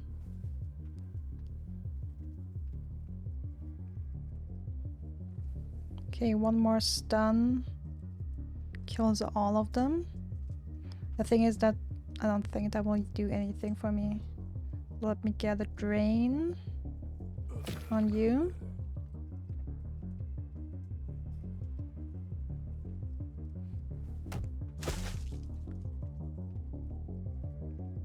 Alright, another stun.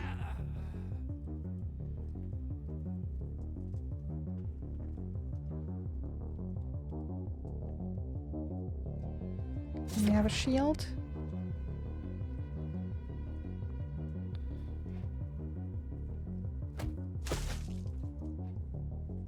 And let me eat.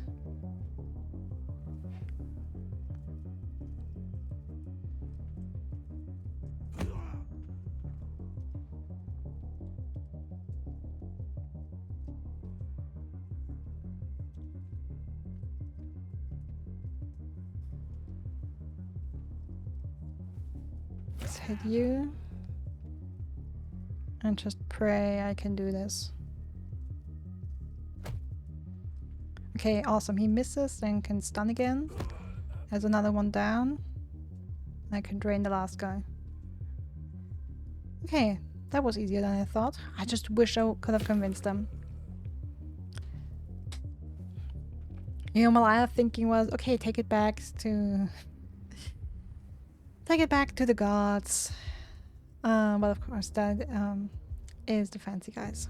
Fight is over. All the members of the Ingram mob are lying on the floor, moaning quietly. Okay then, let's try and open the door now.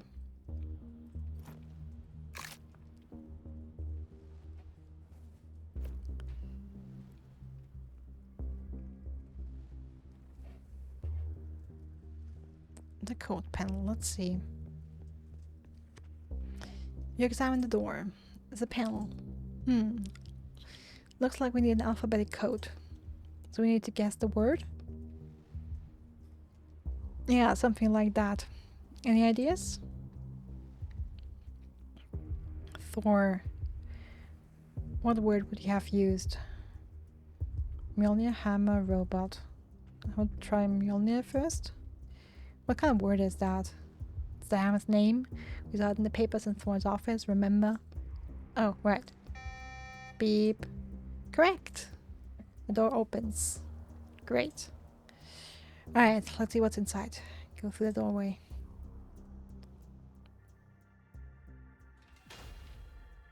Factory. Mjolnir Hall. Is that it? The hammer?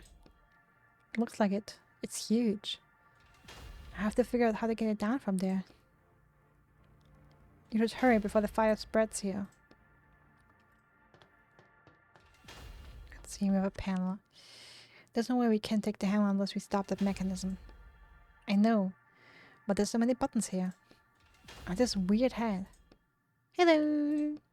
Damn, not again. Human detected. 67% certainty. Running if function. If the human is Thor, initiate standby mode. If the human is not Thor, launch self-destruct system. What? Hold on. I'm Thor. Everything is fine. It's me. I just came to check on my hammer. What was it called again? Jormungand. No, Mjolnir. Mjolnir is the hammer. Right, Mjolnir. Analyzing similarity. Bzz, bzz. Similarity to Thor is 14%. That's not much. Additional testing required.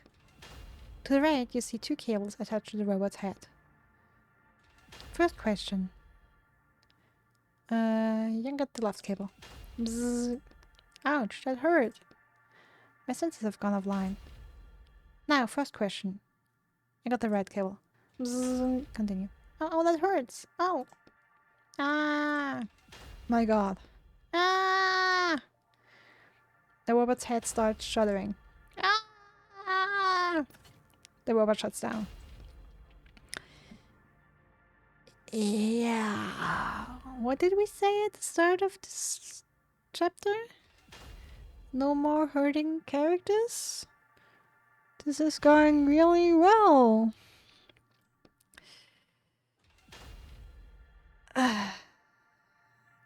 That was what I expected to happen. I bet. Poor robot. I thought he'd just shut down and that would be it.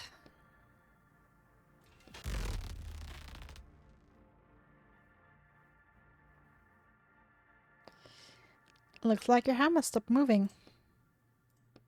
Okay, I'm going.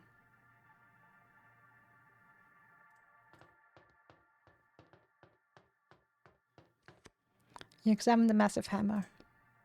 Up close, it looks more like a piece of factory equipment than a hammer, but I guess there's some resemblance, right?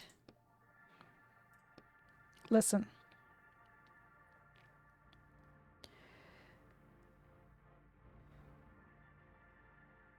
Robot didn't leave me a choice. How about I come back later and fix it? Right, why even bother? It's only a robot. Just a character. I'm sorry. Not this again. Nothing changed after all. We're ending this book on the same note we started on. First it was the alchemist, now the robot. I don't have an answer for you. Unfortunately, I don't either. I know. Take the hammer and leave the book? I'm afraid I'll have to. But there was more stuff Okay, I'm disappointed in myself now. There was so much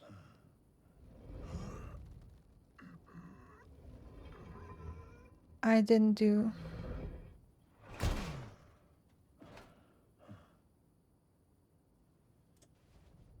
Can I go back into the book?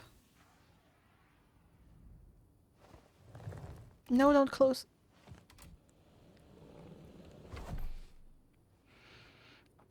Okay, so there are... Okay, I'm actually disappointed in myself. There's a couple of things I didn't do.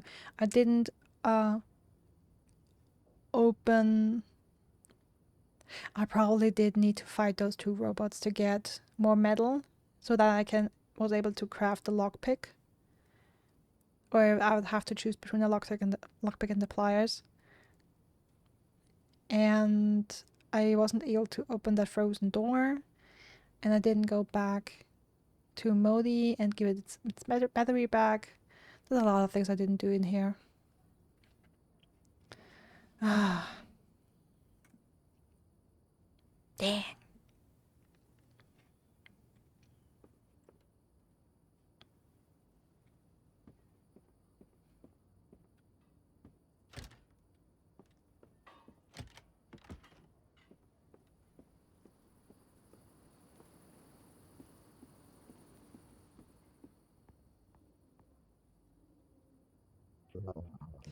Did I get the item?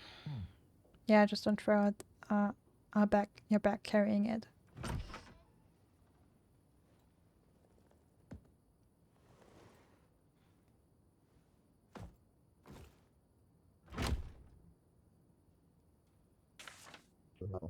Use a payment. We'll be in touch. I need to get some sleep now. I'm exhausted.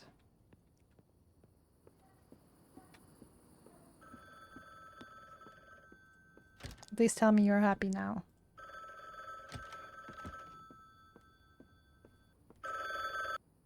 Hello? Still abusing characters.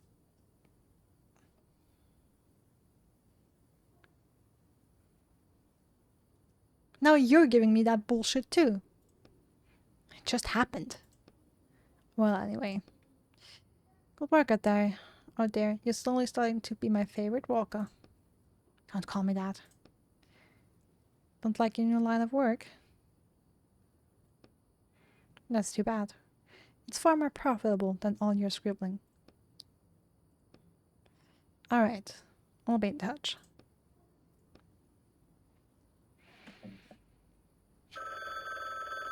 Jesus! Are you kidding me? Hello? Etienne, is that you? Oh, hi Vince. How's the work going? It's not bad. Thanks again for getting me set up with that client. He's not the world's most pleasant person, but I know a guy who finished working for him literally yesterday and got his shackles off right after that. Lucky guy. That's for sure.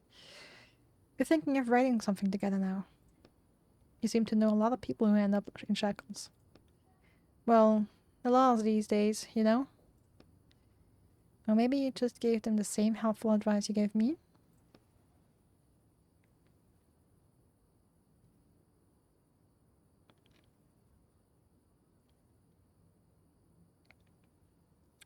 I sense some tension. Hey, I told you what you were supposed to do. The police weren't supposed to get wind of anything. And I did everything exactly as you said. But the police got wind of it. Ooh. Spicy. To the tune of 30 years for me. Yeah, Vince, how about that? Listen, I just told you what I heard. Alright. I'll call you back when you're in a better mood. Bye. Thanks up.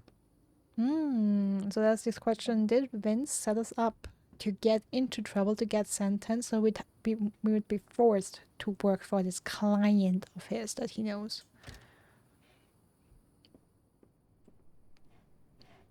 Alright, let's sleep.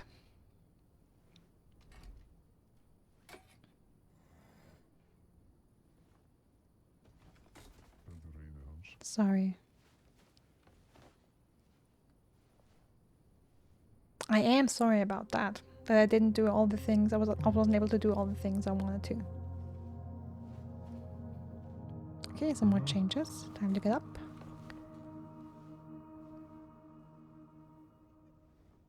Let's grab Roderick.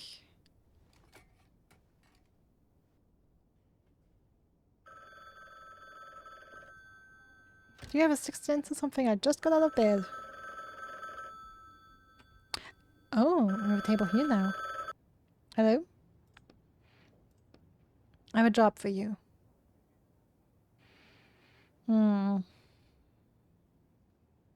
I'm ready. Okay, I'm ready as always. You'll need to be even more ready than you usually are. I have a new partner, and if we pull this job off without a hitch, you can't even imagine what opportunities it will open up for me.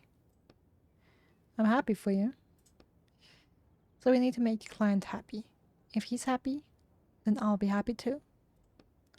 And if I'm happy, a little of that happiness will trickle down to you. Get my drift? Yep, getting it. Like I said before, I'm not doing this for the money. It's for my shackles. The client sent me an advance payment. I spend it on my new office. So get ready, and don't let me down.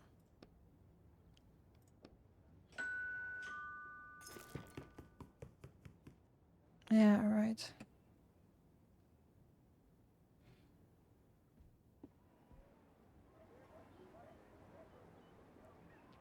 Cute curtains. Let's see. Okay, we can upgrade the slash.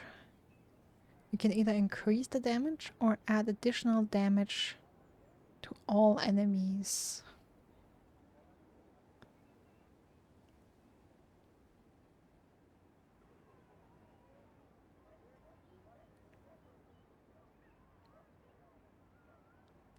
Well, I already like this. The slash is doing 2 to 3 damage, so I'll maybe do additional damage to all enemies because I mean, I don't know what will come in future chapters, but I will imagine that we will have more situations with multiple enemies.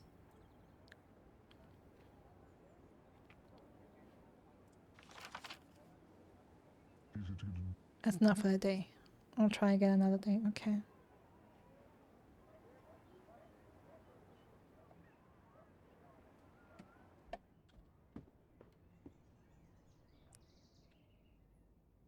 I also think we had the wallpaper changed.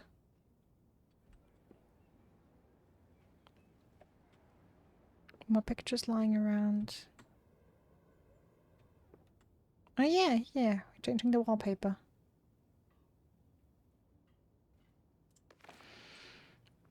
An excerpt from an article. Several readers reported the incident to the writer's police, who immediately began investigating the situation. All copies of Torben Sekrinski's The Spark of a Hammer have now been taken off the shelves. Seems like we made it out at the right time.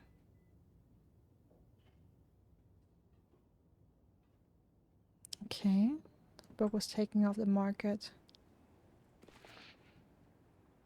The technological team that had been developing the system known as television is now defunct. This motion picture system was developed by Steve Durick, who died last month. High development cost and the complexity of use forced the board of directors to abandon the project. Oh wow, what a fun world.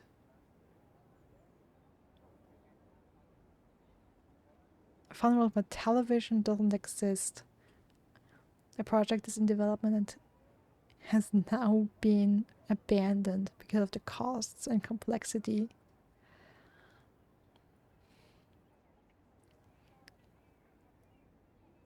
I mean, I think it's interesting that they mention television. I didn't even think of that right now, but in a way it makes sense that, before television, your best form of entertainment was books. Or like your best medium for stories, for storytelling was books. And of course, in a world that apparently is so heavy on books and literature to exist, the question, does television exist? I mean, the world in our world doesn't seem technologically advanced enough for things like smartphones and internet. What television would have been a question? Didn't think of that before, but it's great they mention it. And kind of funny.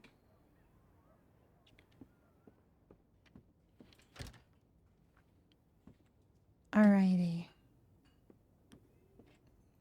Yes, I have to take the case in It's easier to first. get a new one. Need to put this on the desk, yeah. Let me do that really quickly.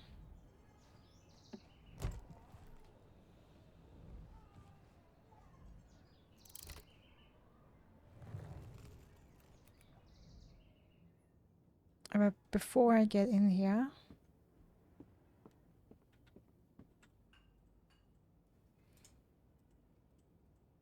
I want to check the mail to Etienne Quist from HRMNY Publishing Agency. Rumors of your situation have reached us, Mr. Quist. We assure you that everyone at HRMNY sympathizes with you and wants to help you in any way we can.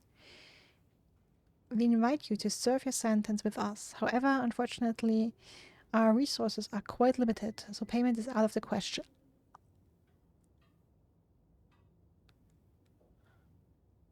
Alright, this is just too much like prison. We remember just how good your books were, and we want you to get back on the creative process as soon as possible and write fantastic new material. Hmm. Thanks, guys, but that doesn't really help. Etienne Quist. This order confirms that you have repaid your water bill debt. We ask you to please refrain from future late payments. Sincerely, the water company. Just the water company? Okay, I'm a little bummed they couldn't think of a company name for the water company. Too late. The water's back on. I can finally wash my clothes. You're telling me you walked around in unwashed clothes for at least 3 weeks now? And probably sometime before that? Jesus Christ. And you also didn't bath and didn't shower, didn't go to the toilet. Because the door was locked the entire time. Remember?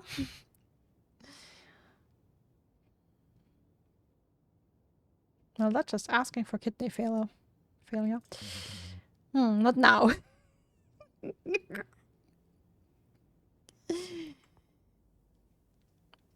It would be so funny if we could actually take a dump.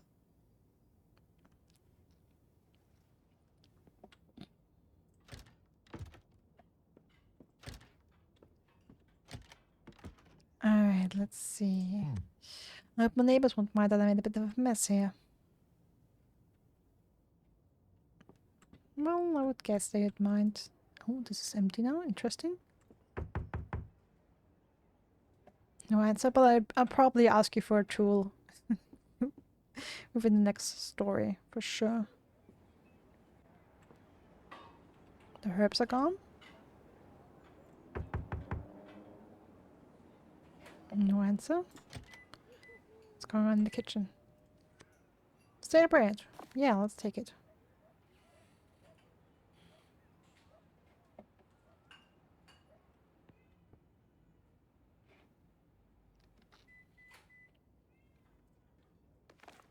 Will's been stealing food again. What nerve. My children are going hungry.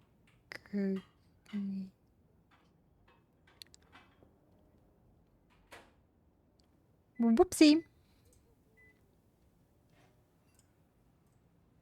Well, then maybe don't let food lying around in the kitchen.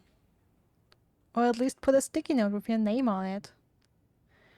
Also, I did do the dishes. I earned that apple. And the bread.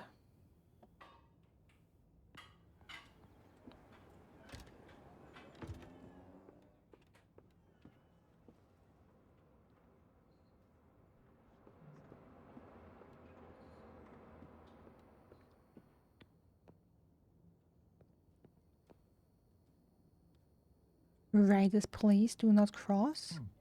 What happened here?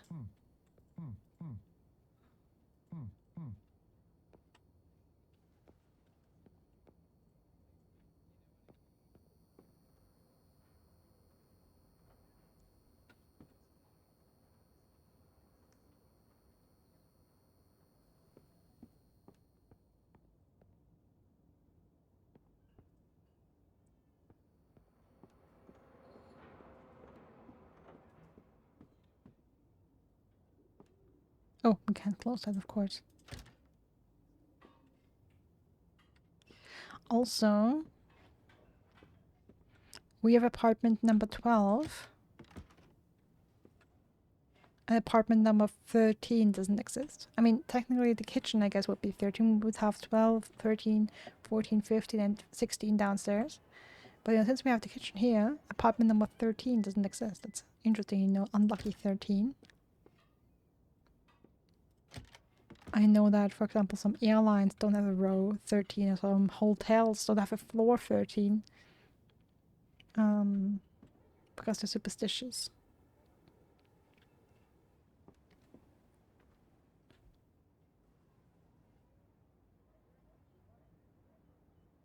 Alright, I guess we'd have to go to do our next job.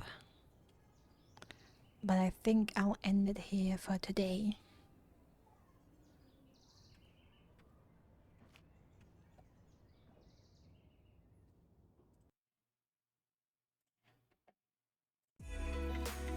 Alright.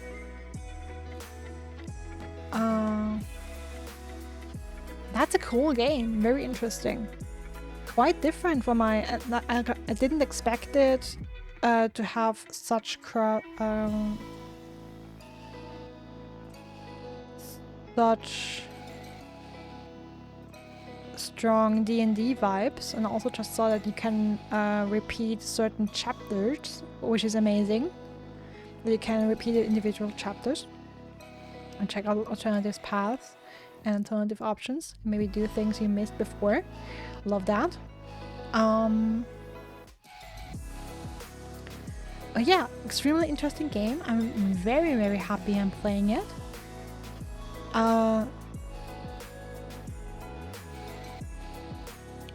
The chapters are, in a sense, shorter and longer. Like I guess it took us roughly 2 hours per book, which is kind of longer than I expected it to be. But also it doesn't feel super long. But yeah, extremely interesting. I'm very intrigued by the world, by the concept of writer's block. There being a law for writers, being original authors. I am excited to see how much about the world we learn going forward. And yeah, I can't wait. I'm feeling like my butt needs a little bit of rest. I absolutely love to continue. The thing is, this is a lot more reading than I expected it to be. And the thing is, reading is you have to talk a lot. It is more exhausting to play a game where you have to read a whole lot for a longer time. So yeah, I'll definitely take a break. Maybe I'll be back in a bit, like in an hour or two, for another stream with another game. We'll see. But this is super interesting. I'm so happy I'm doing this now. Thanks to everyone who was watching. Thanks again to Jeff for the raid. Thanks to everyone who was here, everyone who watches this later. I hope you enjoyed the stream. And I hope you like the game or are interested about the game. Yeah, I'm wishing you a wonderful rest of your day, night, evening, whatever it is where you are. Stay safe, stay healthy, and I hope we see each other again soon. Bye! See you in the next stream, love.